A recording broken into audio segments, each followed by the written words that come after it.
Hello everyone and welcome back to Fleet's Random Ramblings. Yes, we're back on Bank Holiday Monday. Lovely time actually to have a Ramblings Bank Holiday Monday because everyone's usually free, sitting at home, doing not very much. Yeah. Everyone's free to actually get involved, ask questions, have a good time.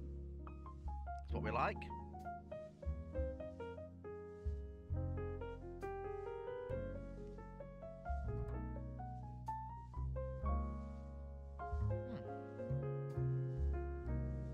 Right. And so YouTube is up, Thingy is up. Oh, silly Billy. Fleet, you absolute sod. You forgot the one important thing. Typical me, ha ha ha, he. Note to self. There we go.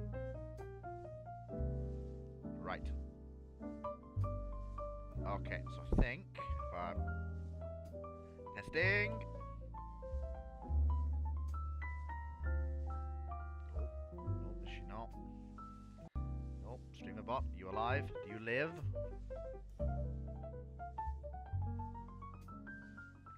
Mic's a little low. Yeah. Oh yeah. How about now? Yeah, that should have fixed it. That should have done the trick. Yeah, I'm just waiting. I'm just trying to do a little bit of streamer bot bug shooting. Give me a second.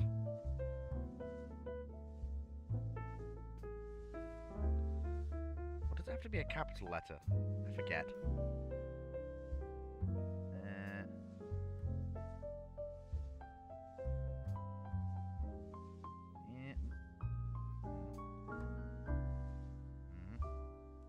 1 minute, Alex. I'm just troubleshooting StreamerBot. Once I've troubleshooted StreamerBot, I will get the Discord going in a second.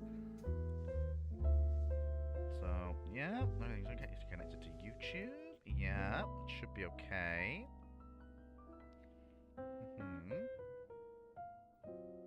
Should be okay. Let me see if the bot toggle will work. Okay. Okay, StreamerBot seems to be...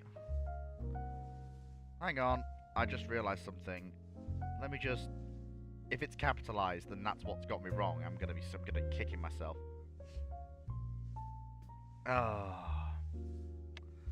Oh, dearie me. Now it's not working for me.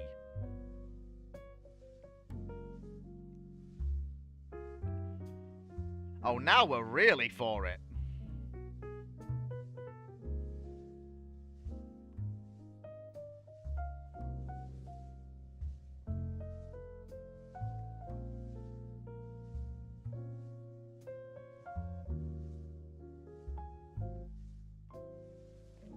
Yeah, now I am really for it.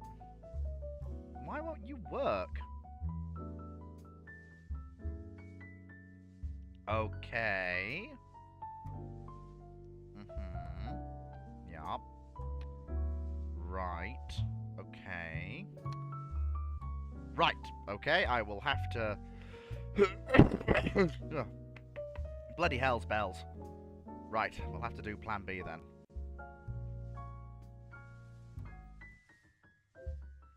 Yeah. Now it's not working for me either. Ain't that a kick in the teeth? Typical. Absolutely typical. Ugh. Spend all day getting better and Powder Monkey just collapses on me out of... you... Hang on a minute.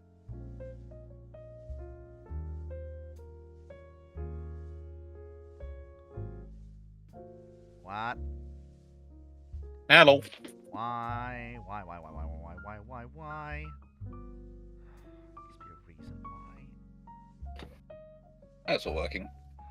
I put my P60, T60. Oh, wait, what do you mean partially connected? Here on history notes. Oh, you've got to be having a monkey with me. Really? What's happened? Right, okie dokie. What have you done to yourself? Fine, we shall do this the old-fashioned way. That makes it pretend. That sounds like you know what the old-fashioned way is, and Fleet, in the nicest way, I don't think you're old enough to do so. If it's right, I think I might have fixed it. Yep, I fixed it. I troubleshoot with the problem and I fixed it. Right, we're in business. Excellent. Excellent. It only took a little bit of... That sounds vaguely... It only took a little bit of... That sounds ever so slightly worrying. Ever so slightly worrying. And procrastinate maintenance, okay. Right then, I need to hide. If Fleet's doing procrastinate maintenance on a computer, I'm hiding. No, not on the computer, on the software. I did the software equivalent of hitting it with a mallet.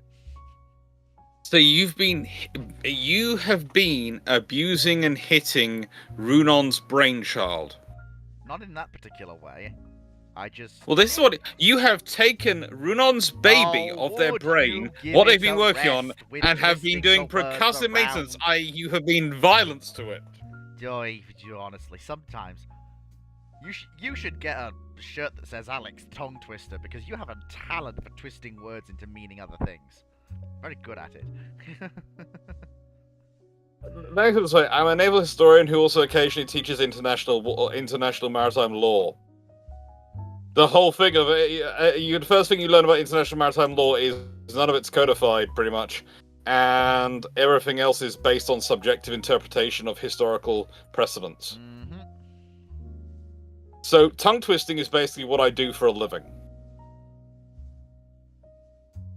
This is why when you're talking about maritime law, you often get legal advice, and the lawyers go and talk to historians and go, could it be interpreted this way? And the historian goes, well, that depends.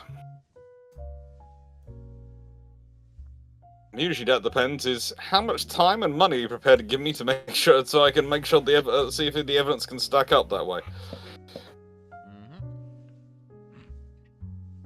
I don't need Clarkson's mallet, I have my own mallet. Also, hello, Knight, nice to see you dropping in, as always. Right, so... I will give you a heads up, I've not put on the video camera, it's because I've got a sick poodle. Who I've been up all night with, because he was sick all through the night. Well... Poor Fluff, we went to the vet today. Turns out all the drugs he's been on have,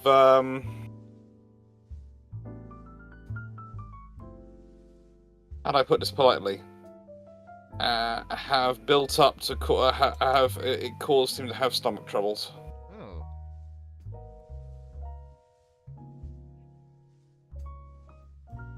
Well, that's no good.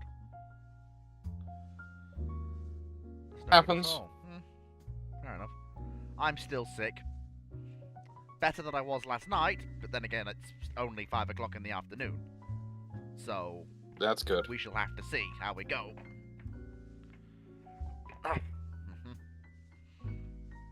Timu Locker asks, so we'll because you're here, we can work through the Patreon questions. First, Timu Locker asks, for the panel, in your opinion, what was the most significant clandestine operation in World War II that hadn't got the credit it deserves? Honestly, a lot of the early foundations of the SAS, they get overlooked, and then they. Yes, they're known about, but a lot of the foundational work into what would become the SAS, like those early operations, basically testing the waters, what can we do, how are we going to operate, they are the building blocks from which a great oak tree grew.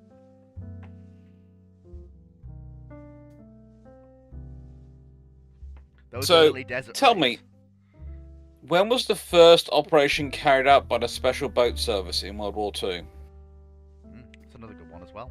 I don't know. I do not know. Because in nicest way, you can, I would ask you, that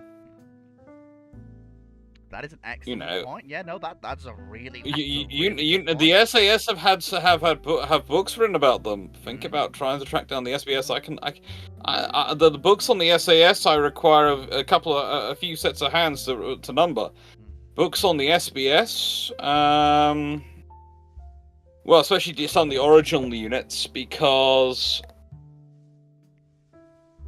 yeah, they are they're an interesting one. The special boat section, as they start off in 1941, originally were called, of course, the Foldboat Troop. Mm-hmm. Instead of folding kayaks.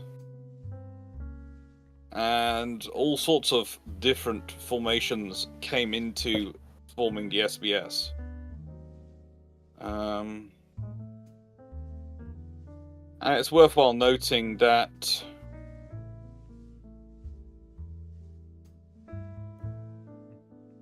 well, how do I put this? Here's an interesting question: which is the only special forces unit to survive the end of World War II and not have to be re-established? I'm gonna take a wild guess here and guess the SBS. Nope.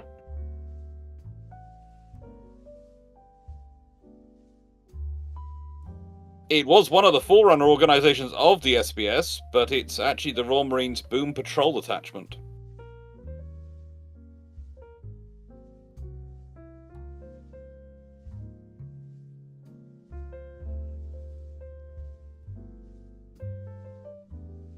Oh wow! The Royal Marines Boom Patrol Detachment.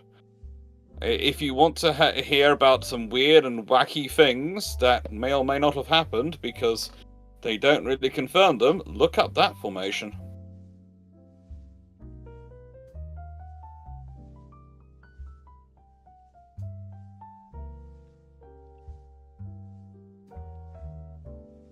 And basically, the Royal Marines Boom Patrol Detachment then turned into the School of Combined Operations Beach and Boat Section. Hey, look who it is! It's James.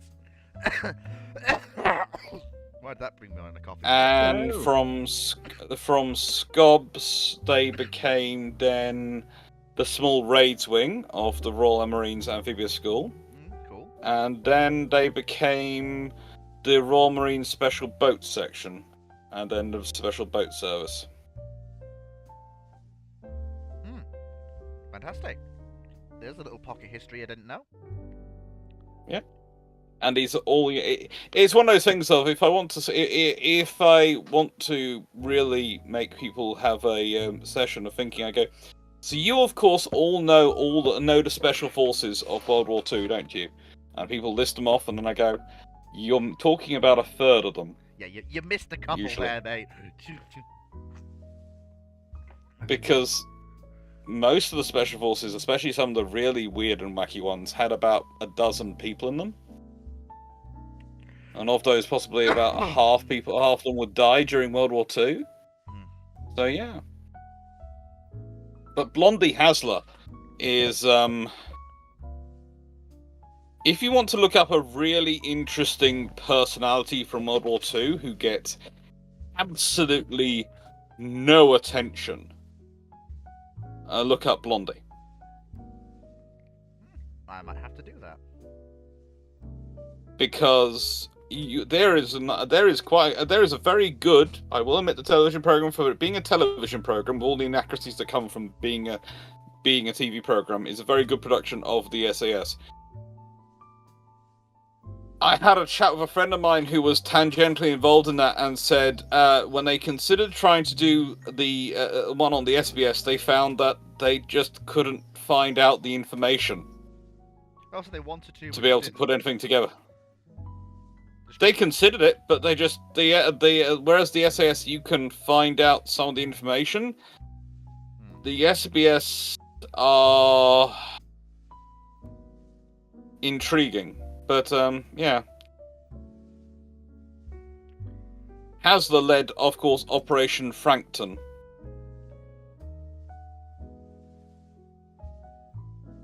Do you know what Frankton was? No, I do not. Well, you probably do know it, but because you probably better know it as the Cockleshell Heroes.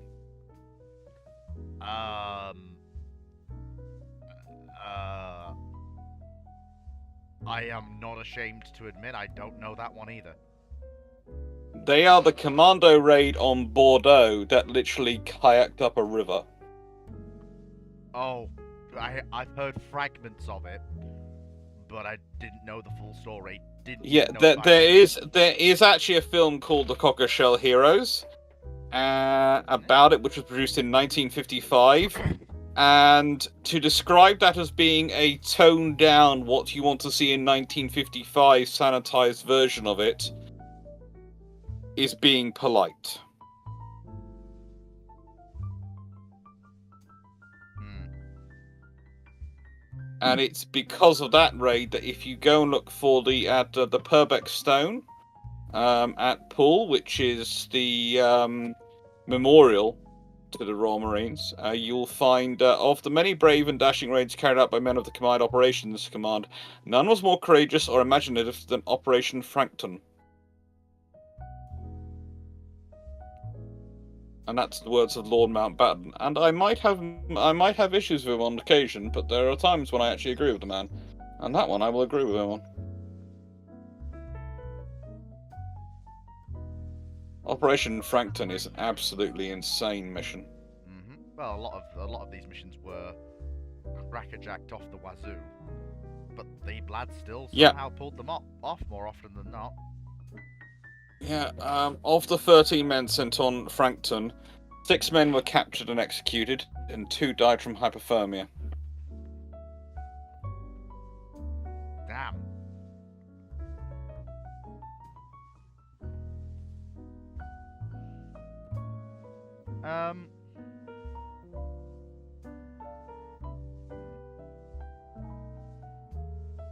And I think you'd like the bit this I've been leading up to is the bit I think you'd like is the 6 kayaks were all given names, and they were called Catfish, Crayfish, Conger, Cuttlefish, Coalfish, and Cachalot. That is just. I mean, you kind Imaginative. of gotta. I mean, if you're going on a mission that devastating, you kind of want to name you know. The fact that the 2 people in the kayak Conger were George Sherd and David Moffat. Good lord. All good. It's a good set. You can look them up. Bill Sparks was in Catfish with Hasler. But you then look through the list and you go, so they're all corporals, marine. They're mostly Marines, corporals, a single sergeant, a single lieutenant, and Hasler himself.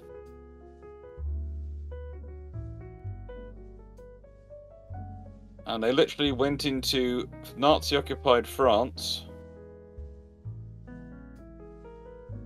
armed with a 45 1911 Colt, a Fairbairn Sykes fighting knife, a couple of grenades, and the explosives they were to attach onto things.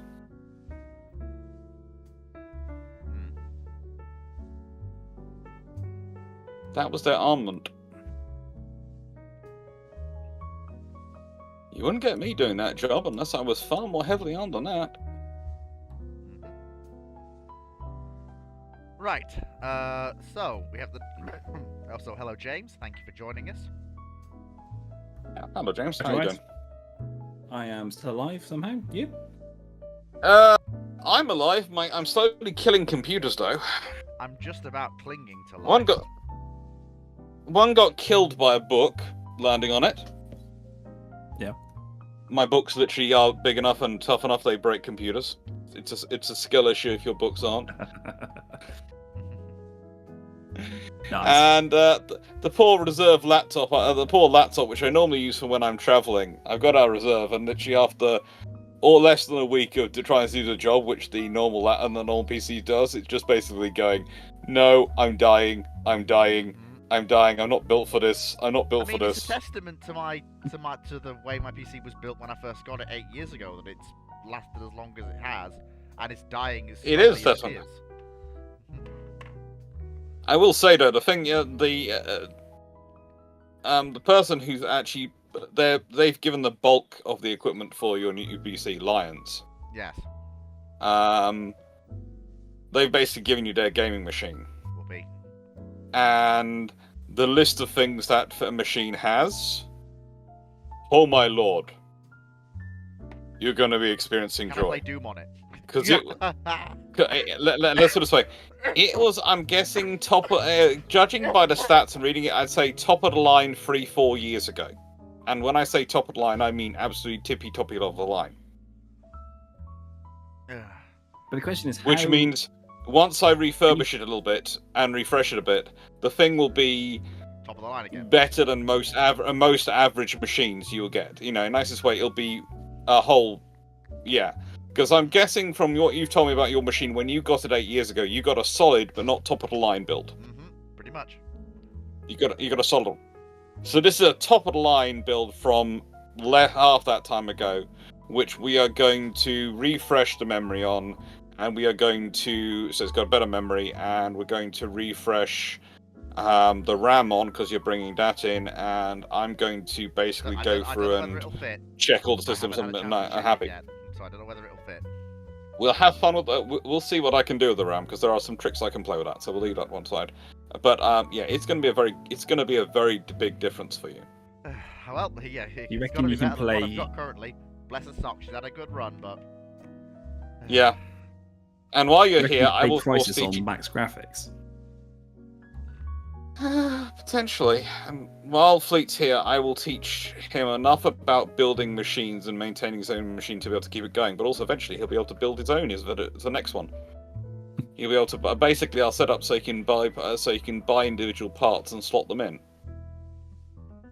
You won't need to replace the power supply for quite a while because it's a very good power supply. Older one, but very good.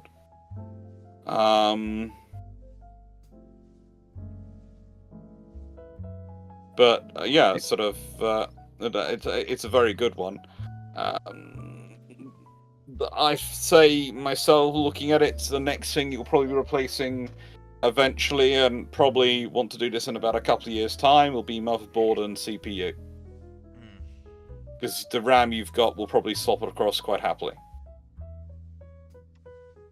Well, I don't. Unless they suddenly go, we're going to upgrade all. We're going to introduce DDR6 and DDR7 in the next 2 years of RAM, which I doubt they're going to, because they got to DDR5, and that's they basically introduce a new RAM standard about every. I'd say every 5 to 6 years. Roughly it. Would you agree, James? Pardon? The new RAM standards come in roughly every 5 to 6 years. I don't know enough about computers. I'm trying to think of the gap between DDR3 and 4 and DDR4 and 5. I think it was roughly, I think it was a good over half a decade apart. I have not a Scooby-Doo about computers. I just turn one on and play. That's all I do. The real fun is when I start talking to people about the internal network I built in this house, and I go, yes, all our cables are Cat 7 standard, and they're going, Cat 7? And I go, yeah, and they go, I've heard of Cat 5. What's Cat 7? It's a couple of generations after, and it's better, but the only reason you really need to pay for it is if you have a house which has multiple electrical systems, which you're not quite sure, because it had previous owners included 2 electricians who did a lot of homework themselves. And so to make sure you have a stable comm system of a stable cable running through your house, you have to make sure it's a shielded cable, so you go with a Cat 7 standard. And then I had the fun of usually explaining, yes, you can buy shielded cables. Yes, they're not just the military who have them, there are people who have them, and it's fun. I like Cat 7 though. It's a very robust cable. Literally, I swear you could hang off it. It's that strong. It's got a lot of steel running through it. Seed otters, you don't put multiple questions in at once. Break them up. Break them up. Go for it, Seed Otters. No. You can do it. I believe in you. Go on, Seed Otters. No, you can break Fleet. No. Go for it, Dodders. No. You can do it. Everyone has to follow them. You can do it, Dodders. One question per post. Dodders. You can break Fleet. You can make Fleet have to do multiple catch-up ramblings. You alone can get Fleet to have to do Dodders only catch-up ramblings. No. That's not the problem. It's just there need to be one question per post, Oh. so that I don't have to keep coming back up through the list. It just flows naturally. Do you mean multiple questions per post can break your system? No, it's so basically you're allowed to ask, Do it, you're allowed to ask everyone! those questions, Do it! Dodders, but you need to ask them one at a time. Yes, that's what I mean. Yeah, split them into 3 posts. Oh, my poodle's now laughing. It just makes the ergonomics of answering questions easier. That's the reason.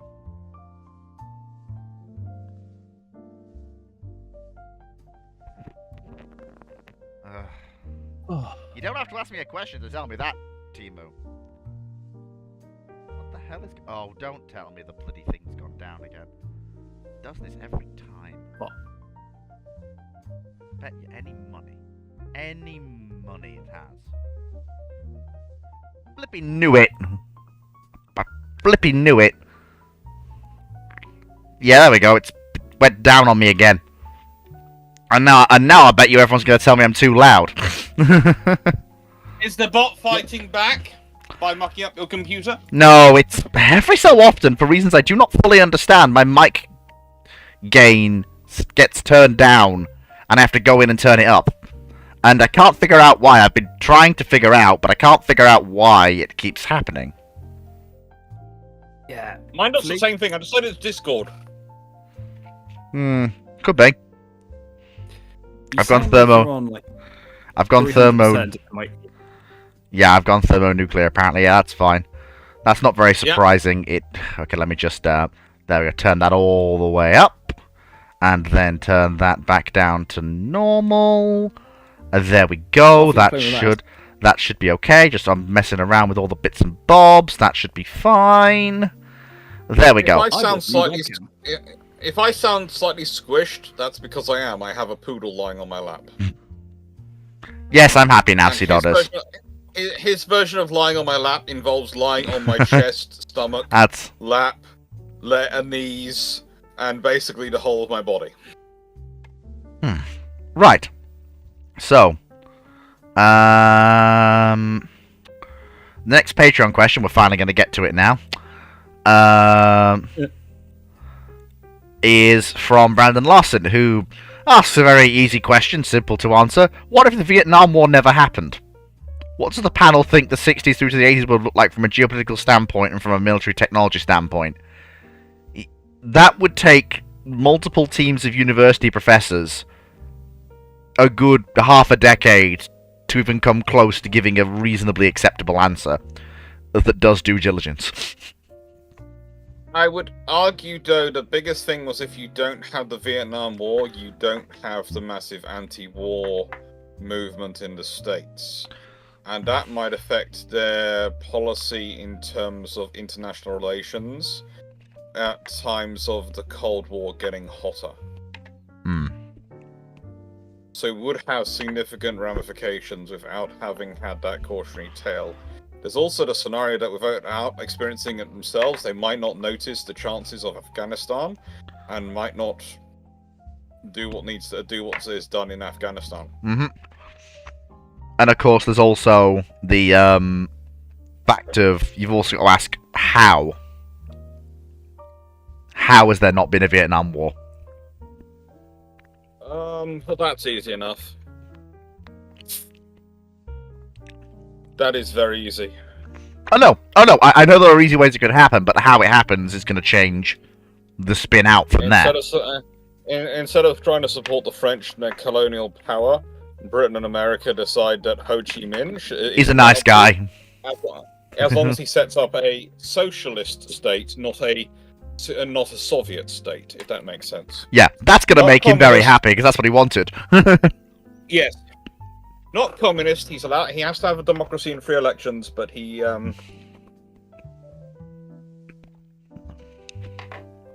not communist. That would make him happy, would make them happy, and yeah. Oh yeah.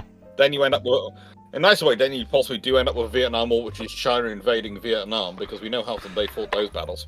Yeah, and that's gonna yeah. But there again, in that case, if you've got a Vietnam which is backed by America and Britain and the whole Western powers, and China might well not invade because, well, Cold War standpoint is you don't tend to want to directly invade.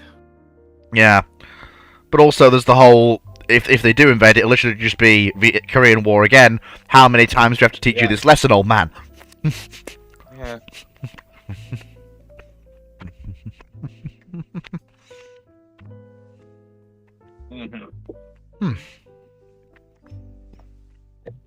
Well, they started using napalm, right? Oh, napalm was around long before Vietnam. Vietnam just popularized the term in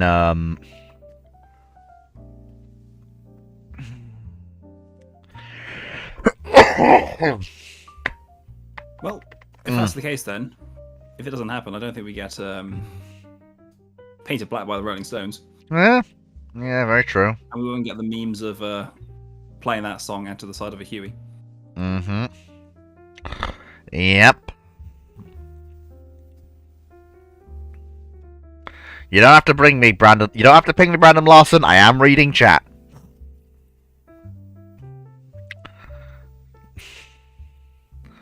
Oh, by the way, if you hear some random like dog sounds, it's my dog. This is the ship area. We are used to dog noises. It's fine. This is just There are multiple this dogs is going. There are multiple dogs going around making those noises. There are multiple dogs going around making those noises. Fair enough. Yep. Well, this one's trying to like con me or bug me out of giving a dinner 15 minutes early. Yes. You will give me my dinner. Yeah. Mine was puking till the early hours of the morning, so mine is currently not enjoying that. He's got the the lovely canned food you get them when they've got bad stomachs. Oh yes, I love that one. Yeah.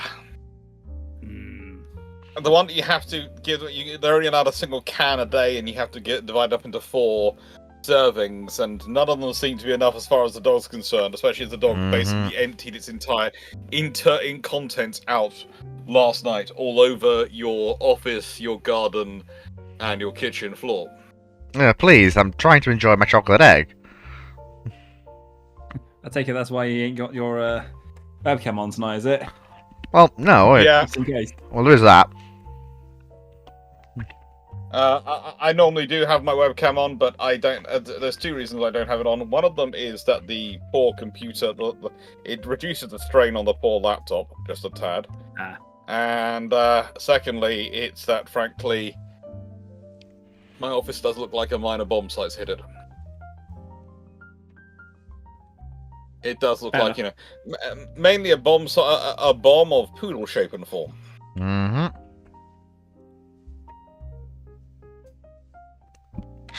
No. Stop.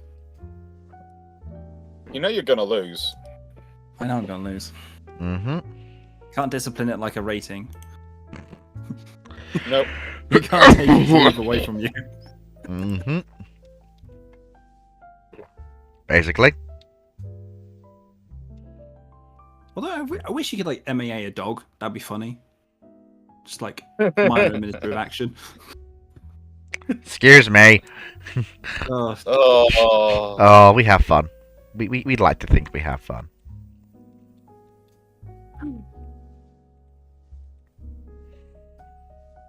I saw them feeling the dog. Come on.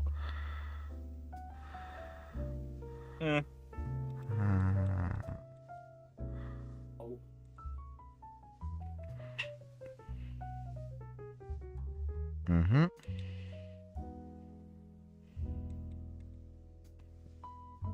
Right.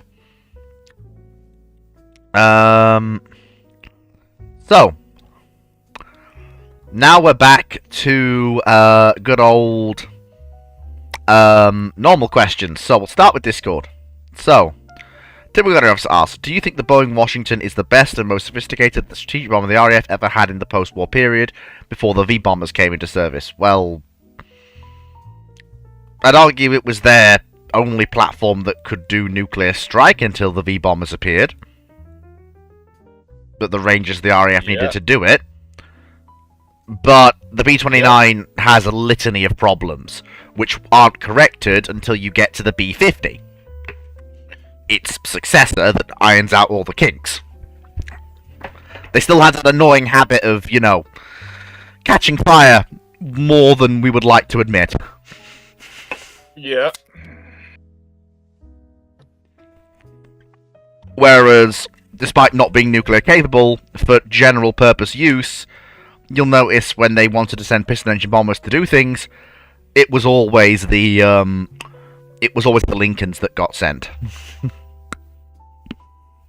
Yeah. There is an advantage to them. There really is. Just because basically they're tried, tested, and true, and they work. And you're not sending them into hot environments. If you have to send a bomber into a hot environment to do conventional work, the RAF had a tool for that, called the Canberra. Mm-hmm.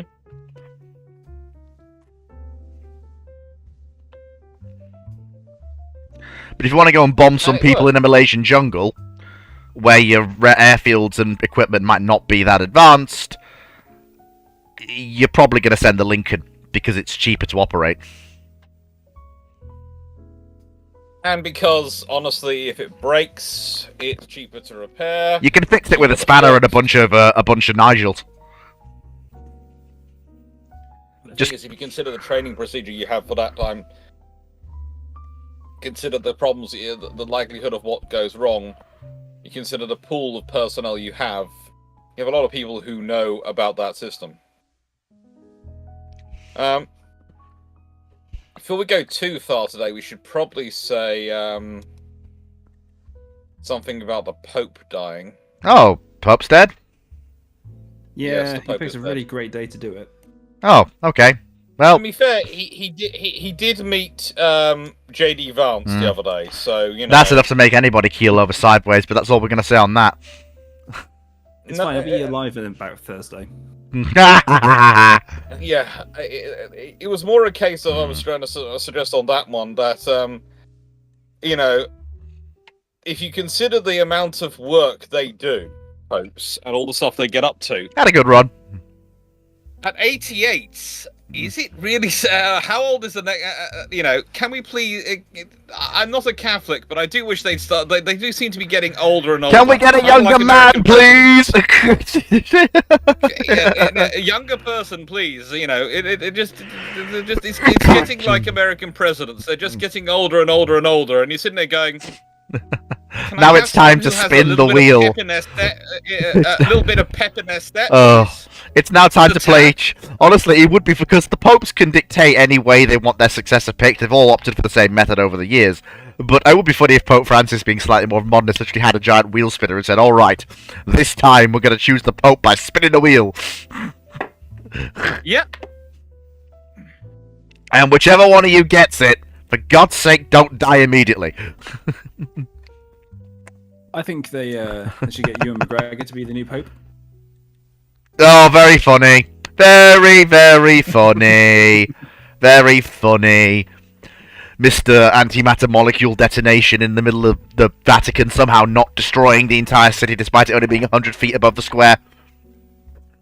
Yeah, please don't get us into that too much because that's just going to wind poor Fleet up. Hey, I'm getting better. I'm getting better at over keeping here. me. Look, I'm getting much better at keeping me trap shut. Yeah. I'm quite good at it now. Good. JD who? That's the correct response. Moving on. Look. Moving on. Right, so that was... Oh, YouTube question! Yippee! I'm a happy fleet. You're happy? I don't... James, did you give permission for Fleet to be happy? Oh. No, I don't. I think we need to give him the bonk again. I don't think either of us gave permission for you to be happy. This is I don't this is need your disturbing you. permission! If you're happy and you know it, bonk Fleet. Bonk, bonk. No, Yeah. you can't bonk me. No. No. Please no. Do not boop the fleet. No. Knight6831 asks, for Foxo and Dragon, thoughts on the new Azure Lane ships? Slight problem with that question. Neither of them are here currently. Yeah, I'll come back. I'll leave that one, and I'll leave that unticked, and I'll come back to that later. Ruin von Bismarck on YouTube asks, second meteor-related question of the month. The last one caused more trouble than the riots in St. Petersburg in 1917. But here we go. The Tunguska explosion meteor lands on the Battle of Tsushima, completely deleting both fleets. How does the peace deal go differently? Well, both sides have been literally handed an act of God. That... That's going to be a significant emotional event. The Russians are going to be building back up from scratch, but so are the Japanese. And the thing is about the Japanese is they're building up with access to the British construction industry, whereas the Russians don't specifically want to use that. Yeah, but you've also got the problem where the Japanese have lost. The Japanese have lost the majority of their modern, well, basically all of their modern armored cruisers, all of their battleships. They've got protected cruisers and destroyers. They've lost that core of fighting men who've gained that valuable warfighting experience and who will go on to lead the Japanese fleet through its rapid expansion prior to World War One. Yeah, yes and no, because they've been rotating personnel throughout. And you Still have to remember, gonna... most of the people leading their expansion were actually people who'd served in the Boshin War, not the Russo-Japanese War. No, it's not so much about the expansion now, it's just we've killed off all the people who are going to be useful later. But we haven't. Most of the people involved. In the nicest way, the people you're talking about, you're presuming they're involved in the Russo-Japanese War. Most of the senior leadership for right up until almost after World War One were more likely to be involved in the Boshin War than they were to have been in the Russo-Japanese War by a long way.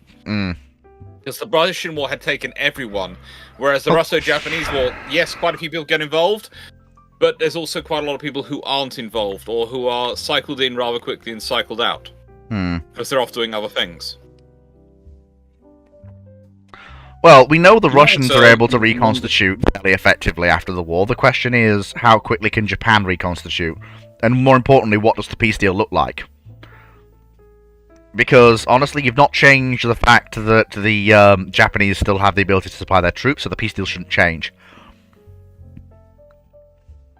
You might also see, longer term, about 1945, when America started dropping... You don't... Okay, I'm going to say this loud for the people in the back. You don't have to ping me to get my attention. I am reading chat. You don't have to ping me. I am reading chat. That you say this, but I regularly have to ping you to tell you I'm here. That's different. That's important. That's vital information. I don't need to be pinged for regular, fleet. Look at this. I am looking at this. I'm making a great deal of attention to look at this to make sure I don't miss anything.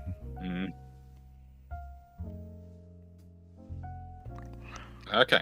But if you're trying to get my attention for something important, like, something's gone wrong in chat, or shenanigans are occurring, please, please, please, do ping me, because that is a fleet, dear God, come down here, shit's going down. Or in Dr. Clark's case, fleet, for goodness sake, will you actually do your job? I would never go that far. I'm only messing with you. No, because that would require you knew how to do your job in the first place. You cheeky little! You cheeky son of a gun! You ran into that one. I'm sorry. Yeah, no. You did. No, I did that. Japan doesn't go into a battleship craze, Zuikaku. And I don't think you've really changed the road to the Kiributai. No. The same lessons will still be learned in the interwar period. It'll just be another officer leading it. The inertia of carrier operations is still coming. And, to be blunt, no navy during the interwar period fights against it. Even those with no carrier experience are still looking at it and going, we just need the funding and the money. Because it's kind of... this is the trouble you often have to make, is people have this idea of battleship admirals existing, and you go, no, whilst there are always a few interesting individuals in life, The vast majority are just getting on with their job and going, well, this is the future, but it's not here yet. It's kind of like, imagine if someone had been a drone admiral and talking about the drone and uncrewed ships back in the 1960s. Everyone would have laughed at them as being a bit idiot. And then move it forward to the 1980s. Still gonna be a bit far-fetched, but okay, you can see it's coming. And then the 2000s. Okay, it's a possibility, but it's not here now. 2020s. They're testing them, but they're not fully built up warships yet. And the thing is, at what point do you start calling people stupid because they haven't done it yet? Versus what point is it prudent because it's just not ready to go? And that's the thing about aviation. People look at aviation and go, it is coming. And you go, have you honestly looked at the aircraft being fielded by aircraft carriers and air forces in 1935? And are you honestly prepared to say, looking at those aircraft, that the obvious scenario is that those are going to dominate the world within the next 10 years? Nope. But everyone knows full well that they are capable attack platforms. Everyone's not going, they're going to replace the battleship. It's like I said, it's inertia. It's slowly building inertia. And no navy, no matter which one it is of the big five, is daft enough to actually, well, even the Soviets as well, fully discount it. For a lot of them, it's just lack of opportunity and funding. Oh, the Soviets are certainly not discounting it. Oh, yeah. The Soviets are as far from discounting as you possibly can be. Mm. The Soviets are probably some of the most focused on naval aviation of anyone. I thought they're more focused on naval strike than naval aviation itself. What do you mean? Oh, the use of land-based aircraft. The Soviets have desires. Mm-hmm. They keep looking at the Ismail. They keep looking at the Ismail hull they've got sitting on the stocks and going, There's all sorts of options. Yeah. They keep thinking about. They keep looking at various hulls they've got lying around, and occasionally they look at some purpose builds as well, and they're going, It's one of those greatest, one of the most interesting alternate histories you can ever discuss in my mind is what happens if the Soviets build an aircraft carrier or build something as an aircraft carrier in the 1930s. Oh God, yeah. It's a very real possibility, and B, oh my lord, does that change things? Yeah, but which coastline do they build it on? They build it build it in the Baltic, but they'd offer it. Also, they'd probably be building it for the Northern Fleet, because that's the one which they're worried about, and they know they can't support something as complicated as a battleship. And one of the reasons they keep looking at an aircraft carrier is they see it as less complicated than a battleship or something like that, and to act as a capital ship for defensive flotillas. So for supporting in the Pacific Fleet, for supporting in a Northern Fleet, they actually see a carrier as a viable thing, because for them, the aircraft maintenance all takes place inside the carrier, but other than that, it's just a regular ship. Yeah. It's basically, to their mind, it's a slightly advanced merchant hull. It's not got all the artillery pieces. It's not got all the big turrets, all those things which you have to maintain. And if you look at what happens to the battleships they do get in World War II, the Archangelist, aka Royal Sovereign, and the cruiser they have from the Americans, and what happens to them, you sort of understand where they're coming from. Yeah, the Russians, it's not that the Russians can't maintain large ships. They absolutely can. The Ganguts actually have a long and prosperous career even after World War II. Yes. They actually last as trading ships into the mid-50s. But it's just those Northern Fleet ports in that period, they are not set up to handle even ships the size of they can just about handle something the size of an Omaha. But first of all, with the Omaha, the fact that it's a Lend-Lease ship was kind of one inducement to run it into the ground. But they haven't got anything that can handle Arkhangelsk if she gets clobbered. One of the things that I think I unfairly treat the Russian Navy for is in part because Royal Sovereign is one of my favourite names for a ship, and they mistreated her. But I think there was also the issue of, when it came to it, the difference in complexity between Royal Sovereign and the Ganguts at the time, even post-rebuild, was pretty severe. It was pretty severe on a comparison scale. The Oh, God! complexities I didn't. of a sort of what was effectively a not quite fast battleship super dreadnought versus a first generation dreadnought in the second generation build time, because they were pretty late to the party with the Gangutts. The thing with the Gangutts and the other Russian dreadnoughts is that they're late to the party, but they very much slot into third gen. They do have a lot of because of how late they were designed, and they did sort of.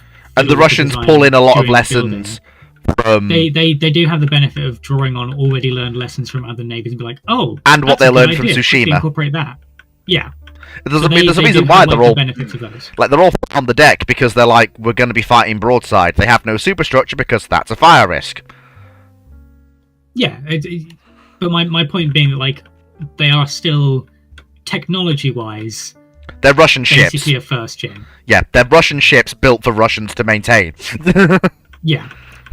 Whereas, all of the Lend-Lease ships, because this was an issue across the board with most of the Lend-Lease ships that were given by the Allies, was the difference in tech level and the difference in technology itself was great enough that they didn't know how to maintain that, and that's why, particularly with Royal Sovereign's turrets, they had such a poor showing of actually maintaining them, because, as I recall correctly, all late war World War I battleships for the Royal Navy had electric powered turrets, and the electronics were more advanced than the Gangutts had, even as training ships, because I don't think they got rebuilt after that final rebuild just before the war.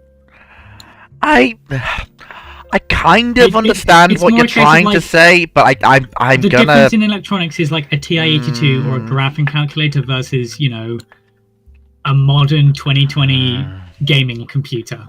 I mean, it's that kind of difference. It's the same basics, don't get me wrong, but the actual technology components itself is so different that that's where the issue is. I don't think it is.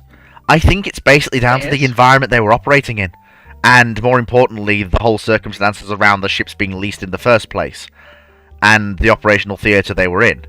They were leased to provide basic capability to the Russians, which they ended up not needing, with supplies that were, including spares that were few and far between, with basically the Russians not really seeing a role for them as post-war at all in their fleet, other than just having them.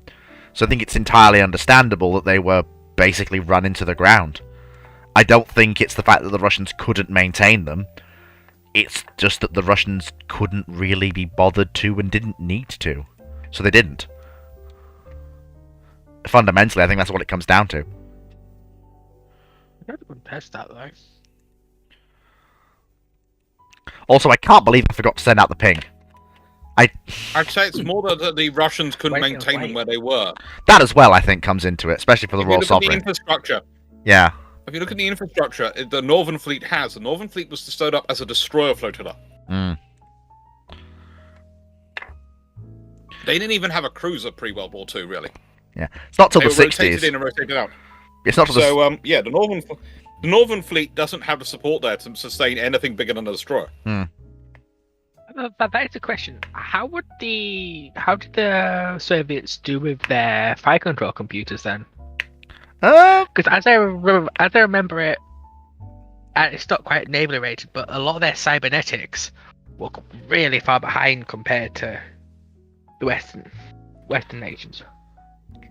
I mean, I think it's more that they were usually bulkier for the same capability at the same time.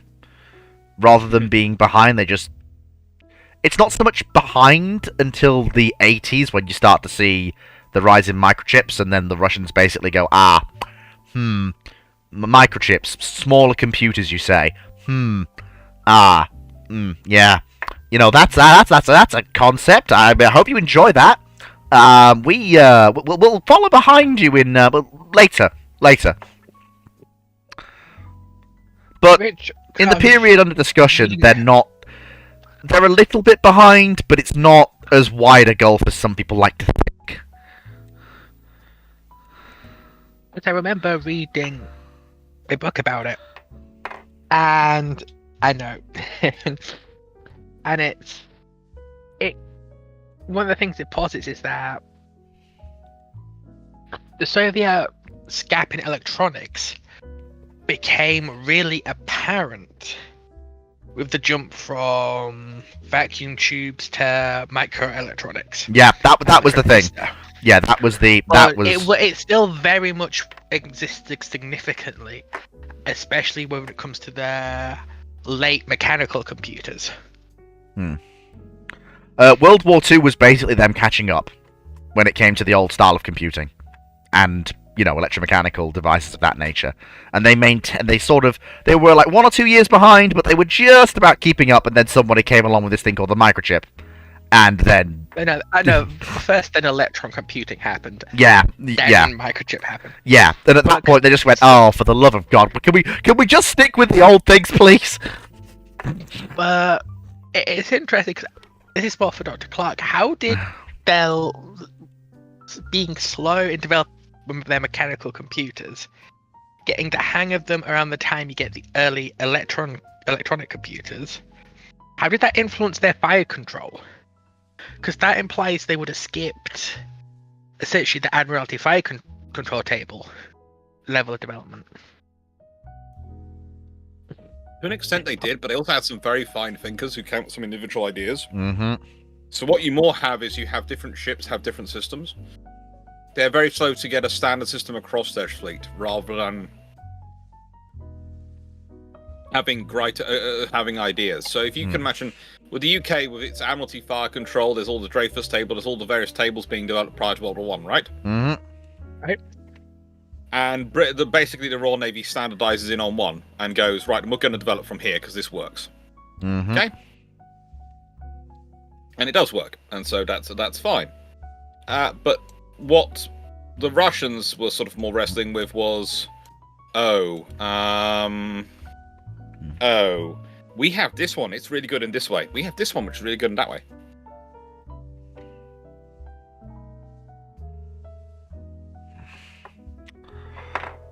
Yeah, right. So wow, that was a ramble. Crikey, we really did live up to the name there. Yeah. Also, hello, Hood. Haven't spoken to you in ages. How are you? That was a Who are long. you talking to, Fleet? Hood. Talking to Hood.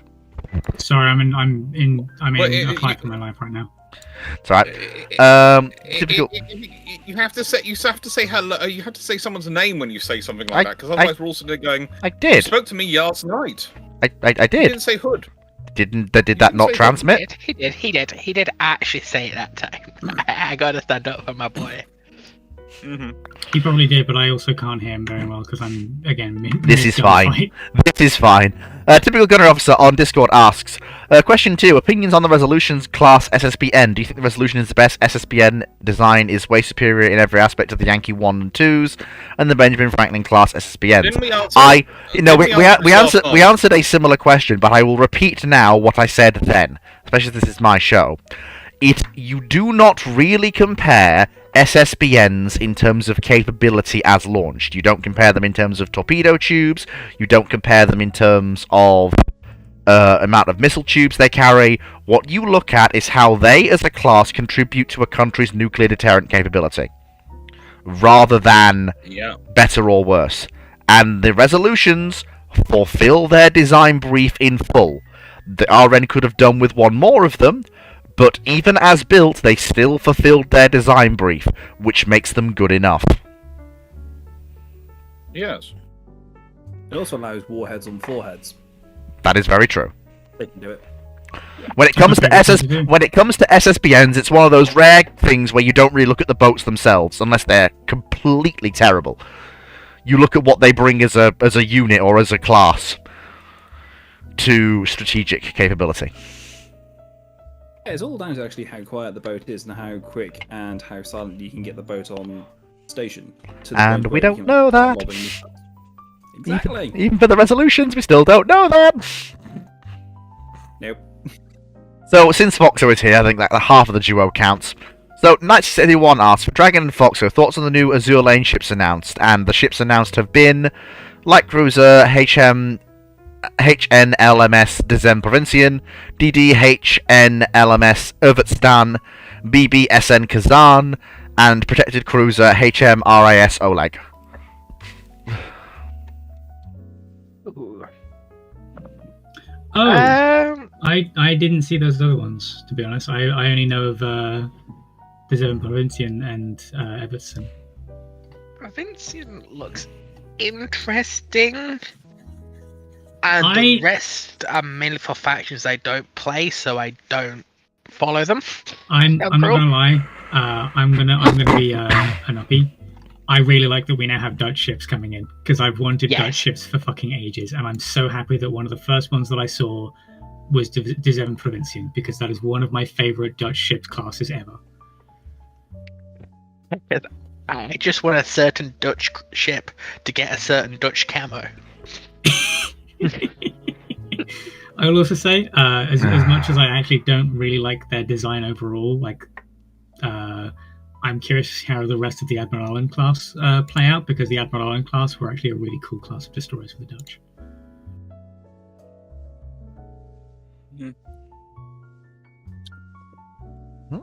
Okay, it's bigger than I thought. I just think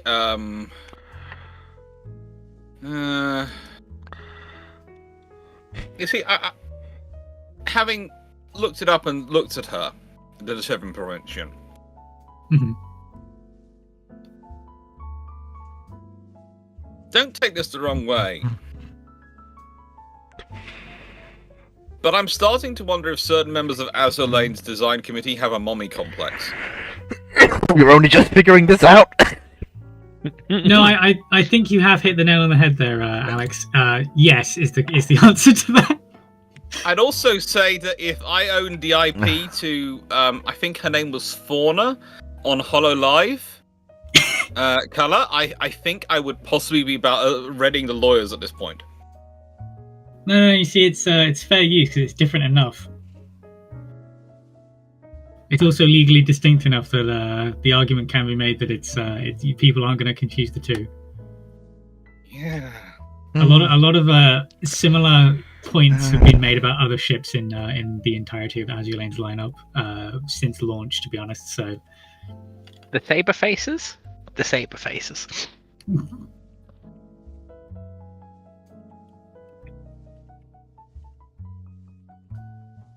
I need to actually double check their Twitter to see the artwork of those other shapes, because I haven't seen those on the Discord or on my server yet. So I need to check those out.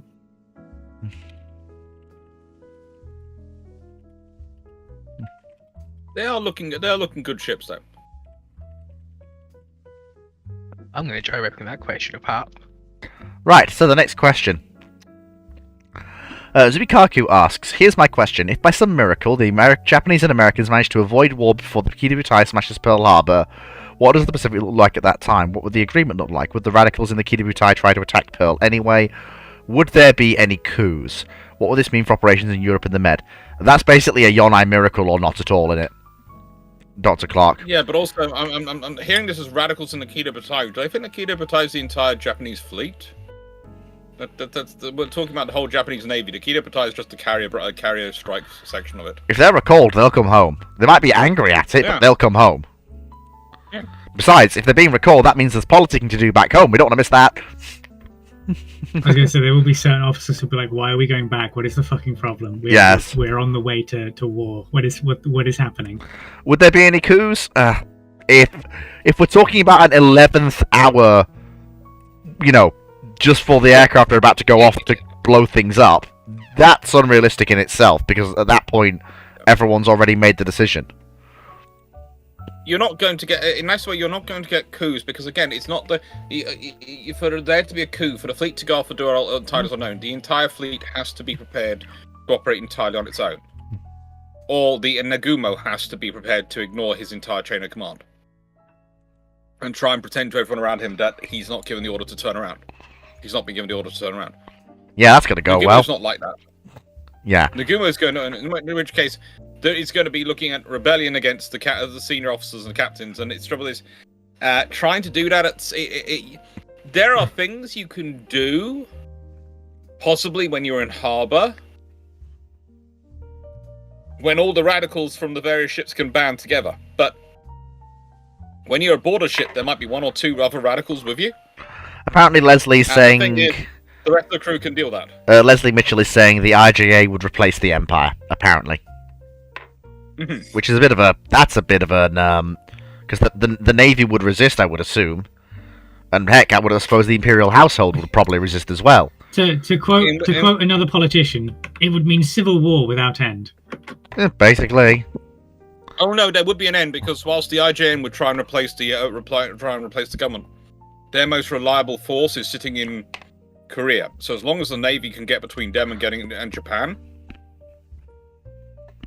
Oh yeah. So as long as I just wanted to make the funny Star Wars joke. The Navy has just enough clout and force in Japan to have a numerical advantage. Just. So this, Especially if the Emperor's on their side. Because the Emperor making a speech is a scary thing for people to deal with. The most horrifying thing is what that means for the most horrifying thing is what that means for Japanese forces on the mainland, because I dread to think what a bunch of very desperate Japanese soldiers would do if their government no longer supports them when, you know, they're in the middle of China and they de jure control a good chunk of China. Well, the government will still support them. The government just decided not doing the. So it's decided to say. At that point, you either have to have there's been an agreement come out for that to happen. There's one of two things that have to happen. Either Yono's taken over and has basically gone, this is a stupid decision which is going to end up with getting us all killed, so we're not doing this. Mm-hmm. Or alternatively,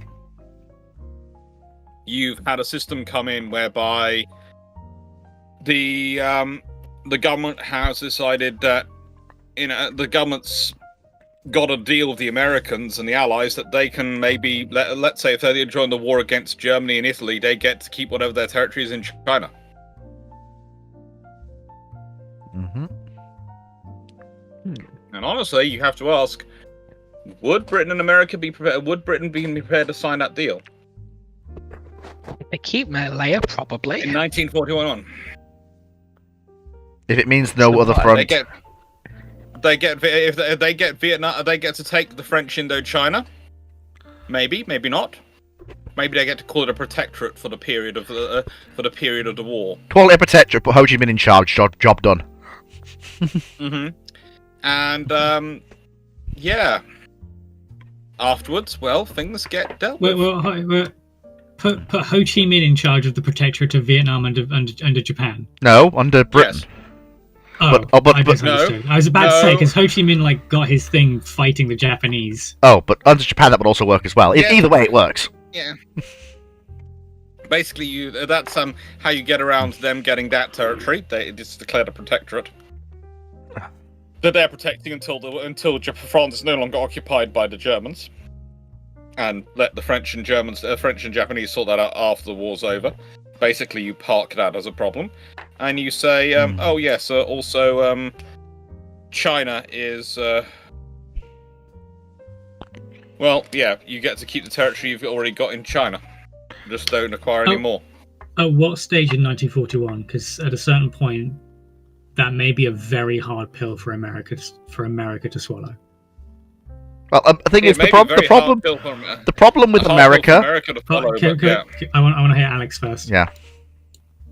The thing is, it might be a very hard pill for America to swallow, but if the scenario here is, if Japan does this deal to get fuel and support for the Allies, then for the Americans there becomes another problem. So this creates.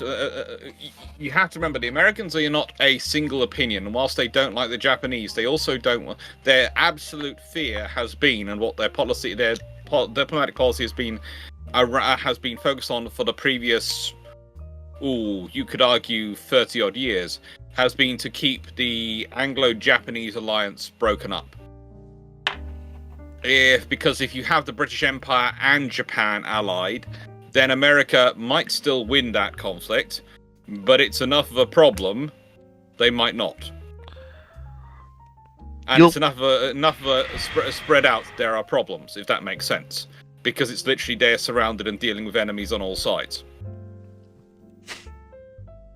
is the theory that goes in their mind. So if the Japanese have announced they're suddenly joining the British to wage war against the Italians and the Germans and support, their old ally in their time of need, and the Americans may or may not know the agreement between them and between the Brits and the Japanese, because honestly, both the Brits are Brits and Japanese are both capable of keeping things quiet if they need to. In which case, the Americans might well feel they're backed into a corner, and they have to find a way to give themselves a casus belli to join that war as well, because the worst nightmare for them is to come out of a scenario of a major war where Britain and Japan have built up their resources and had to push forward because of war fighting, and they find themselves in a scenario where the British and the Japanese are now firm allies. I will point out, I don't. This is because, when it comes to American domestic sentiment, particularly prior to the attacks on Pearl Harbor, is America made a big show of cutting off their stocks of oil to the Japanese because of what was happening in China. And if Japan is allowed to keep China with this backroom deal, American sentiment might very quickly be poisoned against what would at that point be the Anglo-Franc coalition against Germany, and then the later agreement. I think what you're gonna. I think James, what you're missing here that's is not James. That's America Hood. or Britain. That's Hood. That was Hood. Sorry. My brother is called James, but yeah. Yeah. Okay. All right. The thing you're missing here, is that neither America or Britain are prepared to go to war with Japan to kick them out of China.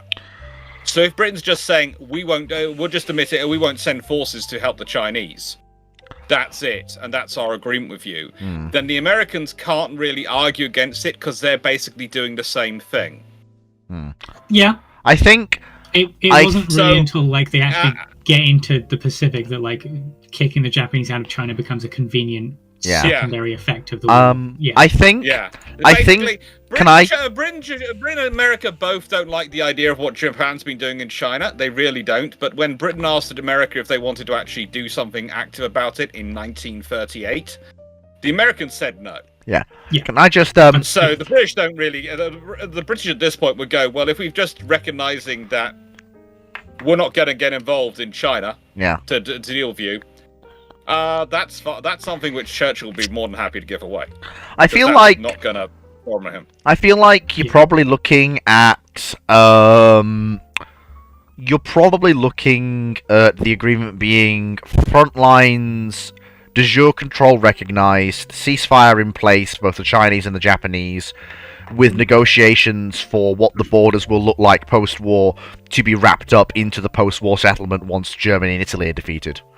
So basically, we'll sort out what China will look like after we've bashed the Vash. Pretty much, yes. Yeah. Look, America, we're not saying they've won it. We're just saying, can we sort this out without any more people getting shot? We've got other people to go and shoot. Yeah, it's very much we don't want to divide our forces even more. And hopefully this gives the Chinese enough of a break to get their shit back together. Yeah, because the thing is, if the Chinese might well do so. If the Chinese go for that, they will have a much stronger position for the Japanese to go. Do you really, really want to resume hostilities with us now? No, you don't, do you? Let's talk, shall we? And especially with their quote-unquote allies the Japanese have had during the war, leaning on them heavily in 1945, going, so you're gonna talk, aren't you? You're gonna negotiate, aren't you? You're missing an even bigger point. If Japan goes for the ceasefire, does the Republic of Chinese government survive? Yeah. Especially given how much of China is currently occupied now. And it's not just Manchuria that's occupied. It's cities like Beijing. Yeah. So you might get the rather dark timeline of China does a China, and Japan has the excuse of restoring order now. There is always the wildcard option. Don't forget that prior to the Tripartite Pact being signed, the Germans and the Chinese were fairly close. There is always the weird possibility that Hitler flips the script and starts talking about, the brave Chinese and the degenerate Japanese who betrayed, the cause. Which at that point is going to just throw everything out of whack. But let's be honest, any scenario which involves a war of Germany, Italy, and China versus Britain, Russia, America, and Japan, or rather the British Empire, Russia, America, and Japan, is not one where the Axis forces come out alive. And also it's one where the communist Chinese win the civil war early because they'll go, we're not with them! If they're with the Germans, we're not with them! We should have all their land, don't you think? Yes, potentially. But that's also potentially going to, how do I put it, set up that actually the Brits and Americans, to stop the fall of China going to fully communist, actually do support the Japanese post-World War II. Yeah, you'll probably have a Japanese client state, because the Japanese won't occupy it directly post-war. They'll have another client state, as has been their modus operandi up to this point. Mm-hmm. Although what form it will take will probably be different than any client state they've had before, since it will be set up under international oversight. And they'll be really, really trying to make it not look like a client state. Why wouldn't? Because they're not like, because it's not like the Russians. Because the Russians are a big enough, scary enough threat that the British and the British and the Americans go, we kind of don't want to have to deal with this. The Japanese don't. The Japanese will probably be aware of just quite how, tenuous this victory is, and how the British and the Americans and the Soviets could just snap their fingers and remove it all in a heartbeat. So they're going to have to tread a little bit more carefully than with Manchuria and Mengoku than they did with those two client regimes. Historically. Yeah. Historically. Yeah, they can't be as heavy-handed as they were historically with this post-war Chinese government. I mean, they could still be very heavy-handed. Oh no, they could be, but it's not going to be a government that is tied so blatantly to Japan. Everyone's gonna know, it is, but it's not going to be quite so. Between the lines, but it's a different level of. Need to be as front and center with it. Yeah. Yeah, it's going to get the British Raj treatment. I don't think it's going to be that blatant. Well, I mean, arguably Manchuria did get that. Yeah. They just elevated one of the I can't remember his name now. It was the final emperor of Imperial China. Puyi, thank you. And he was disliked, to say the least, before he was deposed. Manchu ruling in Manchuria disliked.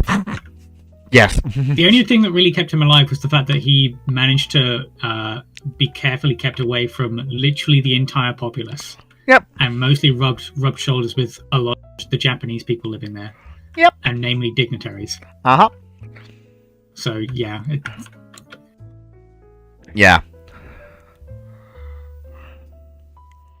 Right. So, that was the... Just a quick question. It's a fun piece of history. Yes? Should light cruisers have torpedoes? When?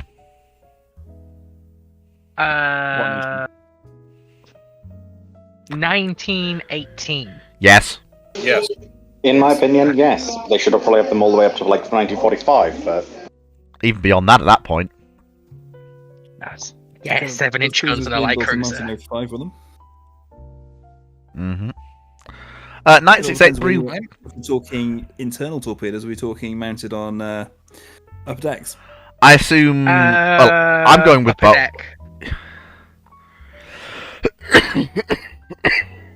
So, I can do double or triple torpedo tubes. Triple. Yeah, a pair of triples per side is your minimum, basically. Or I could put underwater torpedo tubes in. Not by 1918. No. Your torpedo flats are going to absolutely clobber you. Single hit in that compartment and it's bye. Yeah, that's your lot. It's already an 8,000-ton light cruiser armed with 7-inch guns. Nothing wrong with that. 7.2. I'm trying to. Okay, so wait. Why am I looking at this question? Winch guns on it? Yes. Wait, why are you looking at this question? It's miles, but honestly, man, sometimes. I'm talking to myself, by the way, not anyone else. We did realise that. We might have mentally been thinking, okay, he's finally cracked it, but we'll leave that to one side. You haven't thought that before? I mean, come on! No, Hello! Madman over here! Not exactly subtle about it! Fleet, you remind me of that one character from the Rift and Ratway who wears a chef's hat and rags, and then just locks himself in a room muttering to himself. Hmm. With a dead skeever, and then tries to kill you if you open the door. On On YouTube. On YouTube, Knight6831 asks if the Italians have built the de Havilland Venom under license of the Fiat G80 Venom, how many would get built and why wasn't it built? Well, from the research I've been doing while we've been going through the other questions, basically they were working on their own domestic fighter. They were working on their own domestic fighter at the time, trying to get their Air Force up and running. They built 2 prototypes. The Sagittario, and then the follow-on, which was the Ariati, both built by spelt A-E-R-F-E-R. I think it's Erfer. I know, shoot me. But yeah, these were built over the course of the 50s. We keep offering you don't die. Yeah.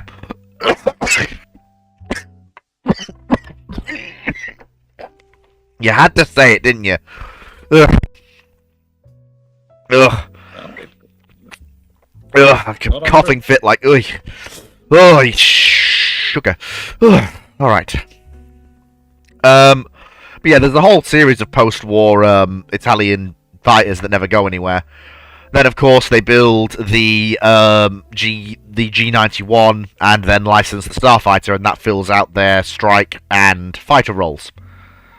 And until those aircraft filtered into service, they basically, until the Starfighter stuck in, they had G91s operating in an air-to-air role, and prior to that, they had, I believe, piston-engined aircraft. I think they ordered some. I think they had some vampires. Not sure, but yeah, the Italians don't want to license aircraft unless they can't get equivalent capability themselves. They had to bend the knee on that when it came to the F-104, but they didn't bend the knee when it came to light fighters and strike when they rolled out the G91. They didn't bend the knee with the F-104 fleet. They got bribed to hell and back to buy the F-104. Oh yeah, that one. Yeah, I keep forgetting all the bribery. Bribes bigger than the contract order level of bribe. Yeah, that. Look, if you're gonna bribe someone, bribe them properly. That was apparently Boeing. Implement multi-generational wealth in that family. Yep. That is one of the ways you can do it. If they can't buy a noble title after you've bribed them, then you haven't bribed them properly. Thank you, Knight. F-84s. I've forgotten about the F-84s. Yeah, the F-84s are basically a pretty good stopgap until you get something like G91. Yeah, but weren't the F-84s less? We've acquired them more. We've been given them. Even so. No, the F-104 is Lockheed. It is, but not when the Italians built it, because they built it under license. They didn't buy it, they built it. Yes, they were bribed, but they still built it themselves. Air Italia built it. They built 246 of the things. Decent production run as well, 66 to 79. Annoying how they actually they had so many good ideas that got killed by it. Look, we're all on the same page. Nobody likes the bribery. Nobody likes the destruction of the funny VTOL aircraft from Germany, or the excellent Italian shenanigans, or some of the things the French were cooking. Well, no, the French weren't really bothered by it. In the nicest way, Fleet, you're saying no one likes the bribery. If you were offered that amount of money, would you not say yes? Depends entirely on the circumstances of what the bribery entails. I do have certain principles I will not compromise for any amount of money. Okay. See, I can always be bribed, but my prices are too high for people to afford. So that's the issue. That's people pretty. have with me. That's my issue as well. I'm quite happy to be open to be bribed, but the trouble is the amount I want versus the amount you're prepared to give me for what I can offer, far too high. Mm-hmm. Right. I'm basically a case of Well, C-Dot is the thing. I require enough money that I can, buy a holiday home. Oh yeah, that's right. On Thank you, Moo, for reminding me. I forgot. Yeah, the Italians also bought or got given some saber. Forgot about them. I knew there was something I was forgetting. Because I think my dad put it best at work. The only time I'll take a bribe if it's a big enough for me to be out the country in 8 hours. Yep. First class, with no need to return, and family coming with me. Because otherwise, I'll just spend all the money on phone bills trying to explain to them why I left them behind. And like my lot, they can talk. Yeah. Yeah, I do like how Moo does bring up the point that basically the Americans lobbed F-84 and F-86 at everyone and their mother during the 50s and 60s. Hey you! Want to get jets for your Air Force? Yeet! or if you're in the Russian sphere, comrade! MiG-15 for you! And MiG-15 for you! And MiG-15 for you! Duh, thank you, comrade. And oh, cheeky breaky damn girl. Oh, and Vietnam, you special. You get MiG-17 and MiG-19. You special, comrade. Yes, because you're making our American counterparts bleed, and then we're not going to realize what they're doing in Afghanistan. Vietnam, please keep him occupied while we have issues. Have the magic missile that shoot down American planes. We want to test it, see how it works. Ignore these very clearly Russian people who are manning the batteries. Oh God. Please, what's the joke? all the MiGs over Vietnam. You could tell they were Vietnamese right up until you locked one up, and then they started screaming in Russian. Some of them were, but luckily that didn't last too long. Most of the Russian pilot phase of the war lasted basically until the Russians had trained the Vietnamese to an acceptable standard, and that didn't take them too long, actually. Funnily enough. It's like that War Thunder meme of like, what does a certain aircraft pilot sound like? And it's like Americans, and it's like, pull up, terrain. And then the Russian is just aggressively screaming. We're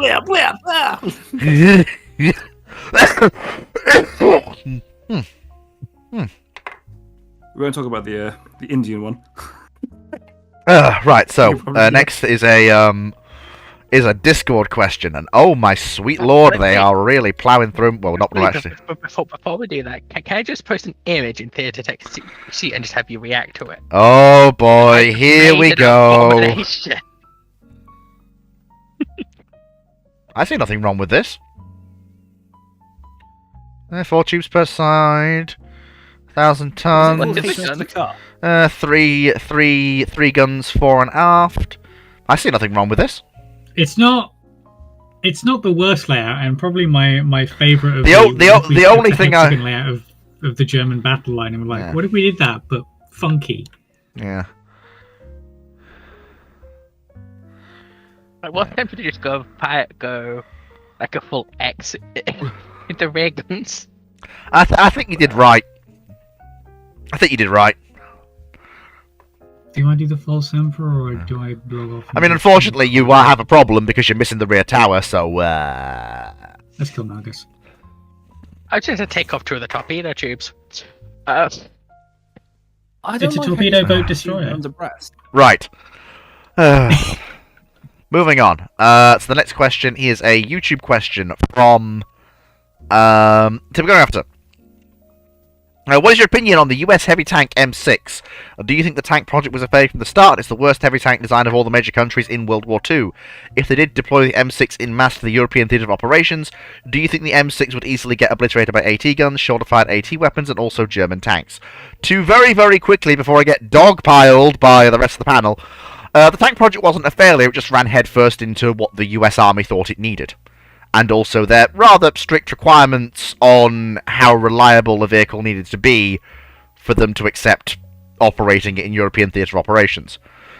Because basically they were like, okay, how many parts does it share with other vehicles? How is it going to fit into the supply chain? How is it going to be movable in European theatre operations? Because we're not sure we're going to have railway links like we have in the US, etc., etc. How are we going to have the cranes to, offload it and load it in lots of places? Basically, the problem with the M6 wasn't that it was a bad vehicle.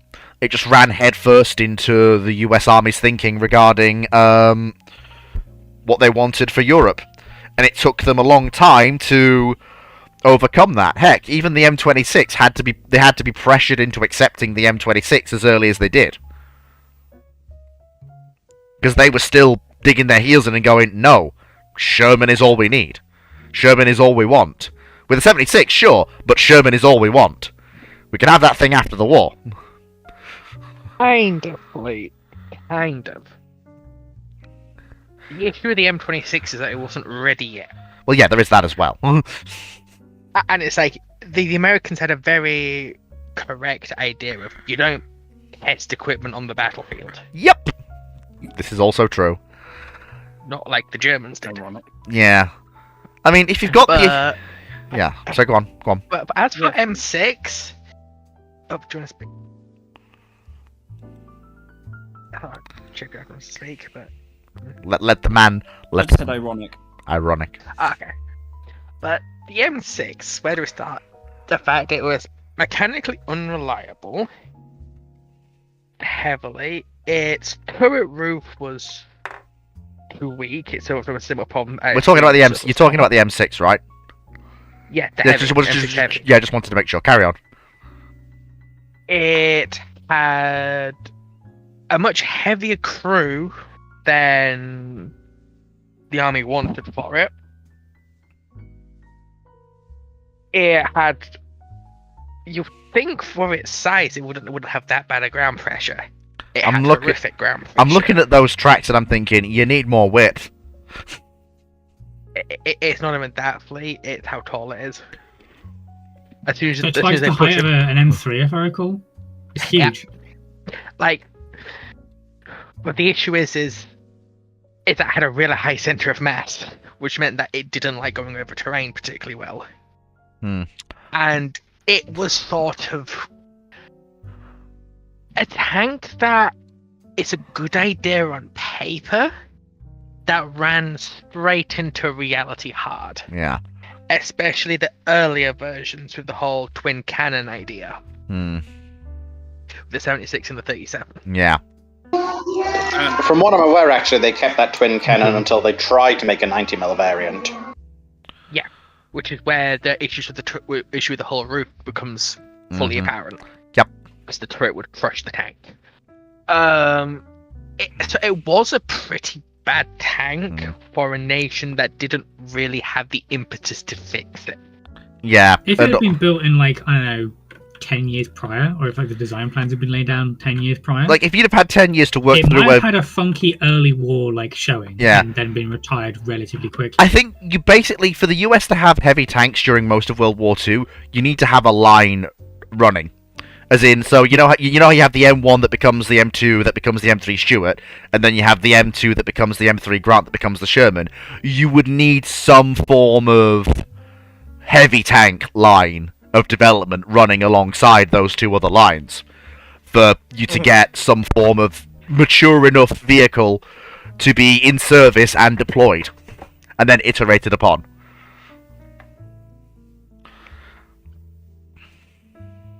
Kind of.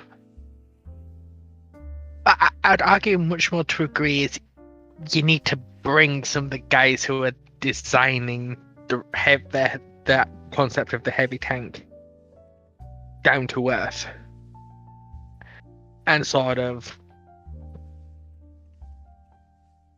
Had a because long the conversation M6 with had the M6 has a lot of good ideas, but it very much suffered from several repeated visits from the good ideas fairy. Yeah, that was most US tank development that wasn't the M4 or the The M4 Stuart. suffered from it as well. Just don't ask why they tried to put hydropneumatic suspension in them. Essentially, it's weird because the only way the Americans are going to produce heavy tanks is if the British need heavy tanks, which is T-14.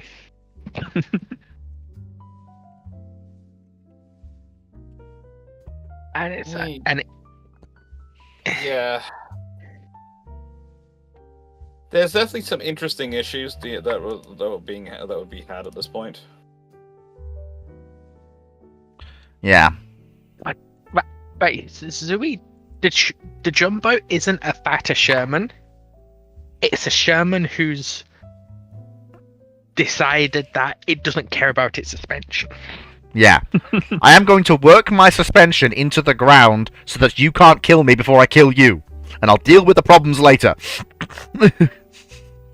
I won't have to deal with the problems later because I'll just be replaced by a new one coming off the production line.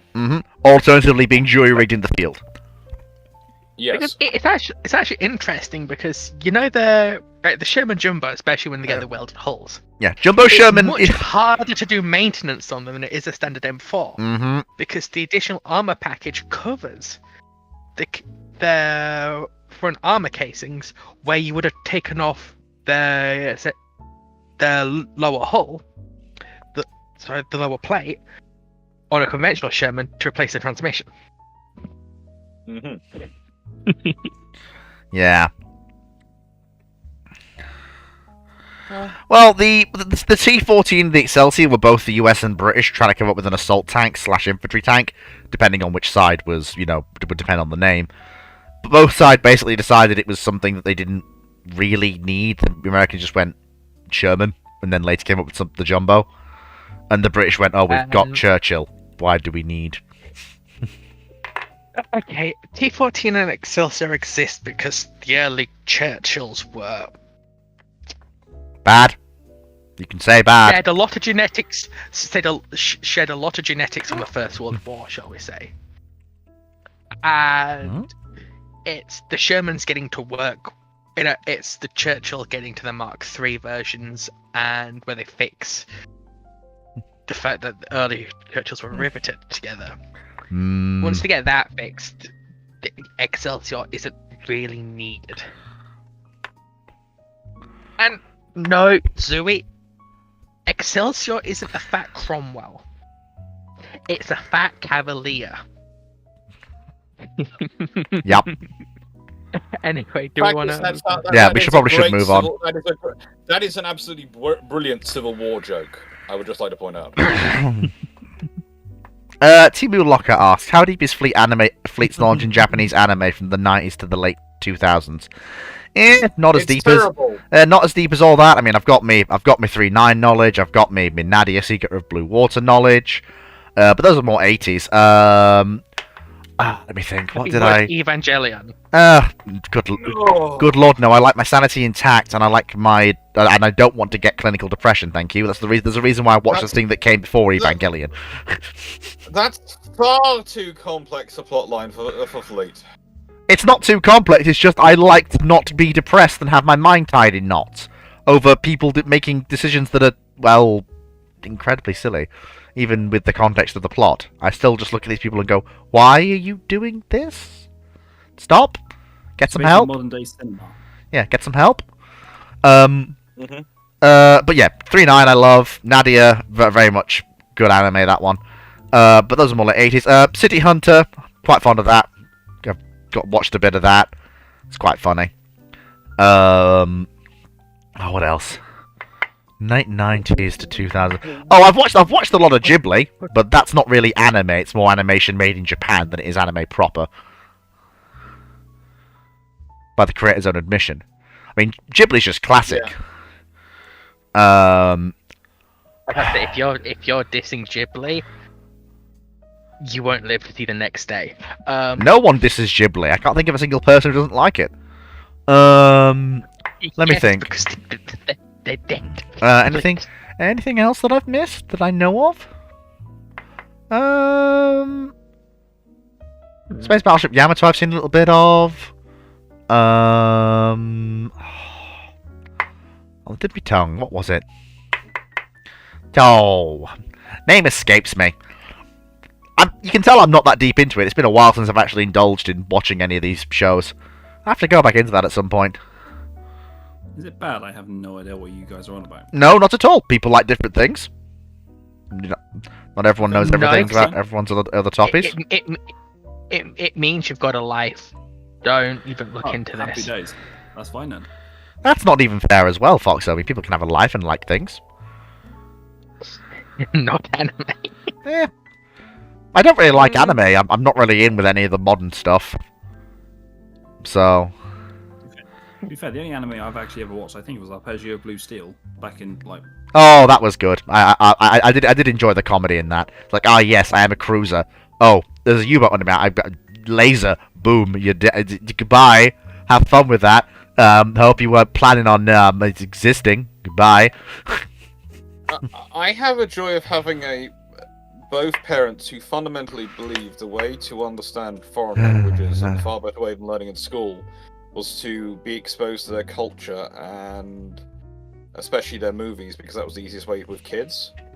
So I ended up having a childhood where, well, I still remember the very educational Swedish film my mother put on, and then decided it was very much not for children and got it out of the VCR very quickly. But this means I have watched a lot of anime over my life, because if you come from a family like mine, you'll have seen pretty much all the things. It's like we were discussing cartoons last night on Brew Ships, and as I point out, I'm the only boy in 40 cousins. There isn't when you have the little cousins as well, there isn't a single cartoon, I'd say, for about the last 40 something years which I haven't seen. And I even know all the episodes from Muffin the Mule.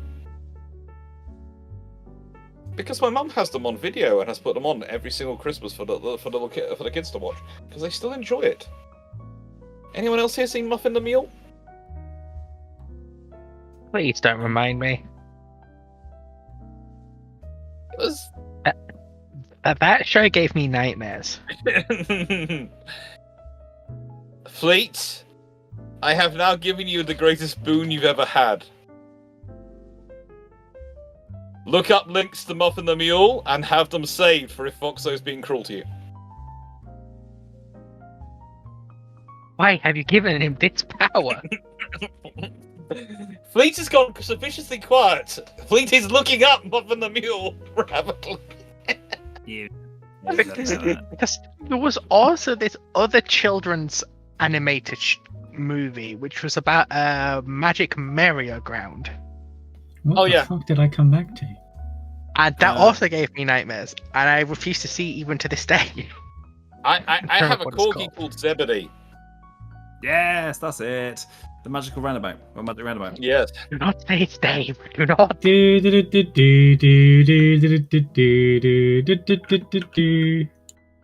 animated movie was amazing. Mm-hmm. That's there was a cartoon movie. I think it's set in San Francisco, and it is like a bit of a horror movie, and it concentrated on dogs. Sorry about that, folks. I had to very quickly have a... Clark, your plot has failed. He does not know my weakness. I vaguely recall like You have missed something which was the greatest gift you'd have ever received. As soon as you mentioned it, I was like, could this be Oliver in New York with the cats? And I was like, no, because that's in New York, as in the title. But like, no, Well, if it's I'll look it up because I'm curious now. Well, if it's someone's weakness, I'm not entirely sure I want it. If polite as possible. It's Foxo's weakness. Still not entirely sure I want it. It's the one thing that gives her that intimidates her. Again, really not entirely sure I want to intimidate any of my friends. No. And you don't want to get revenge when she's torturing you? Not really. It doesn't bother me that much, and it's kind of funny at times. Okay. That was me laughing because of the first result that I found. I'm gonna post it in the chat. This is the first result, by the way, when I Google San Francisco animated movie dogs. It is The Plague Dogs, a 1982 adult animated adventure drama film based on the 1977 novel of the same name by Richard Adams. Is it that? I don't think this is it, if I'm honest. Because it's like a. I remember there was like a big, massive, dark building and like red lightning coming out of it. And I think there was a dog on top of it who was like an evil dog. I would say this sounds like Ghostbusters because it sounds like Ghostbusters, Yes. but it also isn't like in San Francisco, so maybe not. Yeah. Right, right, okay, quick question. Is the Plague Dogs the one that's made by the same guy who made the Rabbits Rabies movie? You mean Watershed Down? Watership. Yeah, that one? The one Yes. my mum showed me when I was Yes, 6. Martin Rosen, director. He directed the animated film adaptations of Watership Down and The Plague Dogs. Oi. The ones that my mum thought was a kids movie because it was pretty animated rabbits. To be fair, Hmm. Watership Down should count as a memetic hazard for children. Yep. That's it. There it is. Yes, I kept seeing that and couldn't find the name of it. All Dogs Go to Heaven 2. Oh, I forgot about that movie. It's been bugging me for years. I've never actually seen the second one. I've seen the first one. I haven't seen the second one. See, daughters, I hate you. No one needs a Christy Sherman in their life. No. Fun fact, that existed. I refuse to acknowledge its existence. I really, really want to not. May I post the first thing that you find when you Google Muffin the Mule? No! No! Yes. No! No, No, as the admin present, I'm saying no. Hood's in charge. You may, Hood's in however, send it to me so I can greenlight it. Yeah. I've actually sent it. Right, did you? Yes. No, that's not gonna get greenlit. That ain't gonna get greenlit. Not on a month of Sundays. Never. Send it to me. And you won't know until it's sent to me because I might greenlight it. You're not gonna. Typical gunnery officer asks on Discord. We've had so many tangents today. We've really made not great progress. Ooh. But oh well, that's the way rambling sometimes goes. You know what? You can post it provided you spoiler it. Oh my god, it actually got through. Holy McGuffin. Typical gunnery officer asks, question 4. Opinions on the Japanese H6K and H8K. Do you think it's as close to as a strategic bomber the Japanese would ever get in World War II, since it has the range ordnance capacity as any 4-engine bomber in World War II? Well, first of all, the H6K and H8K, owing to the way they're designed, can't carry as much ordnance physically because of the way their racks are arranged as some of their contemporaries in bomber form can. They're stonkingly long-ranged aircraft, but they were built to be long-range, but they were built to be exceptionally capable, exceptionally long-range maritime patrol aircraft, and that's what they're good at. Yes. The H-8K is not the closest the Japanese ever got to a strategic bomber in World War II. The Japanese actually had a 4-engine design that they built in limited numbers, the G5M, but they weren't happy with it, so it never went anywhere. And of course there's the GA-10, which was the Japanese' attempt to get a proper strategic bomber, and was only really curtailed and delayed by the thing that hit a lot of Japanese late war aviation: the complete and utter collapse of their coastal convoy system.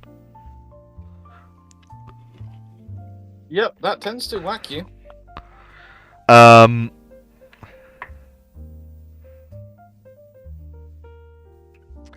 But yeah, no, they're good aircraft by any means. They are fantastic aircraft. but they're not really strategic bombers, or can be really. You can use them. You can use them in that role, but the bomb load leaves a lot to be desired, and it's purely down to the way the racks are set up, because they're wing mounted on the spar, and only the inboard racks can carry bombs. There are 4 racks, and it's inboard then outboard. All of the racks can, for some reason, carry torpedoes, probably because of the way the load is spread along the full length of the rack on the outboard, so it can handle the weight of the torp more easily. But when it comes to bombs, only the inboard racks can be configured for various different arrangements of bombs. And your all-up bomb weight is not...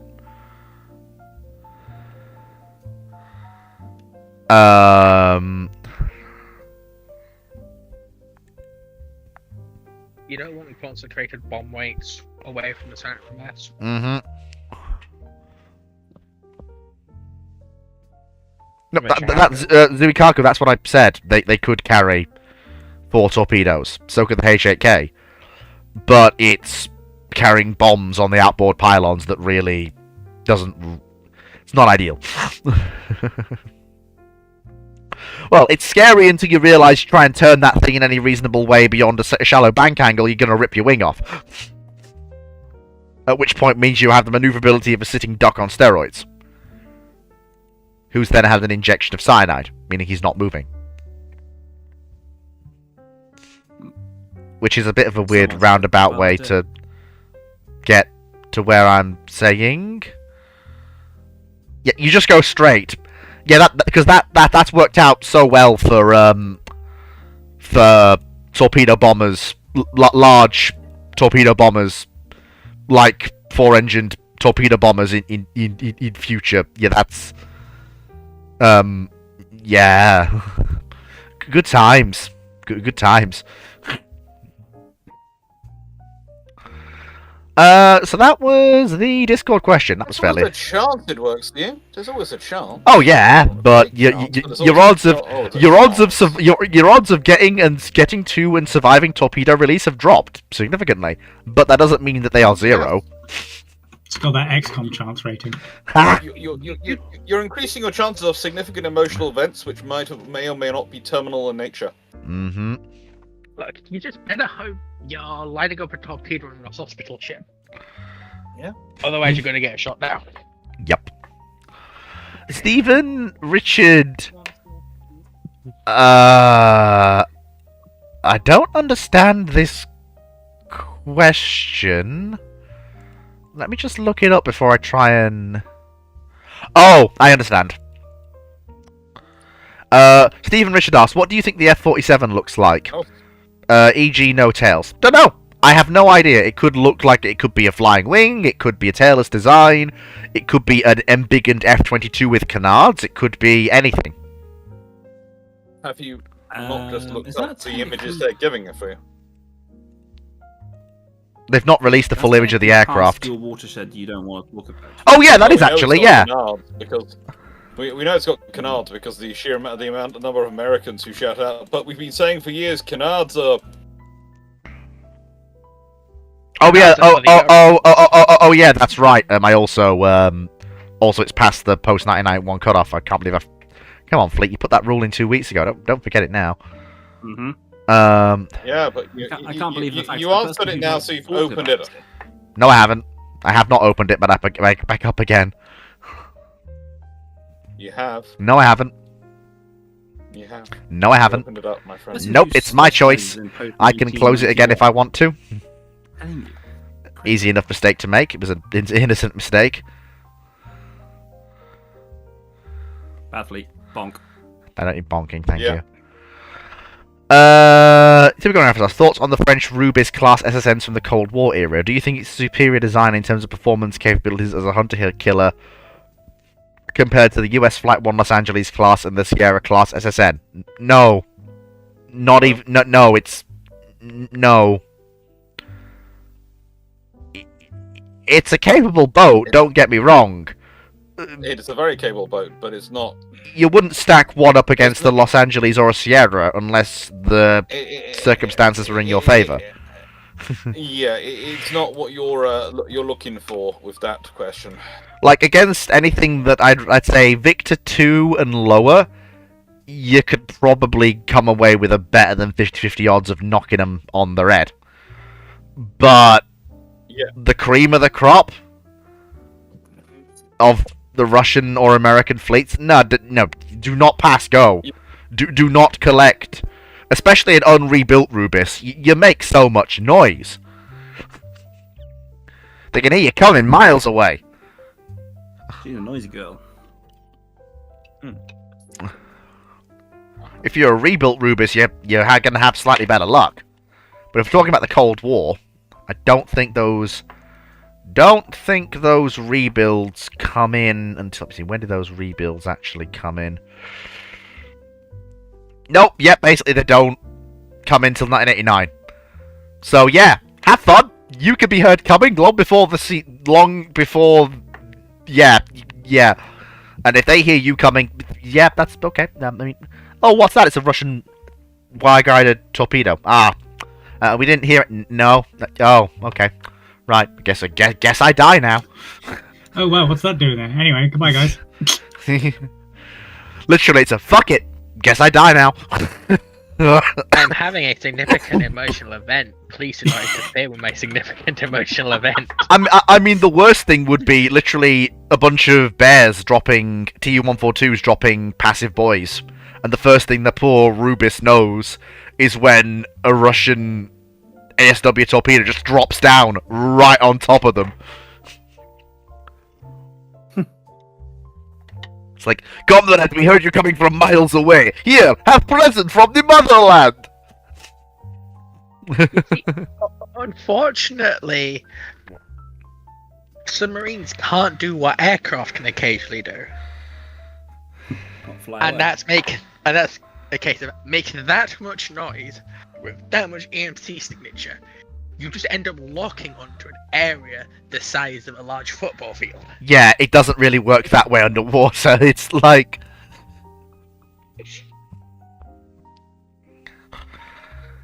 Stephen Richards on YouTube asked, the USN knows Japan is coming for Pearl Harbor on 7th of December 1941. The slow BBs go east, the carriers go west, and the planes... he says protest, but I assume he means protects the island. What happens? Well, if the battleships... Well... The problem is you've made the US fleet act atypically. And in a way that breaks basically all of their established doctrine. Yeah. So, for one thing... Never let that again. Yeah, for one thing, the battleships would be sortying as the Hammer. The various carriers would be operating as they were planned to at the start of the war, and as they did operate at the beginning of the war, as a fleet, quote unquote. But like you know, it's like there's a carrier group around Enterprise, around Hornet, around Yorktown, around Lexington and Saratoga, and then they're all fanned out, separated from each other, like Doctrine said they should be. But the BBs will be out as a hammer. And basically, if the US gets the drop on the Japanese, then the battleships move in and nail anything that's not sinking. Ideally, the plan would be hit the Japanese carriers, kill the Japanese carriers, and then the battleships go in to mop up with support anything that's, you know, not a carrier. Because at that point, it's safe to do so. But I'm open to hear what Dr. Clark thinks. Well, you've got it pretty much right. Honestly, that's their options. They don't have much more than that. The US are going to be sensible about their force allocation. They're going to be very strict about their force allocation. But honestly, they're probably going to sit there and go, okay, what do we want to do here? Yeah. Where do we want to position our forces? The thing that's more interesting, is people often forget, where are the submarines going to go? Yeah. And that's the most interesting thing to me. Where do the subs go? Because the subs will be part of it. Mm-hmm.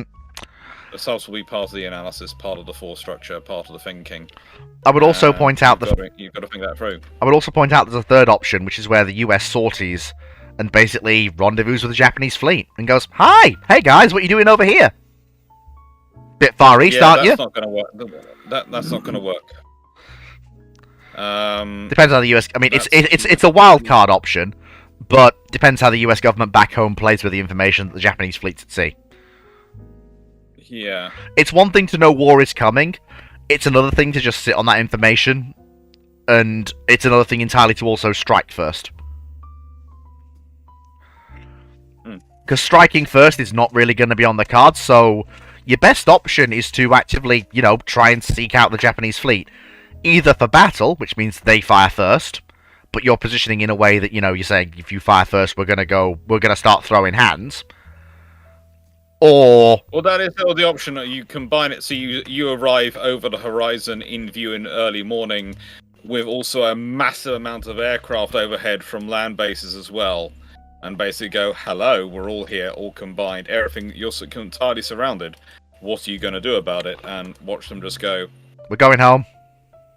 Yeah, there's not much we can do about it in this scenario. We go home. The more interesting thing is actually the political fallout from that latter scenario, because that's going to cause a massive uproar.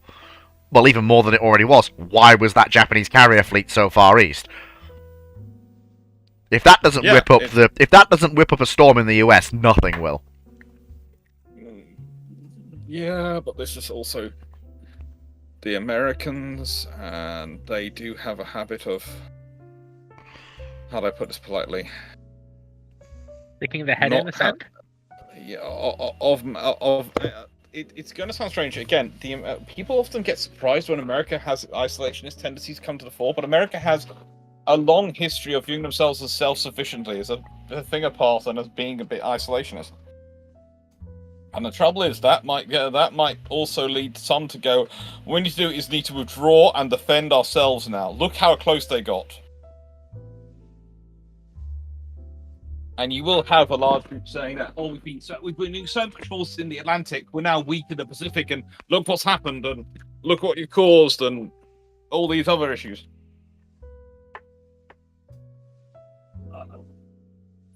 Sorry, I have to go put a poodle in the garden now. Mm-hmm. Okay. Right.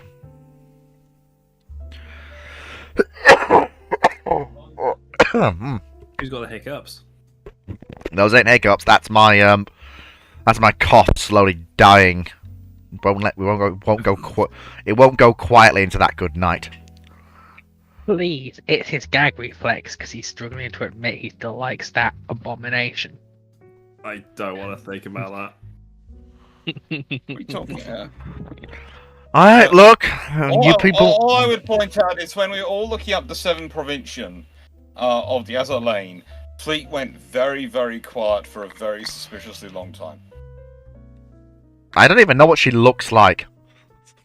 To be fair, I actually sent him the photo of it because I had to look and see what the hell it was. My reaction was, oh look, a thing. Notice how you started off by exclaiming you didn't know what she looks like, and then when James said he'd send a photo to you, you then said, oh no, my reaction was, oh look, a thing. Well, to be fair, your story keeps changing, Fleet. It's not... Changing.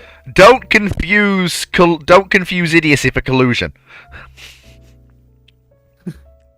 I mean, I think we can both say, well, we can all talk about this and say that me and Fleet aren't the type of guys to like Azur Lane.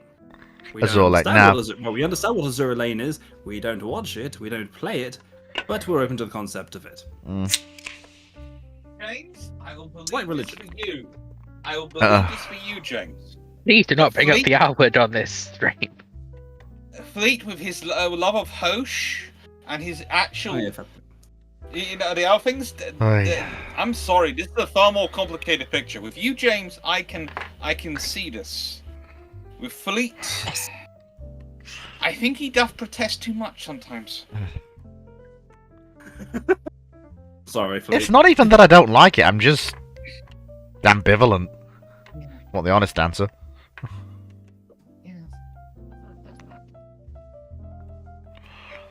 Right. If question 2 from Zuikaku, on Discord, if the IGN starts out with the A6M5, D4Y2, and the B6N2 instead of the A6M2, D3 Val, and B5 and Kate in the 42 carrier battles, how much more effective will their attacks be? And on the flip side, would you see the USA defenses get buffed faster? Would you see the F4 Corsair get pushed into service faster to counter these threats, while the Hellcat is being designed? I can answer the latter question first, because you can't... The US already believes that the air threat is extreme. Making the air threat more extreme doesn't really push the proliferation of AA any faster, nor does it really push fighter development any faster, because they're already going as fast as they can without cutting corners, and the US doesn't want to cut corners, because that leads to problems. And so they're going as fast as they can, so you can't really go any faster than they actually are going. In regards... That's the point. Yeah, in regards to how much more effective the attacks would be with more modern aircraft, well, obviously they'll be more effective, but you would have to... You'd have to wargame it out. You'd have to run multiple series of war games and simulations to figure out exactly how much more effective, in aggregate, on average, the attacks would be. Well, the thing is that they're going to be faster, so they're going to turn down reaction and coordination time for the American air defense at sea. Oh, absolutely. And that's the main thing. So that's the main impact. So actually, we can, whilst we can't wargame it ad hoc now, because I don't even have the PC I normally use to interface with the computer, which does the wargaming for me. This laptop, I tried hooking it up to it earlier, and it was kind of like when I tried to download SteamerBot on it. It just went, no, I'm going to die now. Oh. I know I used to do this, but I can't do this. I'm not doing this anymore. It's too far. The system which I normally used to do it has been upgraded, and I think it's now it now does require a 2.45 gigahertz link the whole way to make it work. And I have a combined internet system which links 2 different internet supplies together to get that. And this laptop finds that very difficult to deal with. If that makes sense. Mm-hmm. I understand that completely. I basically have 2 internet supplies.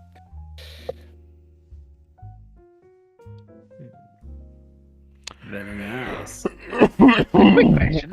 It's kind of necessary in Cornwall. You have the landline for stability. You have the satellite line because inevitably the landline's going to go down. Yep, same up in Wales. Yeah. Except for our landline comes through on copper cables, and if it gets raining or it starts to get windy, it dies. So we bought Starlink because we have a satellite in the garden. Ditto. Does your landline also come via copper wires which are strung between poles? Yep. Rather than buried. Yes, that's us. The same in Cornwall. It's exactly the same. So I have both a landline and Starlink, literally like you do, because they're the options. And people keep complaining to me, going, "You're supporting Musk," and I go, "I have no personal axe to grind politically with Musk at the moment. He's not a British politician. He's annoying. I don't agree with everything he says, but frankly, I don't care enough about him on a political front that I'm going to cut off the only access of decent internet space." Look, let's wait for the French to get... Look, when the French come up with that system that French startup's working on and that becomes viable, then we can talk about switching over, because then there might be a rifle. But if there's only one service... We've been talking about that system for 15 years! Suddenly it turns out a lot of people have come forward with cash for reasons unknown to everyone. Yes, but look at how long it takes to actually build the infrastructure and set such a system up. Oh no, I'm aware. I'm just saying. I didn't say how long it was going to take. Now, it'll probably be about 2035, if not 2040, by the time it's viable. Mm-hmm. Yep. With enough satellites and enough He's density. going to have Wi-Fi here. We have that in Cornwall. They claim it's terrible. It doesn't work. It's supposed to take over when the BT line goes down. It's never once worked at all. Whoops. And Yes. I can But do actually they still try physically, and get I to can you? actually physically see the mast. Oh my It's supposed to be god. coming from. Really? Mine's in the farm just up the corner. Good Yeah, I gravy. can physically see the mast. It's sitting on the hill, looking down at me, and I'm sitting there going, So, how you doing over there? Please don't No. bring those up. I might have to climb up one this week. Oh, At least we're not all going on about apparently you can get cancer from it because it produces 5G. Ugh, At least don't we're not even. all on that level anymore. well, none of us are, I would hope. We've all got sensible heads on our shoulders, I would think. why do you keep accusing me of these things? No one did. No, I don't know. 5G can give you cancer just by giving you access to Twitter. Darren, that was a What you do good is save. delete Good Twitter. save there, Fox. So well done. For a I second am there. compelled by logic that Twitter is brain cancer. Yep. Right, moving on. YouTube Minecraft Watcher on YouTube, funnily enough. Wow, shocking in that name, you never would have guessed. Asks, it's April 20th, 1942, and the Americans find all of their battleships, including the Standards, have mysteriously turned into an Iowa-class battleships. What next? Well, first of all, there's a massive spontaneous party pierside. After everyone's recovered, after everyone's recovered from the hangover, they go, right, how do we use these assets to quite literally obliterate every possible threat to the US Navy on the surface, where our carriers can't be? Oh look, battleships that can keep pace with our fleet carriers. It's not even that. Like, they can be basically anywhere in the world. I know. You actually end up with more problems than you solve. Think about it logically. You've now ended up with all these first-rate units. Okay? So people are going to want to use them for all the first-rate missions they have planned, which means all the missions which you've had the Standards doing, which were the coastal, the amphibious bombardment, the coastal support, all these missions, they're going to get neglected. They're going to get dropped down to cruisers at best. Do you want to know what the funniest thing is? I know Admiral King might hate it, but what he could do is he could say, well, working with the British in the Atlantic anyway, what if we poke them and offer them, for some of their first-rate duties, some of our massive Iowa swarm, and say, can we borrow the Revengers, please, to go and blow up some islands? Wait, can you say the original question again? It's April 20th, 1942, and America finds all of their battleships, including the Standards, have mysteriously turned into Iowas. What next? Okay, I was. Because you said I were originally, I was thinking have the alternate. No. But the thing is, at that point, you can basically go, hey, Britain, we'll backfill you with some of the Iowas, we'll bring some over. Can we borrow, like, some of the Revengers, please? We want to go blow up an island, but we don't want to use an Iowa to do it. Can we borrow that, please? Hang on a minute. Send your own escort, it's fine, but just, can we borrow it, please? There is an issue here. Okay. How many Standards were operational at this period in time? I would assume I assume it's also 8? ships that are... I assume anything that's also broken or theoretically would be being repaired would also then be brought back as an Iowa. I would think. Because that then lies the question of, if it's a one-for-one replacement for each one, Uh-huh. then say for instance, West Virginia is still on the bottom of Pearl Harbor, and she's miraculously now become a Iowa-class battleship. Yes. Still in the bottom of Pearl Harbor. I mean, I would argue that in the spirit of the question, I get what you're saying, but in the spirit of the question, I'm just gonna say that she's now floaty again, and the right way up. I was going Floating to turn floaties. into an Iowa. She's just an Iowa in 3 different pieces. I ask the important questions. She does. I bring people to logic. Yeah, he does. In fact, it can be said, ask the important questions. Wait. Isn't so USS Wyoming would count, right? So would that be Yes. an Iowa missing 2 turrets? Because No. it's missing most of the main battery. No, it would have all the turrets, apparently.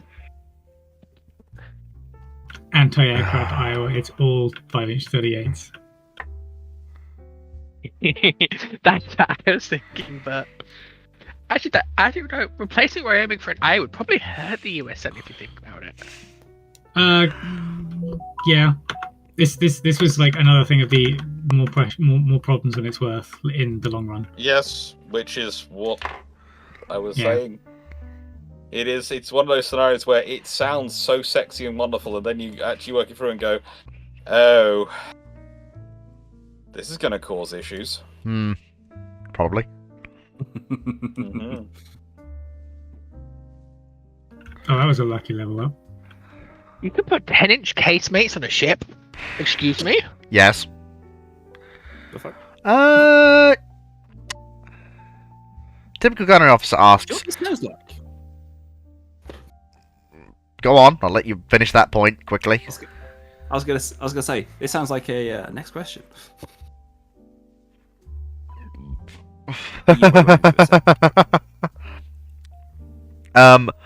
Typical gunnery officer asks, do you think the Army's failure at adapting the Roland SAM system made the US Army lag behind in terms of short-range SAM systems in the Cold War? Do you think the Chaparral isn't adequate for the role as the SAM system, unlike the Roland for the Cold War? I mean, it's not the best system in the world, but it worked, served its purpose, filled the niche between the short-range Burt of the M163 and the long-range I'm going to murder you fairly accurately that is the Hawk. I'm not gonna lie, I did mishear and thought you said rolling airframe. Like, do you mean the thing that's currently in use and is pretty fucking good? No, Roland. Yeah, I realized that when you said it again. Yeah, it's... The thing is with the US Army knew what it wanted. It accepted some compromises, but it did mean the systems could be mass deployed. So you could have lots of M163s, lots of Chaparrals, lots of Hawk.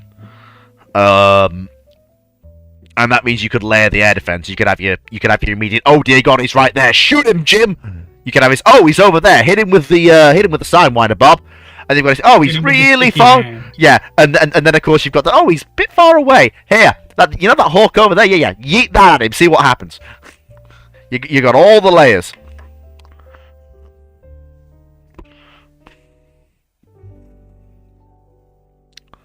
You certainly have some options. Mm-hmm. It does. And then, of course, if you're an infantryman, you go, there's a helicopter or a plane over there. Hey, that didn't Stinger. Hang on 1 second, shoulder. I've got tone, whoosh. Away we go. And that's a dead aircraft, possibly. Like it's. Keyword there, possibly. Yeah, but that's just AA. That's just AA in the Cold War and AA generally in a nutshell. There's no guaranteed kills. So that vehicle reminds me a lot of I'm going slightly modern, the modern Russian vehicle that has a Panzer on the top of it. Oh, yeah. The thing with Roland is that it's it's quite good for Europe because it's 2 missiles ready, but it's much more long-term sustainable. It carries reloads. I think it's what's the exact number of reloads it carries in the vehicle itself? It carries 2 per arm. Yeah, thank you. 2 per arm. So it's got some legs to it in terms of, logistics in a fight. Fire off 1, reload. You've got some flexibility in that, which the Europeans kind of need, given, the smaller size of their militaries and how they operate. Whereas the US can just go... One of the benefits of Europe as well is the terrain can be useful, or like very easily used by those systems. Yeah. So that you don't have to have like perfectly layered things. You can have them funneling them through the layers. Whereas the Americans have the logistical heft to go, oh, we fired off all of the 4 missiles from this Chaparral, or all of the 3 missiles from this Hawk launcher. Let me just call up the nearest, the nearby, they've got enough of the things lying around. They can go, right, it shouldn't take us more than a bit to reload this thing. They have the mass. Yeah. Whereas Roland offers that flexibility. And also, again, Roland has that. Roland is very much the I can do everything. The only thing the Roland is a little bit weak at is point defense. But Roland is the all-in-one, I can be your short, medium, long defense system for European armies in the field. Mm-hmm. Whereas the US breaks that up into 3, with M163, Chaparral, and Hawk.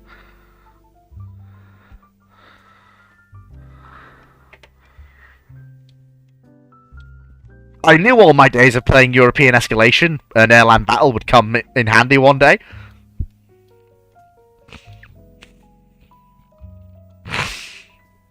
I hate the Hawk. I will never forgive the Hawk. So many MiG-15s lost.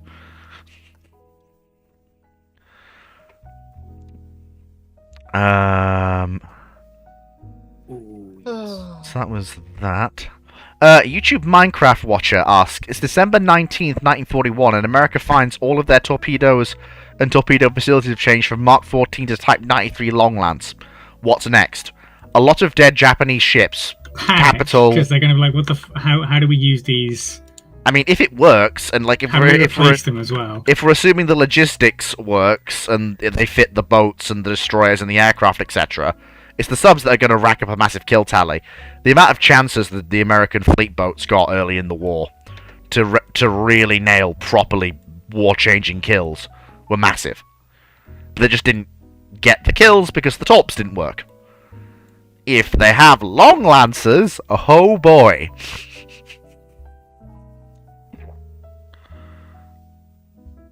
Oh dear. That is, yeah.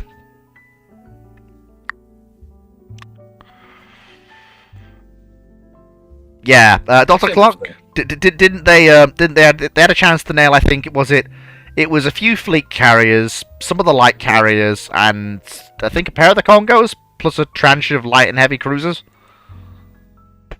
Pretty much the Japanese war effort would have been, and naval war effort would have been significantly less, and the war would have probably been shortened by quite a large amount, because you wouldn't have had to fight the battles to actually gain sea control. No.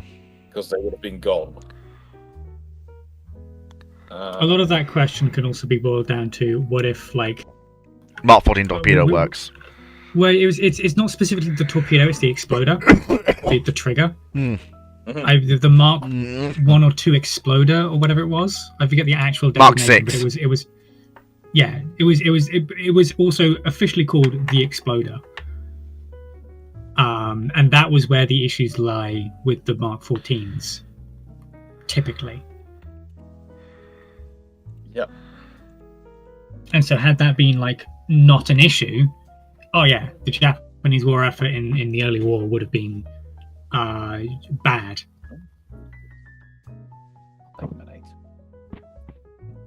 And they would likely have lost a lot more units, and because of the confidence in their weapons, the Americans would have been a lot better and a lot more aggressive about using them, because a lot of submariners were, until they started doing their own modifications, there was a very big lacking in confidence of their weapons working properly.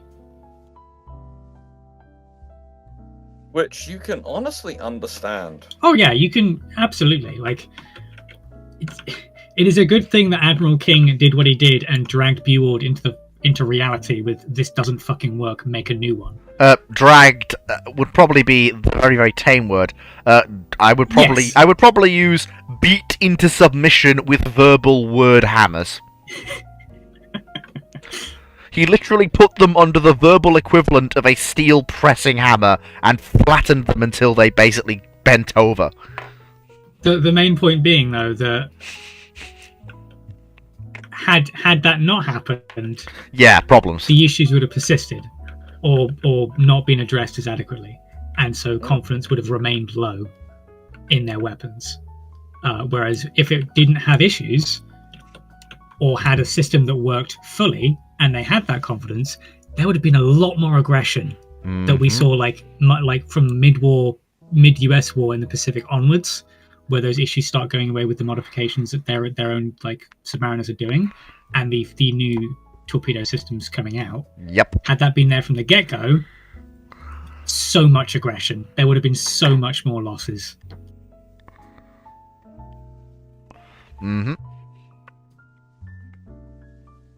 There is also the issue with the depth measures. But at this point we are dealing with the Type 93, so a lot of the thing was also like with the exploder device itself rather than the depth measure, because that was a lot more readily apparent and presented.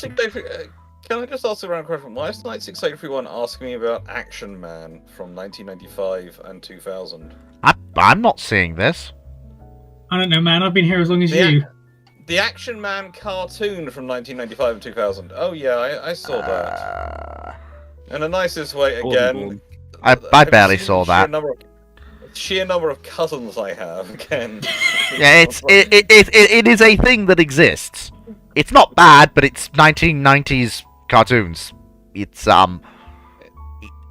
I've seen a lot worse. Yeah.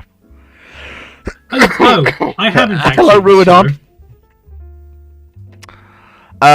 Right. So, there are worse I can think of the particular cartoons which ended up doing that movie franchise, which was just so wooden. Which one? That could apply to a lot of things. G.I. Joe's. Oh, G.I. Joe was part of the whole. That was mixed up in the whole Transformers MacGuffin as well. Yeah, that was because they had crossovers and everything, same universe and all that jazz.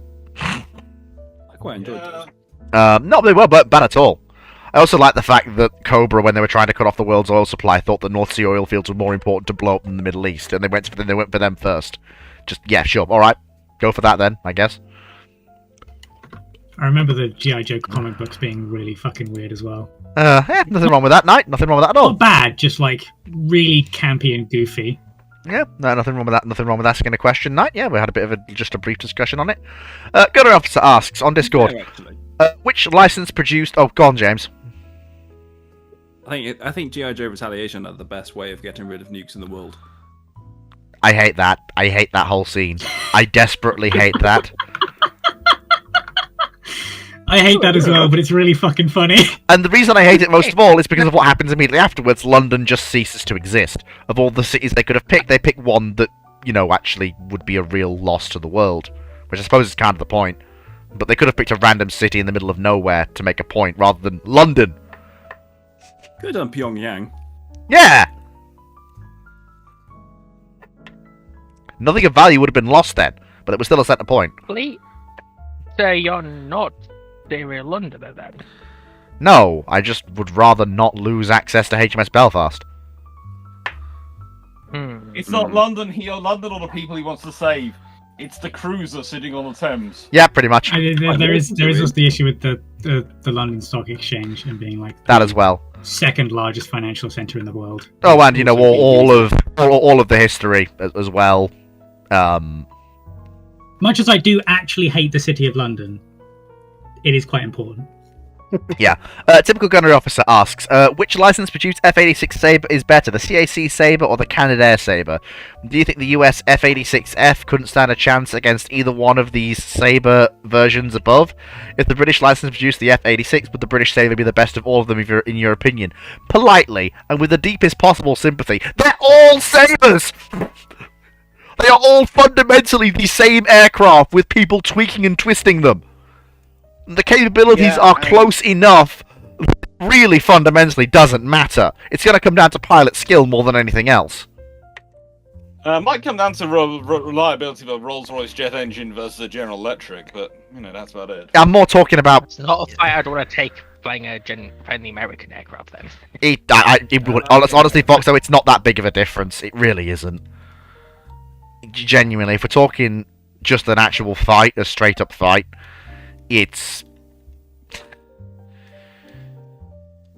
If they're all Sabres.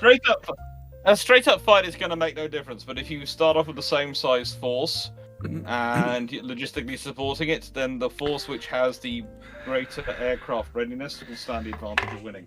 Because that means the pilots that kill at worst point, and actually achieve the kills, will have enough wingmen to provide them with spare lives. And that's the worst. That's a very crude way to put it, but that is actually some of the analysis. I keep saying this, gunnery officer. I'm going to say it again. You are the most anti-American American I know. You consistently go out of your way. Lord! You consistently. Gunnery officer is nowhere near the most anti-American American I know. Nowhere near. I said I know. I mean, it's not saying it's a bad. Not the one you know. I can think of at least 3 more you know through chatting on my channel and chatting on the Discord who are far more anti-American than the poor gunnery officer. To be fair, there's been a lot more of them coming out of the woodwork recently. Hmm. But we won't go into that. No, it's very good. Good self-control, well executed. And there's a difference between being anti-government and anti-America. Yeah, it's a difference. And and in gunnery officer's case, anti the entire philosophy behind the American procurement program policies. Mm-hmm. Which, to be fair, is actually Which a is quite also rational and well-reasoned statement to have. Hey, It is. It's It another is. American. That's the point. Yeah. Yeah, the token American has arrived. I'm going to say is True Social has some very interesting opinions on the F-35. None the less said about It's that, the better. Interesting. Being All wrong. it does is have interesting opinions. Also, when they actually have opinions which are mildly accurate or based on information which is mildly accurate, I wouldn't I'll call take anything more on Truth Social close to being accurate, Dr. Clark. There's Even Twitter. a blind what I'm squirrel saying. can find a nut. that's why I'm saying if they're basing on something which is mildly accurate, I'll take note. But in my experience of Truth Social, is that there are a lot of people there. Let me put it this way: whatever real people there are there trying to share information honestly are far outnumbered by the bots. Yeah, they're drowned out by, Dr. Sharing Clark, I think twaddle. you just described every single social media platform currently in operation. and YouTube comment sections of large channels. That's a don't know. social media platform. Yes, I just. Yeah, You get but comments on your videos? I said The thing large is, channels. I meant like million plus. to be fair, the thing is, I would say with YouTube, and I would say with especially with the channels, etc., it's an admin problem. If you don't have admins you're prepared to trust with the firepower necessary to be proper admins, then you have no one to blame about your channel having these bots on, but yourself. I do occasionally consider I might have trusted some of my admins a little too much with a little too much firepower, but it works. Yep. Ruinon basically operates the gigantic lever with a giant cartoon boxing glove attached to it. To be The fair, problem is, there I now No, there are. To be fair, there are 3 combined who all have access to that giant lever. One of them is Dr. Dan. Yeah, there The is other that one as is well. Runon. And there is also also Lady M, Ah, good. who has the power. And yeah, isn't Cyclic my peer? He is as well. Cyclic's your peer on Discord. Cyclic doesn't have the same power on the YouTube channel.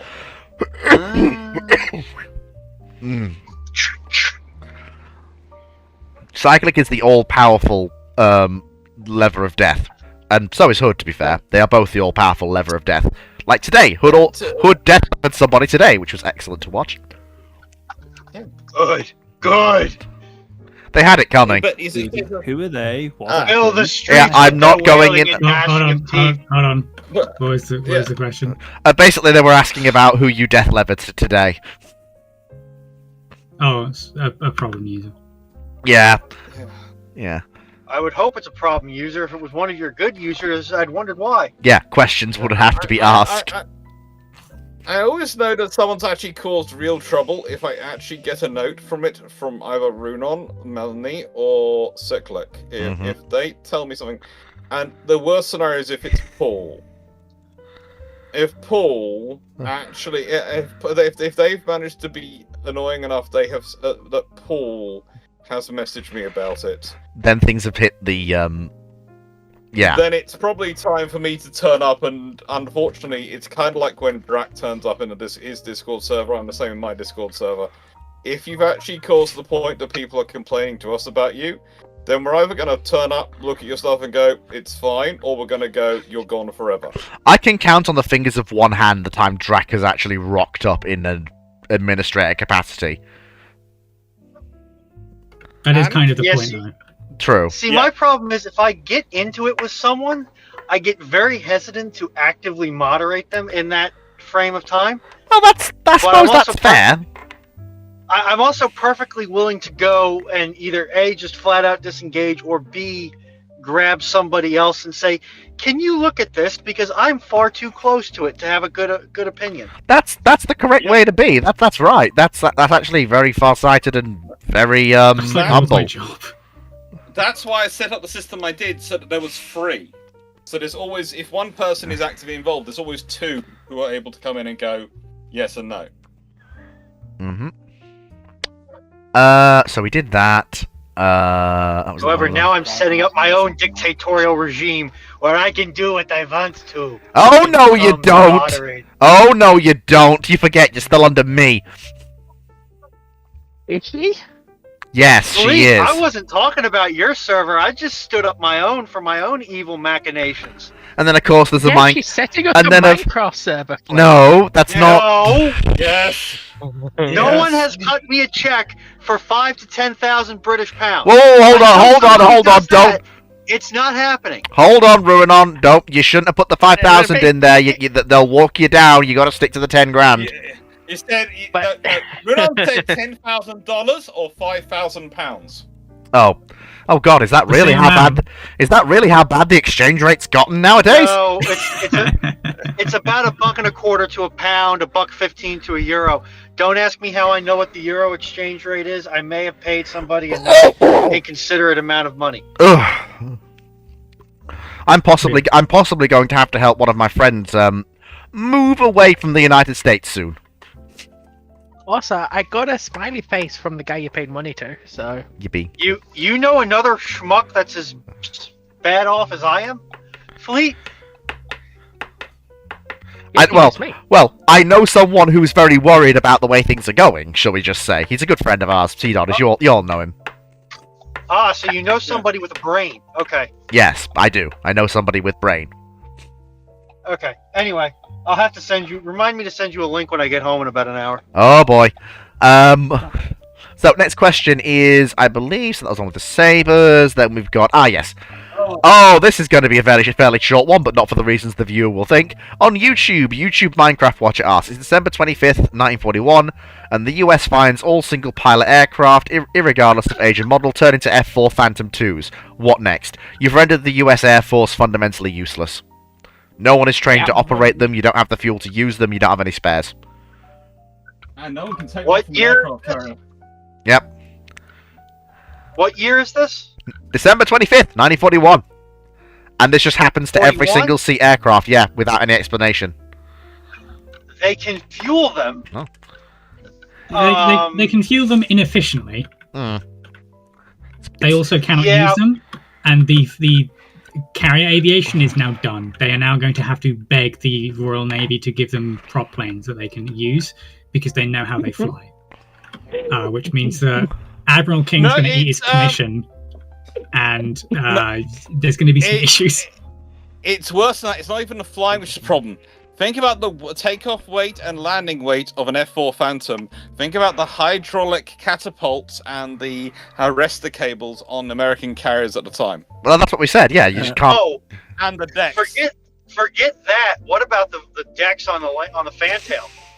A Phantom is probably going to stick its legs right through the deck. I mean, it gets even worse. It gets even worse than that. Very few airfields can actually handle a Phantom at this point. Actually, surprisingly, the British carriers might be able to soak Phantoms simply because they have the armored deck. Yeah, for sitting on the deck, sure. It would be a dice roll until you actually wore them down enough that it punched through at a certain point. But yeah, they'd be better at it than much of the Pacific-oriented fleet. I'm not saying you should do it. No, I know. I'm just saying you could do it. You're basically going to have a lot of trial and error and a lot of broken airframes and dead pilots before some form of fleet becomes operational. If Wait, that ever happens. Is this how you get a really cursed timeline of the It's already Enterprise's cursed. flying swordfish? Yes, You it get the basically Enterprise is. flying swordfish. It basically is, yeah. The British are now basically providing carrier aircraft to everyone until the US can build back up. I think Enterprise and Lexington and Saratoga would probably wrangle.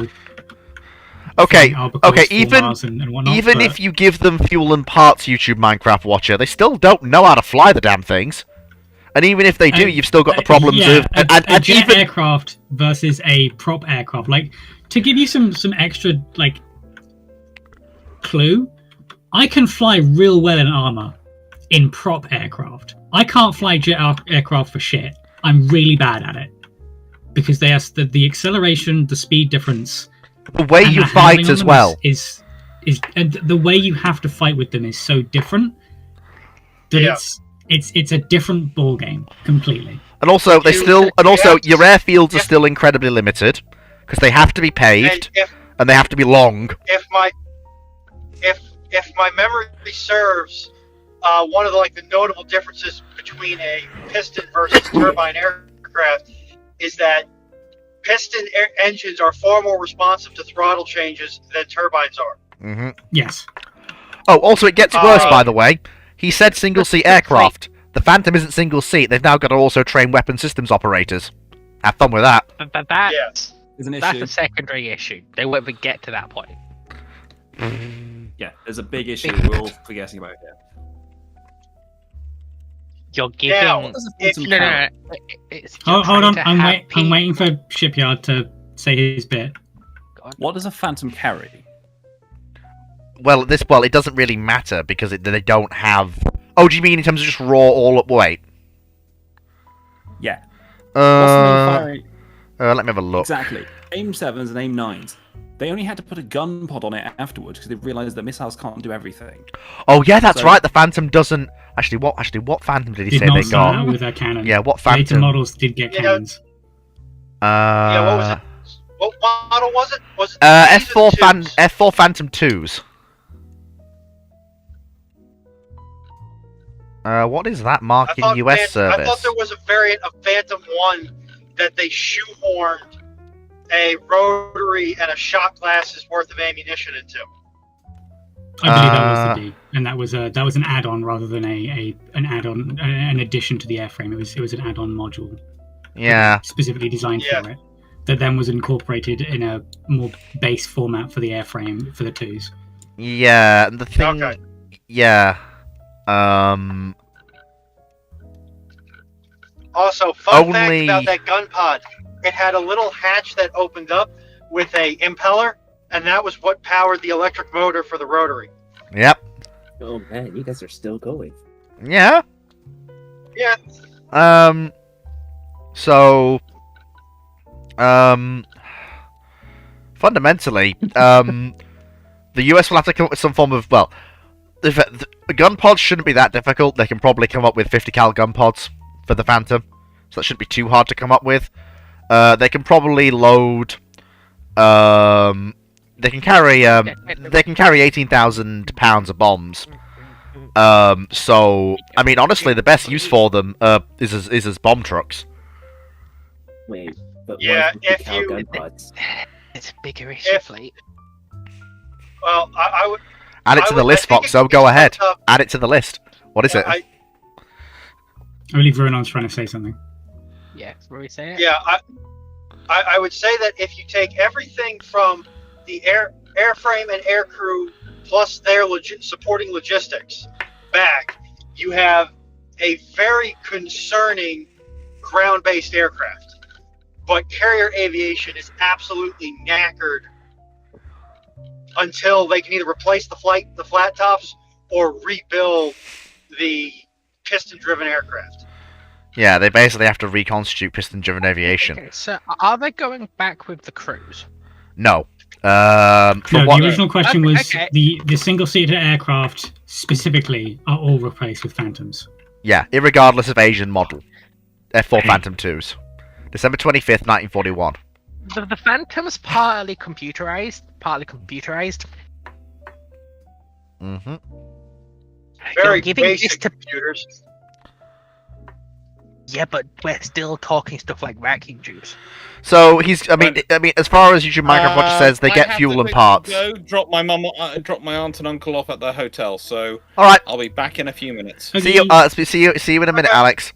Bye. But yeah, so the even if just to Fine, go on.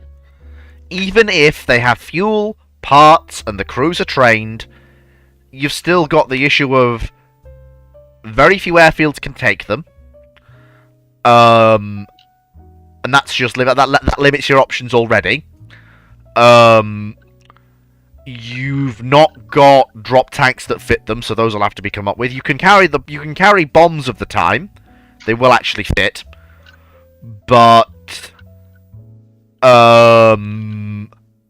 that's still gonna mean that you've basically been given a supersonic bomber, which is not a bad thing, but your use options for it are limited in the extreme. Okay, can Foxo Yeah, finish her of course you can. statement that was tying into electronics now? Of course you can. So you've got the 1970s era electronics that are attempting to be operated by people who don't have the large-scale concept of electronics. That could cause some consternation. Mm-hmm. And you're looking at stuff like radar altimeters. Like the basic flight instruments of the F4 you're looking at, they're not going to know how they work.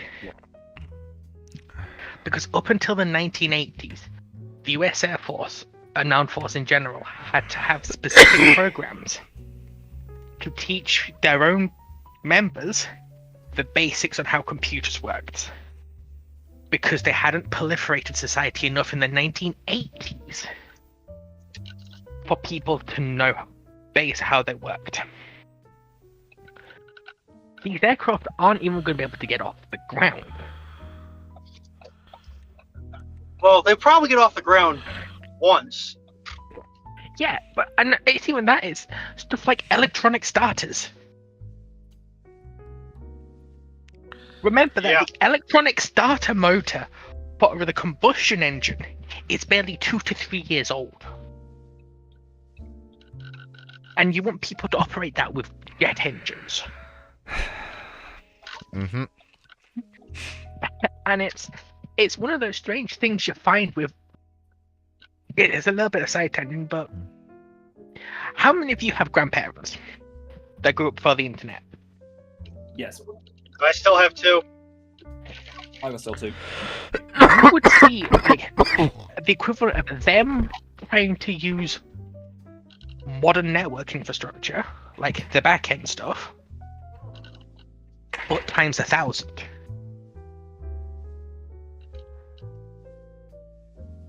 Because this stuff is so far...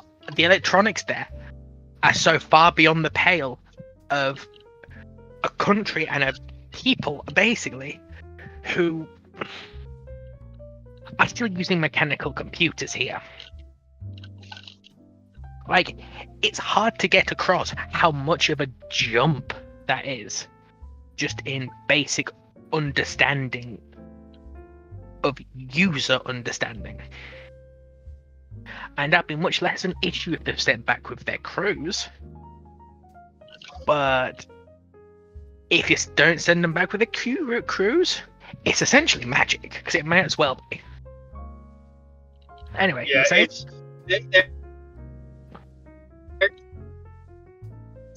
they're going to run into problems of, like saying it a different way for some stupid reason. They won't even know the basics to begin troubleshooting some of the more advanced systems. And given how much voltage pumps through some of those systems, it's going to result in a lot of dead 1940s aircrew. Because you'll have one pin that's got 12 volts DC on it, and then the pin 4 millimeters away has 1,000 volts DC on it. Yep. That's not getting to. That's not getting to somehow accidentally turn the radars on and cook each other. Because even stuff like radiation theory is relatively new.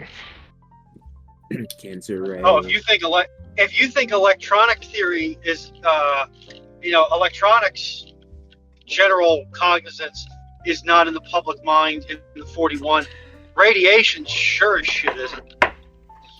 Hey y'all, why's my rat pack in front of this aircraft? Yeah. And then, because, fun fact, most engines of this time period, including a lot of aircraft engines, were manually started or mechanically started, not electronic. Or started with a shotgun shell. To a degree, yes.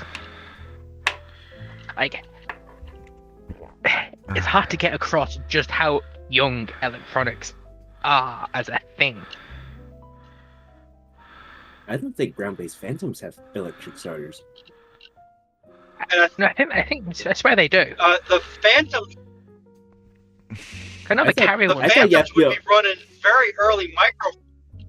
The Phantoms would also be running early microprocessor, like millimeter scale microprocessor units, right? Yep. I recall you need external air to start a Phantom. You need external air blower to get air through the engine to even start it. Because I thought they could. I thought the you need land-based ground ones power. could dry start.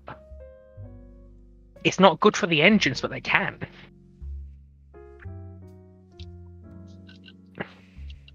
Oh, no, Well, I know the British. I know. Yeah, you're right. I'm thinking of the Rolls-Royce equipped Phantoms. Yeah, because the US ones will be with J79s.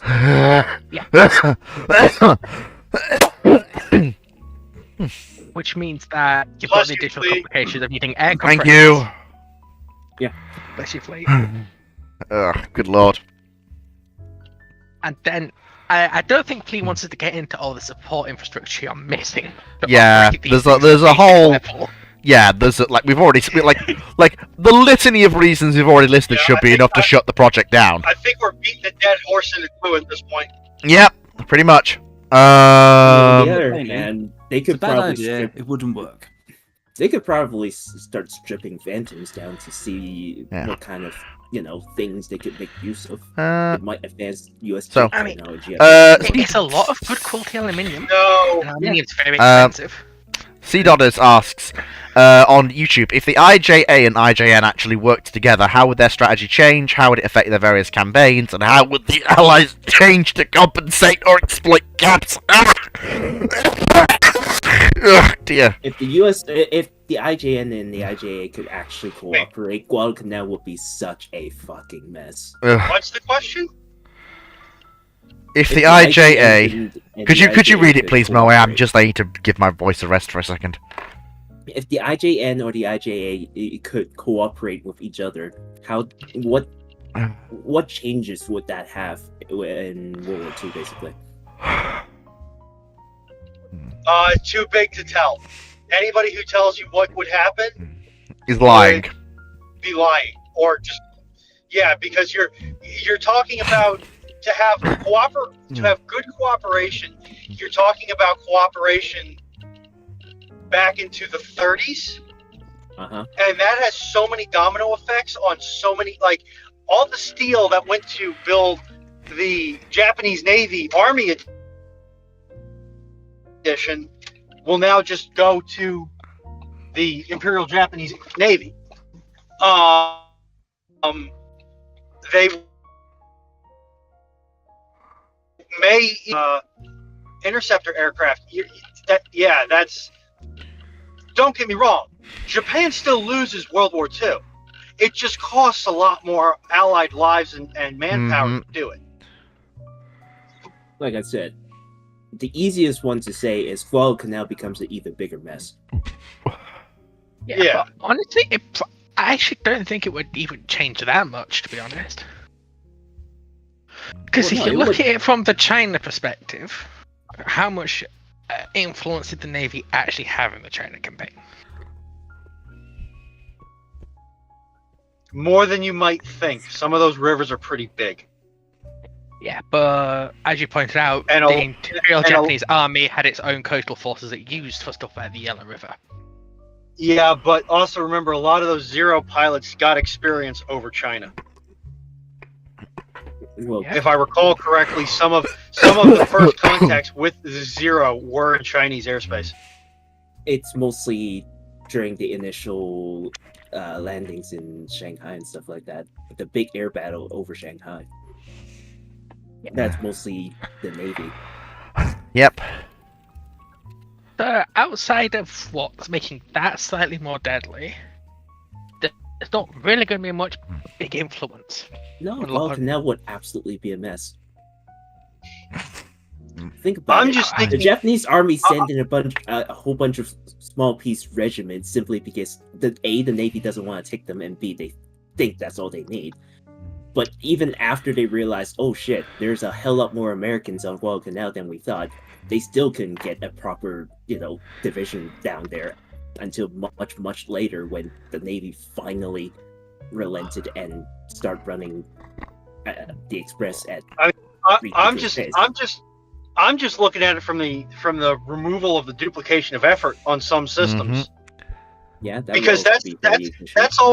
that's always the biggest problem for the Axis in general, is that they just don't have the industrial capacity, soup to nuts, to do what they want to do. Mm-hmm. Only the Germans come within spitting distance of it. Even then, they're just The Germans don't. Even then, even if the Germans are able to do it by cannibalizing what they captured This is what I mean. and using slave labor. I know, but that brings them within. And- That just about barely brings them within possibly being in sight of the weakest of the Allied powers. Yeah, but it's not sustainable. No, I'm aware. So, Britain I will point out the Germans did outproduce France in World War II. Well, yes, yeah, but I feel like that's not really fair on the. Britain, U.S., and depending upon how much you want to squint and twist your head, the USSR could sustain their output as long as the raw materials kept coming in. Germany, Japan, Italy couldn't. Yep. Finland probably could, but that's because Finland had already built up a lot of its infrastructure, so they just had to keep it from the Germans and the Soviets. Yes. But sort of, I'd argue about the Allies that arguably the British couldn't. It's why you get the large-scale drop-off of war production after 43. Because, especially for the home elves, the British burn the candle at both ends. And economy. Well, yes, they did, but I would point out that the reason we stopped burning the candle at both ends is because we could afford to stop burning the candle at both ends. Well, no. If British production really started to drop off mostly because of the amount of manpower Britain needed for the front lines. Well, there is that as well.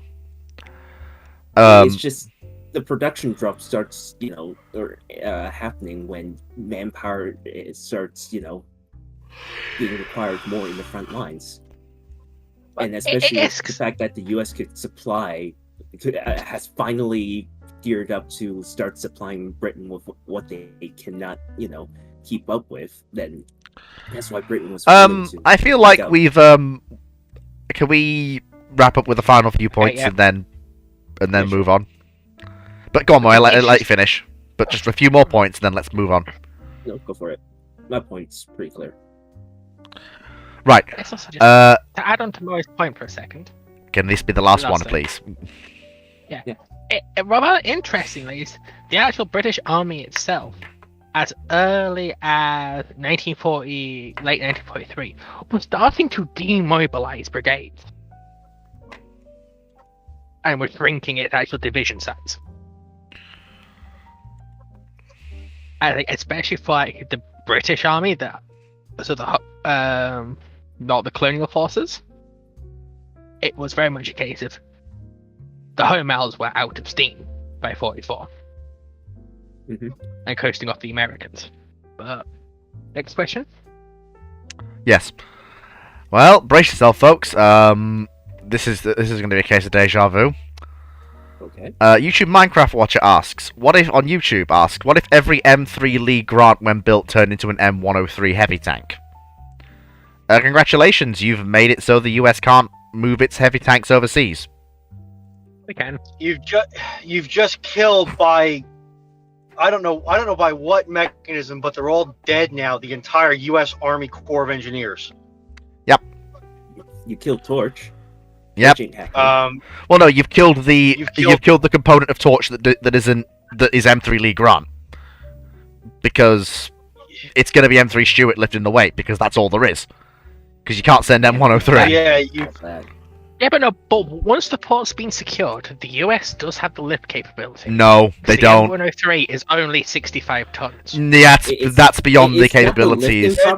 It's the shipping problem. Yeah, they can ship it. It's not going to be comfortable, but they can ship it. Well, no, they can because ship they were it. Shipping heavier. They can ship it to developed ports only. That limits you to the British Isles, basically. You can't do it in. Yeah, to develop ports with working heavy lift infrastructure. Yep. That was one of the ports like Marrakesh. Well, okay.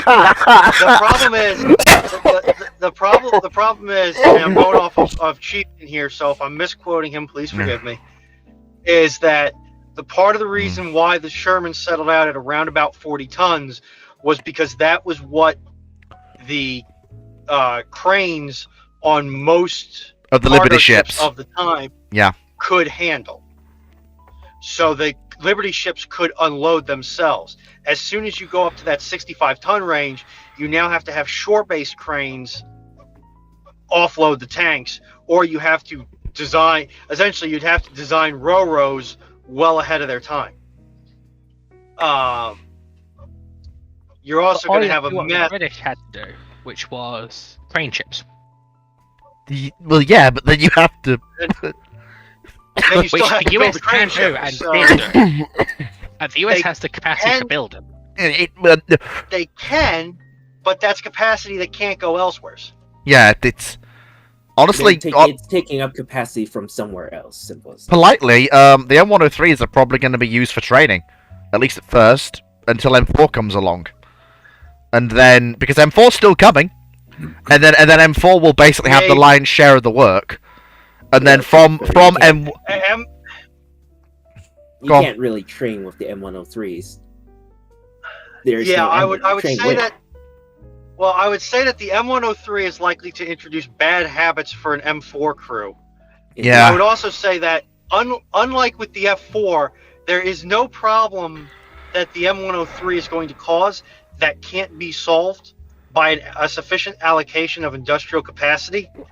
The problem is that you have to have the industrial capacity to allocate to that program, that essentially a giant retooling effort. And can you afford to do that? Do you want to do that? Are you going to just embrace the suck and do it? Probably get not. The vastly more qualified tank. The problem is you've also got. Let's be real. The Americans are going to go. Is it worth the effort? For stuff like M6, it wasn't. For a 90mm on the Pershing, it wasn't. But a 120. It's too heavy. Box that most. But it's 65 tons, and it's the industrial capacity of America. They can get it over there. That's not the problem. It's when it's in country. It's the will. Do they want to? Yeah, I think they're going to look at its capabilities and go, not worth it. We don't need it. Too much tank. Hang on. It's worth it. Because it's a light it's a medium artillery piece. Foxo, you're missing a big thing that I think Fleet just telegraphed to. What is the average capacity of bridges in European theater? The Germans had trouble with the King Tigers. Is only 40-50 tons. You're going to have a problem. If Pershings have problem crossing a bridge into Germany, you could bet 103s will not cross that bridge. And also, the Army's bridging equipment can't take them. Yay! Well, the bridging equipment they can build. They just build better bridges. Yeah, bigger and heavier. The problem is not every gap can be solved by an engineering corps bridge. You know what they these- would be these- useful for? The Berlin Parade. Yeah, Yeah. Tell the But Russians to fuck off with their IS-3s. yeah, but the M103s, they're too much of a useful asset for them not to try and bring them over. I don't agree. At the tactical level, I will agree with that. At the strategic and logistical level, they may be too much of a headache.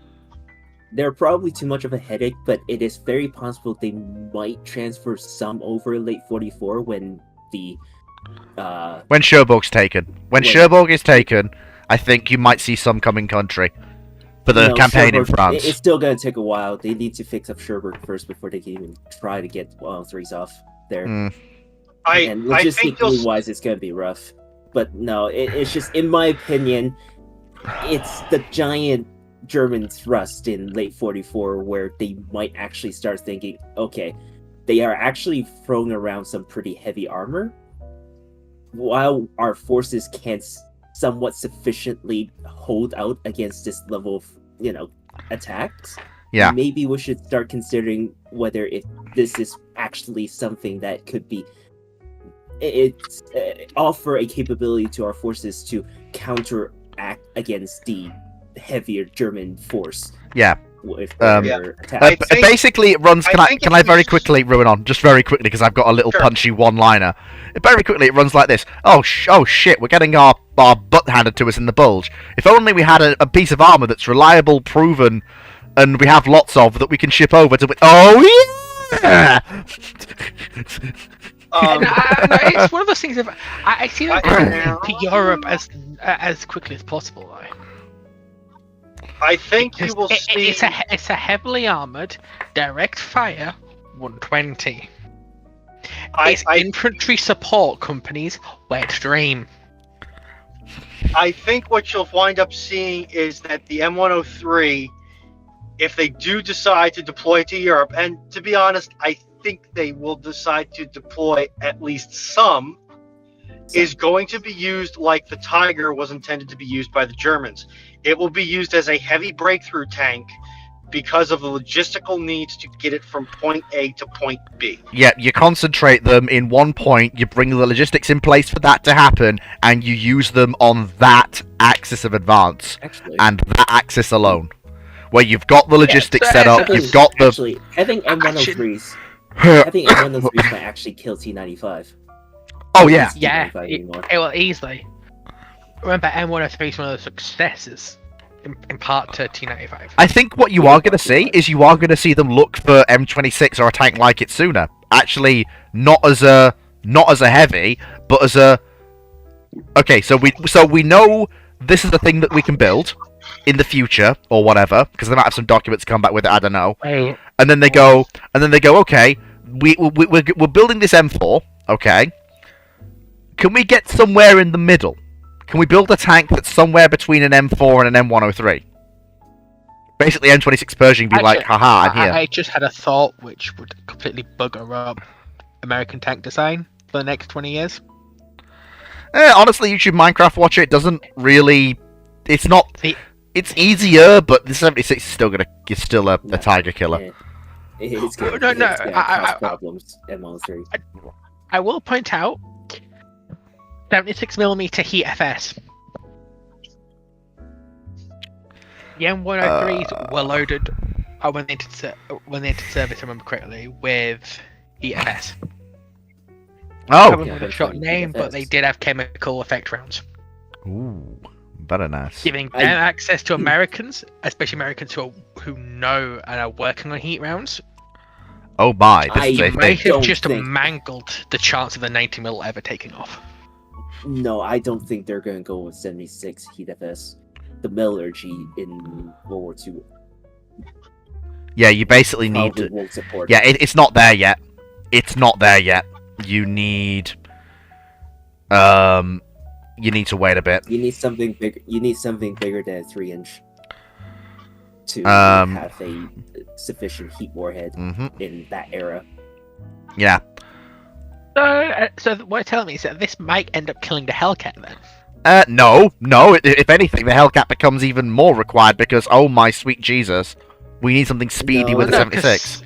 Because if you have these very high penning heat rounds, Mhm. but they require at least a 90mm, Tank Story Branch is going to give me the 90mm. No, the 90mm isn't going to be ready for a long time. They're going to want Hellcat still. It's still going to be a metallurgy issue. Yeah. And Like- fundamentally, you're going to run into... Hellcat might be slightly different from what we get, but you're still going to get basically machine gun-proof, high-speed anti-tank gun, because that's what they are. Whether it has a 76 or a 90 is basically going to depend entirely on whether they're willing to accept the delay to get the 90. In fact, you might have two versions, Hellcat 1 and Hellcat 2. Hellcat 1 with the 76, and then Hellcat 2 with the 90. So the M3 90mm ready to go. Oh. It's just not particularly good. Well, yeah, exactly, so they're going to want to wait, because 76 gives better performance for less weight than that gun. But now So- there's been so- getting around that can make it work. But they are not going to get a 90mm heat round working in World War II. The metallurgy is not there yet. They might get it in late World War II, but 76 is just by far a much easier gun to work with. And you are- their current stock of vehicles. Yeah. It also reduces the load on the chassis, which makes... One of the reasons they accepted Hellcat was because it did actually pass a lot of the reliability standards they needed. The Army actually had in place for European theatre of operations. Because they didn't try to overload it with the 90.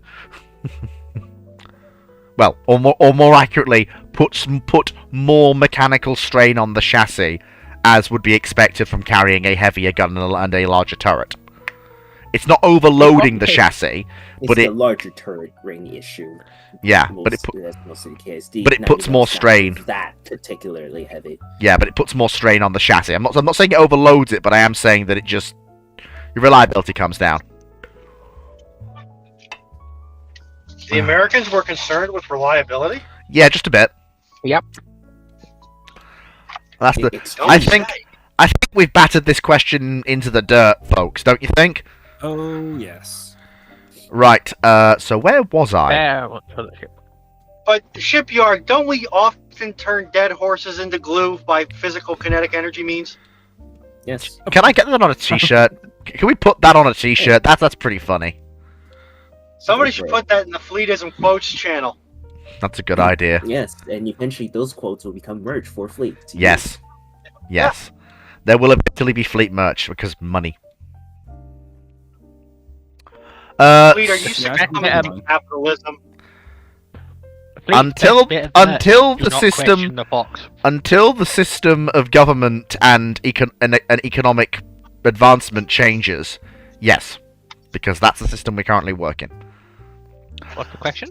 C-Dotters asks on Discord, if the Cold War went hot, how could the Soviets get past the Senlega training area without every infantryman and tanker on both sides breaking cover, leaving their vehicles, to sprint towards the small blue van to buy currywurst and beer from Wolfgang?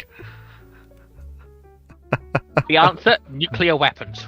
That's the only way you're I'm getting too past American to Wolfgang. understand that one. That's the only way you're getting past Wolfgang and his Bratwurst ban. No I'm force too on American to Earth understand this one. can get past Wolfgang and his Bratwurst van. I'm gonna very quickly. I'm gonna very quickly answer this question on YouTube because I'm gonna keep going till 9 o'clock because we're on a bit of a roll. So Yeah, go for it. But before you do, Fleet, I'm sorry, but I'm the dumb American. What in God's Elaborate. green earth are you all talking about? there was a van, training area that provided beer and bratwurst to British serving personnel in British Army of the Rhine. And there's a joke being made that he's come out of retirement due to the war in Ukraine.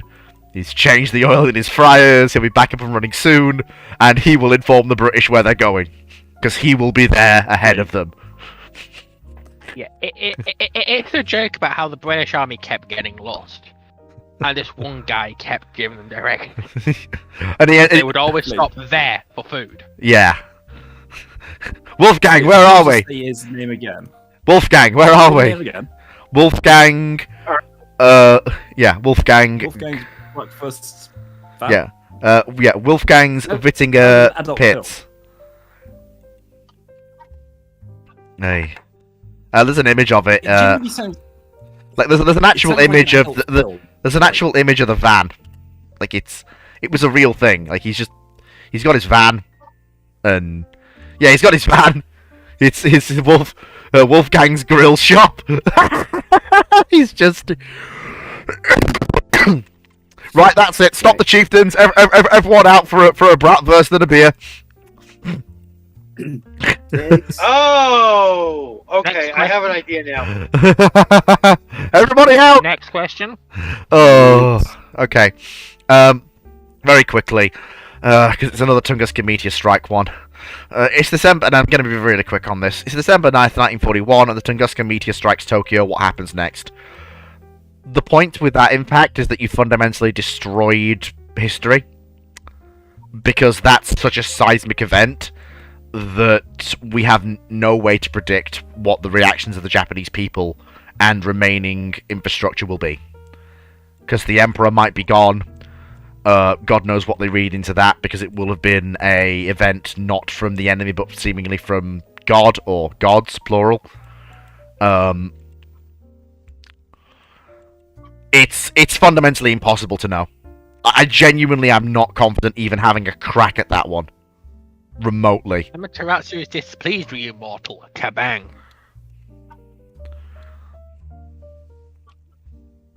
Biggest oofus. Next question is... Typical gunnery officer asks, do you think, on Discord, do you think the Canadian CF-18 is a better and the best Hornet, not Super Hornet variant, than the F1A-18 BCD? Both are introduced in the 80s, so well within the timeline limit. No, the Canadian Hornet is not better than the American Hornet. Yeah, that implies the Canadians are willing to pay more than the Americans are on a per unit basis for something. Yeah, and upgrade it and iterate on it. Yeah, that's Yeah, now the Canadians often do wind up paying more than the Americans on a per unit basis, but that's because they can't make up their minds. Mm-hmm. That's correct. Yarp. On Anyway, the they other hand, I can make this very simple. A CF-18 is literally just an F8-18A copy. Yep. Yeah, the problem is YouTube Minecraft Watcher, beyond that point, you're basically spitballing. It's impossible. Yep.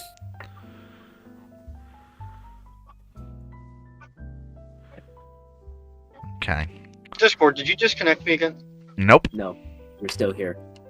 Okay, good. Right, so that was... wait, that was fairly easy. Wow, okay. We've gone from a little bit of a slow ramblings to...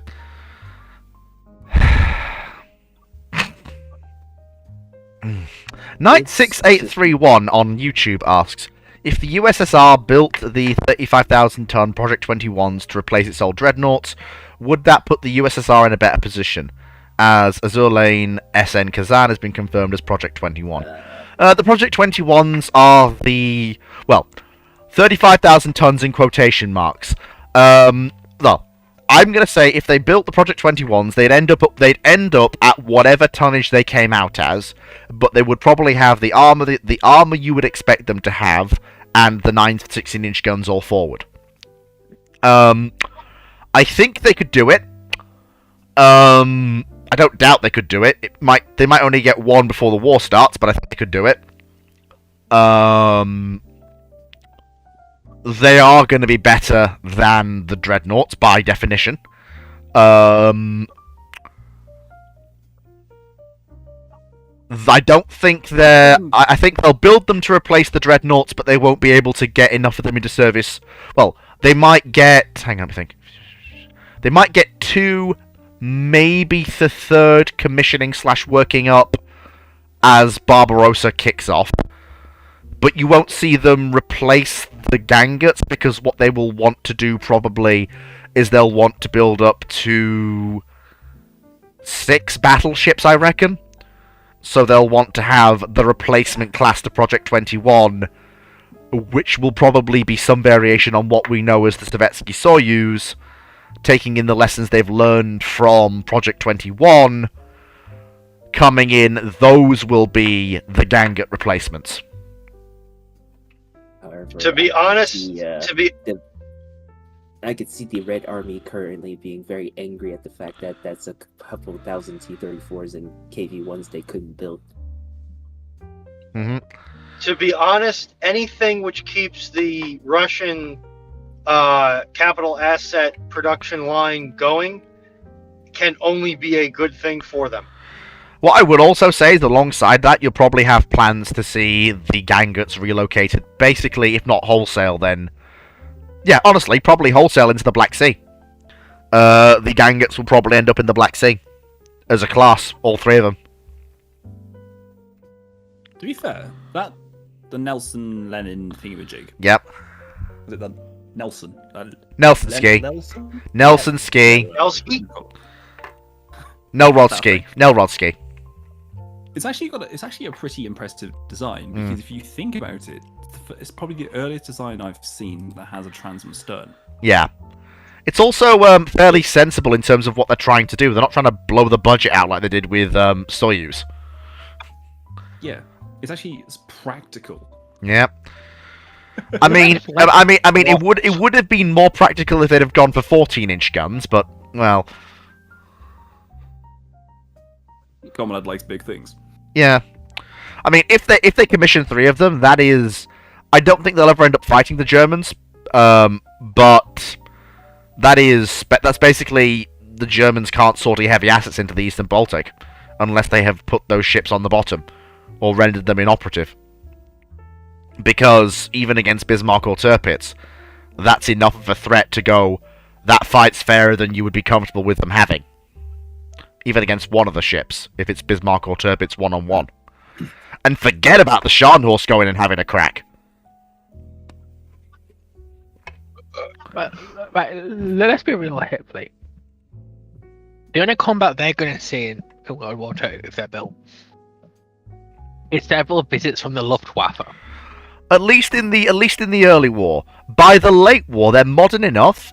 I could see them sortying to try and interdict bombardment missions. I will remind the court that when Assuming the it's Royal still Navy afloat. I will point out, Foxo, bearing in... Hang on. Sorry. Can I get my court in edgewise? I will remind the court that when the Royal Navy got their battleship back, the main turrets were corrosion welded in place. We've been there, done that. Different reasons for that happening the way it did. It's not to do with Russian bad maintenance, it's to do with where Archangels was and what she was. It's also to do with bad maintenance. No, not really. It really wasn't. That was the whole point I was trying to make earlier.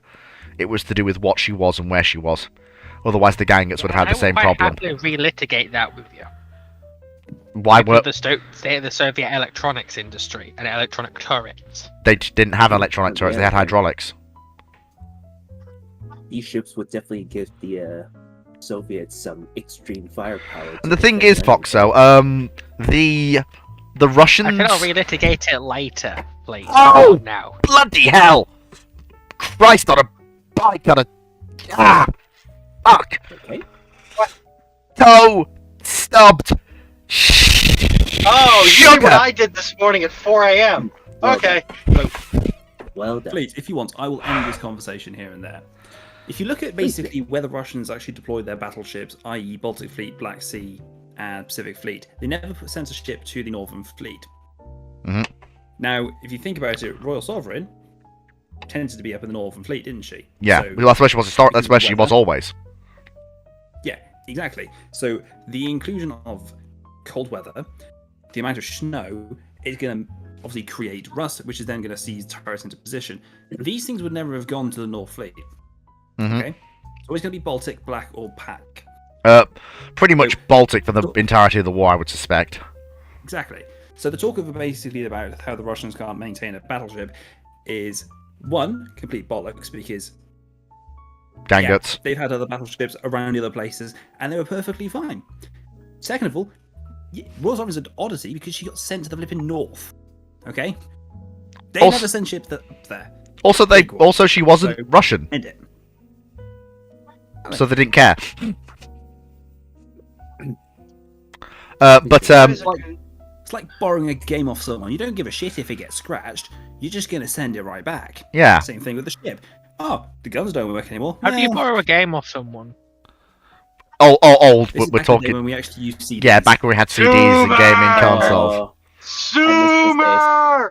I So miss those days. anyway, so I can actually see, given how the God, you're Gangut's, all bloody ancient. given how the Gangut's, despite being battered, were actually repairable after World War II, and given the fact that these ships are probably going to be better, what sunk the Gangut's to laying on the bottom might actually damage the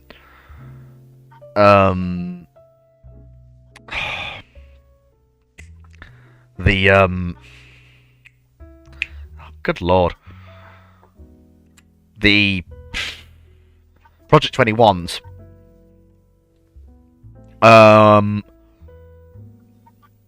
That's basically I think at least one will be operable to sorting in 44-45. And I would love to see the look on Schleswig-Holstein or Admiral Scheer's face when out of the Eastern Baltic comes this 9 16-inch gun-armed 28-knot battleship with a pair of cruisers and a flotilla of destroyers around it. That's a brown trousers moment, and you can't run because it's faster than you. I think the captain of said ship's going to be going, Scheiße! Achtung! Schnell, schnell, schnell! Where is the Luftwaffe? I think if the Russian had this thing, or these things, I don't think Tirpitz is going up to Norway. Well, the problem is until the siege of Leningrad is broken, they're a non-threat. When the siege of Leningrad breaks, that's when you have to consider bringing Tirpitz back. Basically. I'm more curious about how these would survive 100 bombs. Basically the same way. Thing is, they're more heavily protected than the Ganguts are, and the Ganguts, despite being battered, all of them survived the war. Even the ones that were fundamentally quote unquote sunk survived the war and were rebuilt. Yeah, but now they're an actual threat. So were the Ganguts. The Ganguts were superior to everything that basically wasn't Bismarck and Tirpitz. I don't know. I wouldn't put them above the Scharnhorsts. Considering the weight of fire Scharnhorsts advantage, will quite happily clap at a Gangut. considering the weight of fire advantage and the fire control refit they got in the interwar period, I'd give them better. I'd give them even odds. No. I wouldn't. No, not at all. No. I'm sorry. You're giving what's essentially a first-generation dreadnought with 11-inch guns, World War I era armor scheme. First of all, 12-inch guns. Against a Scharnhorst. First of all, 12-inch guns, and arguably So the best 12-inch 12-inch guns, one of the best 12-inch guns ever put to sea. Secondly, yes, their armor protection leaves a lot to be desired, but it's basically an Alaska situation. Both sides can fundamentally hurt the other. Who's gonna land a critical hit? Who's gonna land a critical hit first? Okay, a fleet just claimed that a Gangut, the modernized Ganguts, would be more than a match for a Scharnhorst. I said it'd be an even fight. I didn't. A Scharnhorst. I said it would be an even fight. I didn't say it would be a wipe. It would not be an even fight. On what grounds with the fire control differentials? I thought they had a fire control refit in the interwar period, didn't they? Brought them up to at least. They did, but they don't have radar guns in fire control.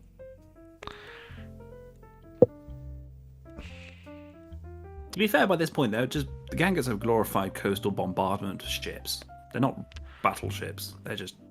They are status assets that they're able to claim we have battleships like the Spanish ones. They don't actually count in anyone's book. They're basically a Spaniard but slightly fatter. Doing one of my favorite dreadnoughts That dirty. explains so much about Fleet's opinions. They're Españas, so he's transferring his love for the España over to the Gangut. No, I just like Rush. I just like good. please Fleet, don't get me wrong. When they first launched and they're very good for what they are. But at the time we're talking about late 1930s, they are not. There wasn't really cinema at that point as well. If you look about that's another reason. world, there is literally nothing other than the Spanier from the same generation of battleships still in service, other than the Gangers. The QEs are in service. The Queen Elizabeths are not the same design generation as the Ganguts. Because the Ganguts are improved Dante Alighieri's. Done with Russian flair. The same design generation as the Queen Elizabeths. The same time period, but not the same design generation. Would you put the Ganguts in I would fundamentally disagree with that. Because the reason the Russians come to the reason the Russians come to the same... not a warmed-over Dante Alighieri design? No, because the Russians come to the same design conclusions for entirely different reasons than the Italians did.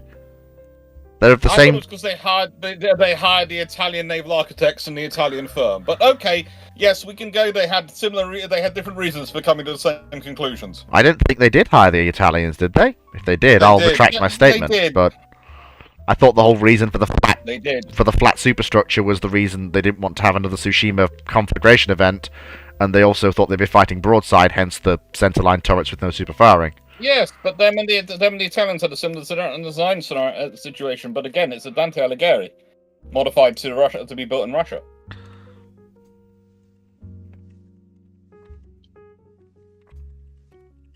I would say that the QEs. I would say that the QEs have forever and always gotten better and more modernizations and refits than the Ganguts have. Yes. I thought that there's 3 inches different in gun caliber. There was fundamentally just... Depending upon the ranges, you can fudge that.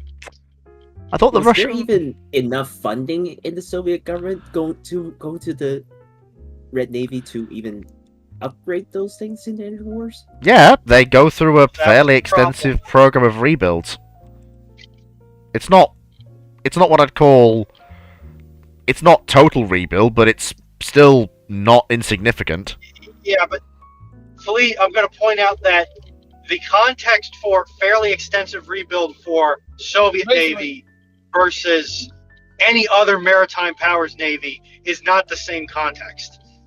And Fleet, I will give you credence. There is at least 2 authors who do agree with you that the Dante Alighieri and the stuff. There's no surviving evidence is the phrase they use. No surviving evidence shows that the Russians decide on this layout due to the input of the Italians.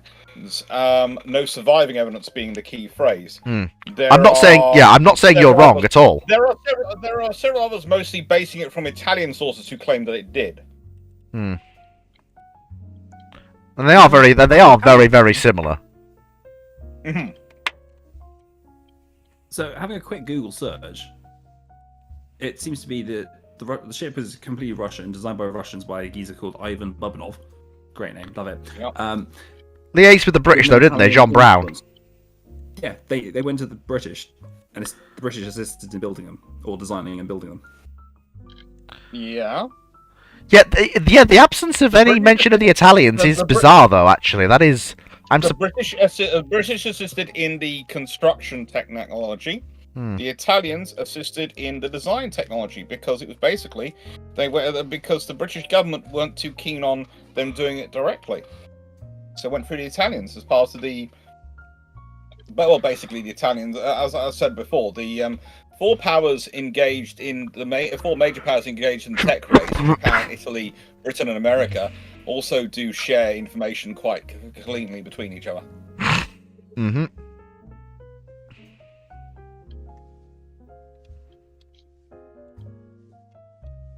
Those were the days. Is this basically in that Russian battleships book? There are lots of stuff in there. A while back. Yeah. There's lots of stuff in there. Okay. But actually, in my case, this is more me having the work with Italians. Yeah, this is the And sort of what knowledge they you said. don't. Yeah, this is the sort of knowledge you don't actually get. From. This is me putting together. But there's a fair number of other sources who do sort of point this out, because once you look at the Dante Alighieri and you look at the Ganguts, start looking at their stats, and you start going, okay. The Dante Alighieri, 19,866 tons in normal load. And about full load, roughly 20-something thousand tons. The Ganguts 4,000 tons full load. Length 181.2 meters for the Gangut. For the Dante Alighieri, 168.1 meters. And basically, once you go through, you basically go, okay, so if you'd taken a Dante Alighieri and you'd, to an extent, flattened it, but also scaled it up, you end up with a Gangut. Mm-hmm. And the point about the Dante Alighieri is it's 22-knot ship. The Gangut is a 24-knot ship. Mm-hmm. Theoretically. So everything's been sort of slightly scaled up. And it's the Dante Alighieri has 23 water tube boilers. The Gangut has 25. Mm-hmm. So it's almost like if you started with the Dante Alighieri as your 0.0, as a design study to work from, that the Italians are prepared to give, the British constructors are prepared to help with, and then you Russianified. And you're selecting. The pointers I would make is both can actually be true, because you can go from the Russian experience where they wanted a design without the superstructure. Mm-hmm. Well, therefore, it's sensible for them to go, whilst they do have some excellent designers, they don't have much depth in their designers in terms of numbers and in terms of broad constructors that a team like the British have. So going and taking on a design like the Dante Alighieri and working from that to produce your design reduces the work quite a lot. Mm-hmm. But you've selected that design because it's the one which doesn't have superstructure. So you see how those things can be right. You can be a case of, we've chosen this design because we don't want a superstructure. Yes. Just so happens the design we've chosen is the one which doesn't have a superstructure. Yep. Makes sense. Yeah, I can see where you're coming from. Yeah. Yeah. That was a fairly good dive, actually. Enjoyed that immensely. Right. They're both interesting vessels. Yep. Like the whole history of I would have loved to have seen what Tsarist Russia would have come up with, or heck, even just Republican Russia, because the design lineage would probably have continued as well. What they would have come up with in the interwar period. I would have actually been very interested in seeing it. But on that, it is now time for us to. There's actually a couple of. I believe there's actually some of those studies out there, Fleet. Oh no, there are. You get some very weird ones. Oh yeah, I've actually seen the studies, but the problem I have with them is, yes, they exist. You know, they are plans. But I think the reality of what would have been built would be something different. Potentially. And honestly, there may not actually have been any construction at all, because if you look at the treaty period, which a Republican or Tsarist Russia would have been invited to, they wouldn't have lost the Black Sea Fleet, so you would have had 4 dreadnoughts there.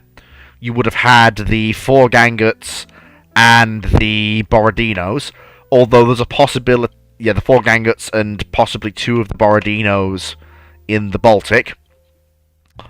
And that puts Russia probably on an equal footing with Japan in terms of treaty allocation, which would be probably very funny.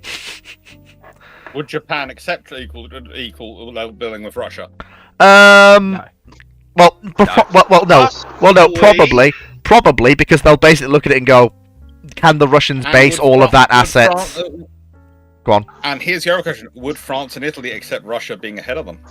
I can't see. I cannot see them. That I would say is a bigger problem. Because it mainly depends on how kneecapped is Russia, Tsarist Russia after the war. Well, the thing Does Britain accept the limitations imposed on it in terms of numbers? Yeah. And does even America accept in the scenario where they can now think of a combination where they could end up fighting France and Russia?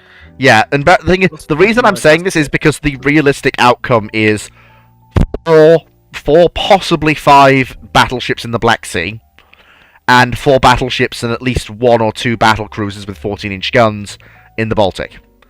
And that's the absolute minimum. Basically because... the Maria class. To the point about Japan, I would say that Japan might be willing to make the same calculus as Italy did with France, except parity, knowing that that Russia will always have assets committed elsewhere. Yeah. In fact, they might actually write in that Russia can't fortify its eastern naval base at Vladivostok. Well, they can fortify Vladivostok, but that's it. They might write in that they can't fortify any of the other coastal areas. That would probably be what they would demand if the treaties happen at all.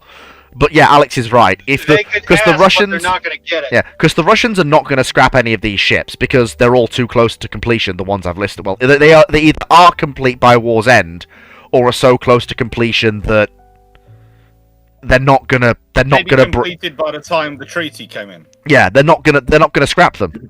I don't think they'll get all. I think in the post-war crunch, they're not gonna get all 4 of the Borodinos. I think they're gonna get 2. They're going to focus on completing the 2 most advanced Borodinos to get them at least 2 ships with 14-inch guns. They're going to end up with 5. They're going to end up with 5 battleships in the Black Sea, 4 full-size ones, and the diminutive with 3 turrets they were building. Yeah. Which already puts them up to 9 battleships and 2 battle cruisers, which is already just okay. The French and the Italians are sweating nervously. I'm going to stop you here because you're being way too optimistic. Because this is after World War One, right? Mm-hmm. Yeah, I was gonna... You're aware of what happens to Russia in World War One? Yeah, I'm assuming... Any scenario where Russia's imperial family and government survives intact... Or a competent Republican government holds the nation together... Yeah, they're still dropping out of the war at what, Brest-Litovsk at least? Not at that point. You're looking at a Russia that's missing most of its industrial heartland. Well, that would be if that happens, you've got Red Russia. We're assuming a scenario where there's been a much better peace deal, because that has to happen for there to be anything like what we're discussing it. Surviving. Even then, you've got a. Say what they don't have to give up Ukraine. Mm-hmm. You've still got a Russia that's lost Central Poland. Yeah. The thing is, Foxo, the ships lost the Baltics. Yeah. The thing is, Foxo. That's just fought a major war mm-hmm. in which their economy just went kabang. Yes. The thing is, Foxo, the ships we're talking about are finished or so close to being finished that it is actually worth finish them as even a purely job-saving measure, if nothing else, in the post-war world. And it's also, you're talking about a Russia which will be trying to shore up its image abroad and at home. And if I was going to attack Fleet for being optimistic, which I am right now, I would say that the most optimistic thing that I've heard Fleet say during this particular segment is that Japan would seek for and get a fortification ban on Russian eastern holdings. That's part of a general fortification agreement for the Pacific, so that'd be an interesting one. That was me. Yeah, the thing is, that was me spitballing. It was just an idea. If I recall correctly, that ban was written to only apply to colonial possessions and not home territory. What Fleet is describing would apply to what is technically, at least, home territory for the Russians. Yep. You know.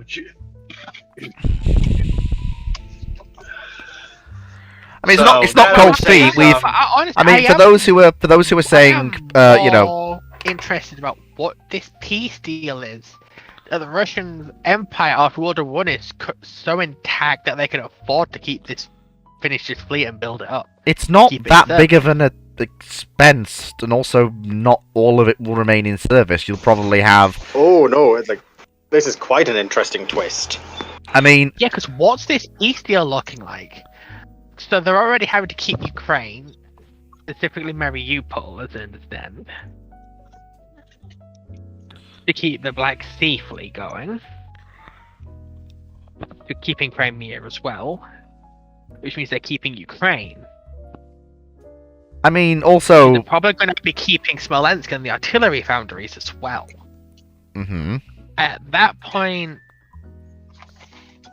this is the Russian Empire that's getting back at Versailles what it lost after separate peace and leaving the war. Basically, either that or it basically does a funny and goes, oh, we separate peaced. Oh, Germany's losing? Teehee, hey, you know, we've had a breather. Or they just don't peace out. Like, it's either, whatever way, whatever... government falls. Bear in mind, the Russians... if they don't peace out, they're having a lot of problems at home. But... Bear in mind, the Russian government was a few... 1915, Russia is starving. Like... It's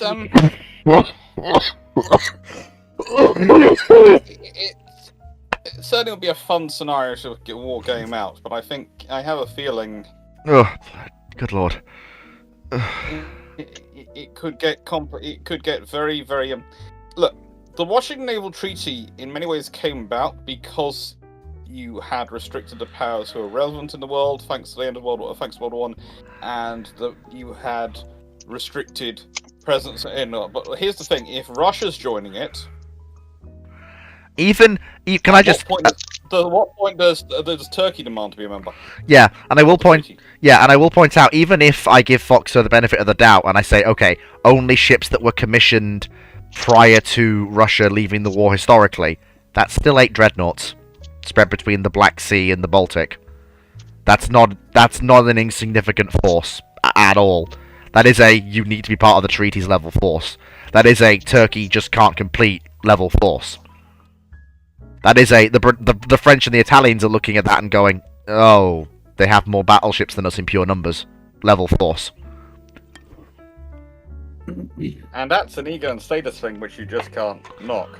Yeah. Which is all of an interesting thing, because if they're demanding more, if you raise up, let's say, Italy and France both demand that they have, I don't know, 8 ships each to have parity with that force. That's going to have a knock-on consequence the whole way up. And I mean, because I know France is relatively bankrupt at this point, but France ain't going to accept playing second fiddle to Russia, so they'll probably go right to hell with it. We're finishing at least some of these, no matter the cost. Yeah, and then of course you've got Don't forget, the French economic situation is much better than the Russians. Yeah, and I will also point out there is also the fact that the Russians are basically guaranteed to try and probably succeed at finishing at least one of the Borodinos, because if they are still considering themselves to be a major navy, being the only one of the major navies apart from the Italians to not have a ship with a gun bigger than 12-inch will just probably be something they don't want to allow to stand. Finishing at least one, ideally 2 of the Borodinos will be seen as something that basically has to happen. And that means the Caracellos, at least one of them, is getting finished by the Italians. And the French will finish one of the Normandies, or possibly 2. And honestly, if you're looking at it in a nice way, if they're all demanding at least 8 ships, but I'm remembering the figure was 1.75 on the ratio of Italian and French capital ships to the 5 and the 3. If it's even if they managed to up it so they're allowed 2 to 3 to 5, that still raises the Japanese up to 12, and raises the British and Americans up to 20 each. In terms of numbers. And whilst that doesn't necessarily go against what the British and Americans would want, because they don't, they want an end. The British and American politicians both want an end to spending. They've already got enough orders on the row that they can build ships to fill in those holes, and they're not talking about a budget problem. Mm-hmm. I think the bigger problem comes is if Japan goes, no, we need to try and keep to that 1.75 ratio to our 3, in which case that works out as Japan wanting 14, and probably the British and Americans wanting about 21 each. Yeah. Which could have some very interesting knock-on effects. Mm-hmm. Well, honestly, that's enough capital ships the British could maintain free fleets in the home fleets, the Mediterranean and the Indian Ocean. Yep. Actually, that's a thought. Would the Russians in 1918 go, essentially, if you give us money and aid, we won't finish our 14-inch arm ships. The problem is no. The problem And use them as leverage to get much needed economic aid and money and food because for a starving population. No, because that's admitting that they need aid, and that's fundamentally as sensible as that might be. That's fundamentally not what they're going to do, because they see themselves as a great power. Remember? Yeah. They have a similar issue as Hitler does, where Hitler great powers are not declared war, and they declare war on others. But also politely. Of a Soviet Union situation during the 80s, where it's a case of we both pretend like we're still a great power, but on the side note, can we have aid, please? But I will also point out, go soft on you if you give us aid. Yeah, I will just say that politely, the Allies are probably going to be investing in sending aid into Russia anyway, because the sooner Russia recovers, the sooner it starts making payments on its debt. Yeah. While I see your logic, that I'm not sure necessarily how many would want to. Oh, the Americans will be. The Americans will be, but I mean, Dragon. British If we did French, I don't necessarily see it as much. If we did it for Germany, and they were fighting us, I think we could do it for Russia. If Germany had stuff we wanted. Yeah. Russia is not money. That great to us. Money. I would also say that I'm not sure how much money there's actually in that, though. Because at what point are you spending more money than you're going to receive? Well, it's also just about building up trade relations as well in the aftermath of the war. It's just good business for Russia to get back on its feet. To be fair, we did, in a nice way, the British, we originally sent all the force we did to support the White Russians because we were worried about the rise of a communist power and communism. So, in the nicest way, we would probably do it, but it would be from the perspective of we don't want Russia to go communist. Mm-hmm. So, who would support to the level at which they're going to keep themselves viable? There is one very petty thing I would like to see out of this, though. And that would potentially, because of these knock-on effects, especially if they do join treaties, I might finally be able to tell people to shut up about calling the Kirov-class light cruisers. Well, they're just not going to be a... Also, it gets better. We're 180mm guns, you are not a light cruiser. Also, we're pretty much... Stop saying just because you don't agree to the treaties means they are definitely light cruisers. That's not how it works. I would also point out the fact that I would also pretty much guarantee that you're going to see at least one Borodino conversion into a carrier at some point in the 20s or 30s. Because the Russians are going to see themselves as a great power. And it wouldn't be a prestige piece. And? Out of curiosity, are they going to call it a heavy aviation carrying cruiser at that point? No, she'll be a carrier. 20s or 30s. I know my experience is not as vast, but personally in the 20s, I don't see it. And in the 30s, I don't think you see a conversion, but I do think you see them an attempt to build a carrier. Because by the 30s, the hull's been laying around a bit too long, especially considering it depends on what conditions it's in. And at that point, you can probably get a better design elsewhere. Dragon, Or I think the exception you see is when you've got the if you got the they're going to look at the thing of that the great powers on that set. Britain, America, and Japan are all allowed a certain number of a certain tonnage of conversions in terms of their carrier allocation, right? So they might try and basically go, well, we're a great power too. Well, Yeah, everyone was allowed yeah. conversions. Everyone was allowed conversions. So wouldn't you probably see what the Italians and French did, where they got allocations and didn't use it? France and French Italy use it in Bern. The French use it in Bern. The Italians just don't use it.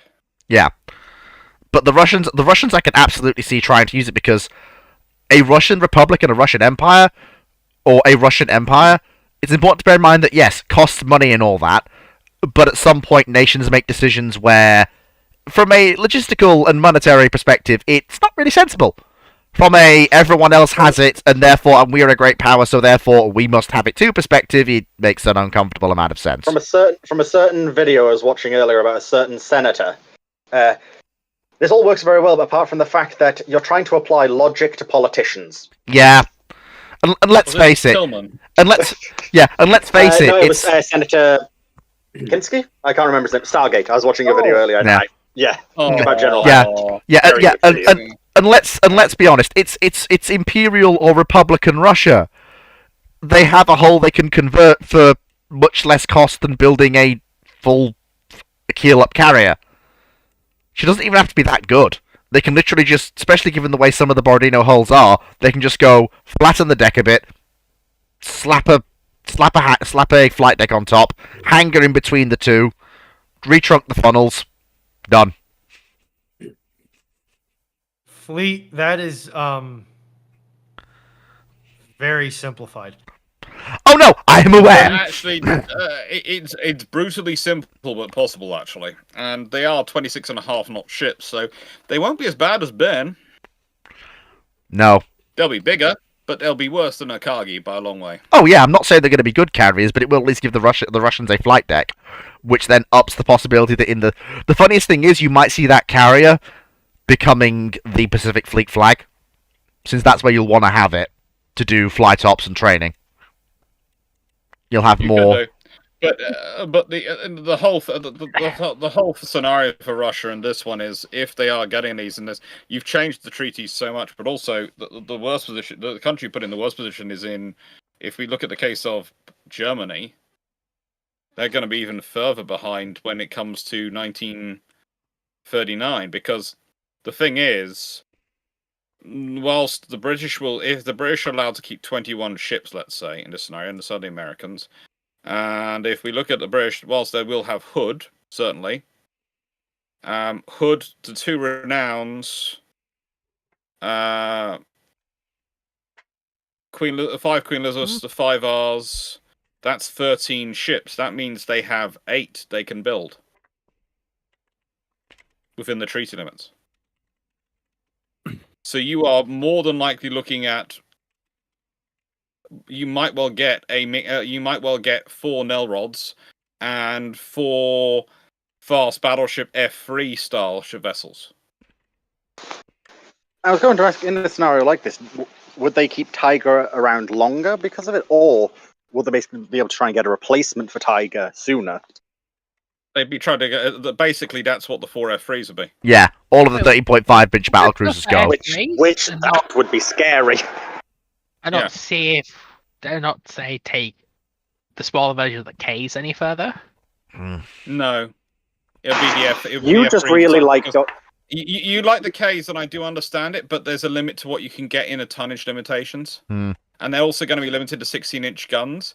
And the thing is, if they can get the 4 Nelrods with the 16-inch guns, they might well decide that if they're going to build any more, they go to 15-inch guns to get their speed up. But what's going to be interesting is what the Americans go with, because they're going to probably finish the Colorados, but are they going to finish some of the Lexingtons as carrier as battle cruisers? Is it bad? I hope not. I do. The Sodaks are probably. Sorry, go on, Runon. I do see something on YouTube from Knight that I want to push back a little bit on. a lot of the UK's conversion decisions were predicated on the basis that they would continue to be allowed to build new. Yeah. And replace existing tonnage at their tempo and timescale. The treaties scupper that quite quickly. But also with the choice of Furious and Glorious, not only is it possibly cheaper than converting the Admirals, but you get 3 very similar hulls, almost forming a quasi-class of carriers. With Furious, Courageous, Glorious. The three admirals the three admirals. And to a British But the thing Parliament is, that becomes less a problem in this scenario because if you've got a limit of 21 battleships, let's say, for the British and the Americans, the odds are you've got a limit of 10 carriers for each of them. Do you think there's a chance they finish the Admirals as battle cruisers then? No. If the Russians are still around, they're building more ships, they're looking at more ships for the treaties. The Admirals would have been too big. And that's where the British can get through one 40,000 ton ship. They can't then finish off 3 more. And they were all cut well before the battle, before it. The Russians can get it through because they're all well under 35,000 tons. And actually, that's the thing for the Russians. If you consider the size of their ships, if their allocation is 8 35,000 ton ships, that's 280,000 tons. Have a look at the ships they're building, and tell me that they do not end up with enough tonnage that they could probably get a 9th ship out of it. Excuse me. I mean, replacement. I mean, honestly, it wouldn't surprise me if the Russians will basically argue for, and the Japanese will argue for. Heck, a combination of the Russians, the French, the Italians, and the Japanese basically go. We want to keep the treaty system in place, but no. I think we'll have 10 years of building holiday, but that's it. That's it. We need to conduct replacements in the 1930s. Because the British and the Americans and the British will have basically stepped ahead in terms of what is a 35,000 ton capital ship, and the other powers will basically have to respond in the 1930s. Is it bad in the 30s? I could see the Russians pushing for a longer building holiday. People they already have as relevant but the others will say no. as possible. But also the Russians have a lot more to lose through stagnancy. They basically can't afford anything longer than 10 years. We saw what happened when they waited 15 years to not build new capital ships. And yes, I'm aware that was also with repression and all the rest of it, but, it's... But given how they have much reduced ability, even when the treaty is being signed, to replenish and replace forces, wouldn't they push for a larger holiday to keep that force relevant for as long as possible until they have to replace it? There's only so long you can keep that force viable for, and I'd say especially with the Gangettes, the later vessels they can probably keep viable for longer, but they're going to want to replace the earliest ones as soon as they can. Yeah, I will also point out that what they probably push for is that there's a limited scenario where you can let's say in any 5 years you can only replace your ratio on the treaty limitations. So if you're allowed 2 ships under the ratio of France, Italy, and Russia are allowed 2 ships, they're allowed to build 2 ships in a 5-year period. Japan's allowed to build 3, and Britain and America are allowed to build 5. In which case the British look at their list and go, we are upgrading the Queen Elizabeth. 5 R's, you're getting replaced in 1930 onwards. What I will also say, probably a nice way to be replacing the Queen Elizabeth in the 1935 to 1940 period. And that means that by the time you have to World War II, Britain would probably possibly one of the Queen Elizabeths would be a couple of the Queen Elizabeths still service, maybe only one. Probably replaced definitely Repulse. Renown's going to be upgraded. Hood might have been upgraded. But all the R's will have gone and been replaced, and yeah. What I would also say You're is dealing with a very different battlefield. that post 1930, the Russians are basically going to be clamoring for no building holiday because they desperately need to inject capital not only into their shipbuilding industry, but also through that into a few other sectors of their economy through trickle down, because the Great Depression will be hitting, and that injection of capital will be needed to probably stabilize Russian steel production on some of the more higher end products like guns and armor. Yeah. It does make me curious, because from what I'm aware, the Russians basically had some copies of British ships. You got Project 21, which is basically Nelrodsky, and then you've got the Russian carrier, which is which Warships knows as Chikhalov. I don't remember its project, but it's basically a copy of a illustrious class. So I'm almost curious if they are more politically aligned with Britain, if there might be some more levels of technology sharing and design aid, which could be interesting to see where they would go with that. There is one thing I would caution here. Basically, a Russia that survives in this state will no longer be politically aligned to the UK. In fact, there will probably be some form of Franco-Russian. It's more going off your idea of if Britain does give aid, the government might be a little bit more inclined than, Soviet Russia. Well, yes, but it's more down to the fact we're giving you aid so that you pay us your interest. It's not so much because we like you. Well, countries can often be very little difference. Yeah, I'm aware, but the Russians will probably be going purely off a domestic design style. I'm thinking you're probably looking at them going conservative. So either probably 8 16-inch guns, 4 twins.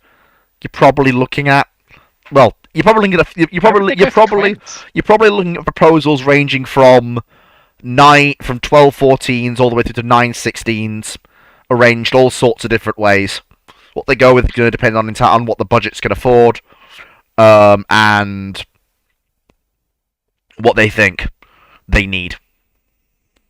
Mm-hmm. And I suspect it's Honestly, highly. While it's a different government, from what we've seen of the Soviet designs, especially for what they wanted in this period, I'm pretty sure we don't see twins. Yes, they do have the designs for them, but I think on average, we would see 3 triples on 2 4 1 aft as their standard, because for the it's a pretty battleships, simple design to work with. Yes, for the 25 knot battleships, yeah. With. I think for the I think you might see. I think for any of the capital asset. I think you might see twins for because they might want to supplement the Borodinos with something that goes faster than 23, 24 knots. So you might see them go in for something that trades triples for twins and uses the need for a 4th gun turret to actually lengthen the hull, put a bit more horsepower in, drop the armor slightly, and actually build something 28, 29 knots. Right, that's cool and all, but maybe, but correctly, aren't the Russians like one of the first people to adopt the triple turrets? It's not so much. Yeah, I'm not saying that they have very good working triple turrets. I know, I'm aware. That's one thing I will give to them.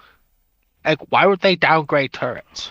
It's more down to the ergonomics you would need of building a long, slender battle cruiser and how that weight distribution would work with 3 triples versus 4 twins. Yeah, I do see where Fleet's coming from here. I understand his ideas, but even then, I do think you then probably just see a very long 3x3 design. I mean, there is always the cursed option, Dragon. Probably essentially similar length to stuff like K3, which could result in amusing things of K3's Russian cousin. I mean, there is the cursed thing, Dragon, which is they go with a 3x3 flat on the deck like a Gangut, using the weight of no barbettes to actually increase speed. Style. Yeah. I can see that. Like using the increased. No. Why would they get rid of every advantage they have? It would be keeping. The thing would be they would have 3 triples, but it was a thing on a couple of Russian designs where to increase speed and stability, they would remove the barbette on B turret and have them both on the same level of deck. Yeah. I personally don't agree with it, but I understand why they thought of it. It might buy you a knot or two of speed, especially with the finer hull. You need to opt to have that length in. Mm-hmm. Why must you cause her physical pain by suggesting that in the 30s? I see this more. It's probably more late 20s than necessarily 30s. Well, yeah, we're talking about the ships laid down that will be laid down 3031. Yeah, but that I decided. I'm more thinking like 29. Well, no, they'll be designed 29 with sort of dreadnoughts and super dreadnoughts to a degree. When your super fire capability is limited. But when you've got working, very good triples and super firing, why'd you ever go back down? Wait. If you want a 28-knot ship with decent armor, you need to squeeze savings. You need to squeeze as much weight out of that design as you physically can. And that's one way to do it. You won't squeeze that much weight out of it, though. Every ton counts. I agree, Foxer, but it is again something the Russians did look at historically. So I could see someone going, "Oh, I've got a great idea. What if we do this?" And potentially someone would be silly enough to listen. I mean, of course, the real loop. Oh, I have a question for Dr. Clark, actually. Sorry me, but okay. With the much larger fleets, everything being the way it is, does the Weimar Navy go for the coast defense ship concept rather than the Panzerschiff? Because commerce raiding against this much larger French fleet and trying to fight the Ganguts in the Baltic is just not viable anymore with Panzerschiff. Potentially. I think Weimar cries and Hitler just goes, how am I even meant to fight that? In the nicest way, he will probably still come up with Plan Z and still go, I can build all this. But the trouble is, you're starting from so far behind, especially if the British have by that point.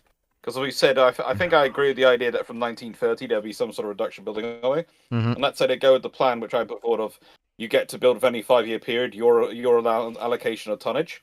Mm-hmm. So it's either 2, it's or up to 5, and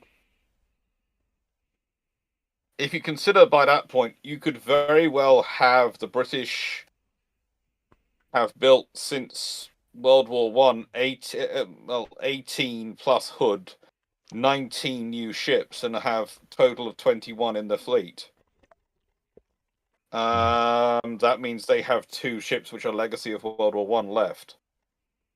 That's a very different fleet for you to be building to fight. And if your limitation is 10 carriers, again, it's going to sound strange, but if your limitation is 10 27,000-ton carriers and you've got 270,000 tons, then the British are probably, at that point, to generate enough carriers to have carriers available for Britain in the Mediterranean, in the Far East, and in the UK, home waters, you can go with 10 27,000-ton or something like 25,000-ton carriers, in which case the things you're building are probably closer to Implacables than they are Ark Royal or Illustrious. Mm-hmm. With a 27,000-ton job. And they're building, it's just a scenario whereby I think if Germany's going to do anything, they either go disturbingly, boringly conventional, or they go completely wonder weapon. Also, another little interesting point to think of is, if Britain is building these fleets, well, everyone is. It interesting to see but it could also be interesting to see how the Great Depression goes for Britain, because there's a lot of shipyards that are paid to close, but if there's now, all of these new orders for new ships, if you're building new capital ships, you'll want new escorts. So it could be interesting to see how this would affect Britain and really most powers' potential recovery from Great Depression, because you've got more people in shipyards, more people working, more money going to the economy, and less ship and potentially less shipyards closed. Especially if you have more aircraft carriers, the odds are you have more aircraft in the Fleet Air, which might have meant the Fleet Air went independent. Well, returned to the Navy earlier on, but also you're gonna have, if you've got more aircraft in both US and American, US and Japanese and British navies, that's going to change the development of naval aviation, because if they got more carriers to play with, because the Japanese also get more Atlas, remember? Yep. Yeah, it was just me thinking that in case of A lot more shipbuilding. Shipbuilding is good for getting people jobs and wages. This helps economy recover, which would be a perhaps more boring, but also very much more interesting aspect. It would flatten. Well, to the government. Especially to the government, where the voters now have work and money. Yeah, it flattens the Great Depression a lot quicker, across the board. It cuts the valley out of the Great Depression. There's a lot of systemic issues that lead to the Great Depression that I'm very hesitant to say anything will dramatically shorten it. Like nothing. I do tend to agree. The American stock market, the depression is still going to hit America like a bag. Yeah. This is why I'm more thinking it might help potentially in recovery because, as I said, you've got these people in shipyards with more work. Honestly, the thing. It won't prevent it, but will at least potentially help in recovery a bit. The thing that I'm actually thinking of is you're probably not looking at the rise of fascism in Germany. You're probably looking at the rise of ultranationalism or fascism in Russia, funnily enough.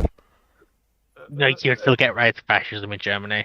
Yeah, because you still have the stab in the back narrative. Nothing that we've talked about over the last 30 minutes plus has done anything. It's gonna actually make it worse. Yeah. Because they're going to be stuck so much further behind. Yeah, but that is going to cause problems when ultranationalist Russia basically goes, yes, battleship building program, go burr. That's going to be fun. The Russians being the one to build the funny big ship, ahead of the Japanese. Just walks out of the treaties in 1933, going, we're done. We're done. We're going to redraw the borders of Eastern Europe, and you can't stop us. Yeah, I don't get that far because it just depends how Russia develops into. Oh no, I know. I know. That's just one hypothetical. I mean, it could. And the Russian Empire is a unexploded landmine. Yeah, it's like I'm not even going to say I'm confident that's what would happen. I'm just saying that is one hypothetical I could theoretically see. But yeah, I mean, you're talking about a world where the fleets are a lot bigger, the technology is a lot different, carriers are different, cruisers are probably fairly similar, just more of them. Destroyers are fairly similar, more of them. Submarines, more of them. Yeah, so and you might interesting. Scandinavia. Yeah, no, probably not. Some form of protectorate, some form of defensive alliance, yeah. But unified Scandinavia, probably not. They still haven't quite gotten over the whole we all used to own each other at one point or another. That takes them until about the post-war period to go, we've got bigger things to, unify us than point daggers at each other. Right. With that rather long tangent that we went down out of the way, that is it for this week. Thank you everyone for watching on YouTube. Take care, everybody, and I will catch you all next time. Goodbye.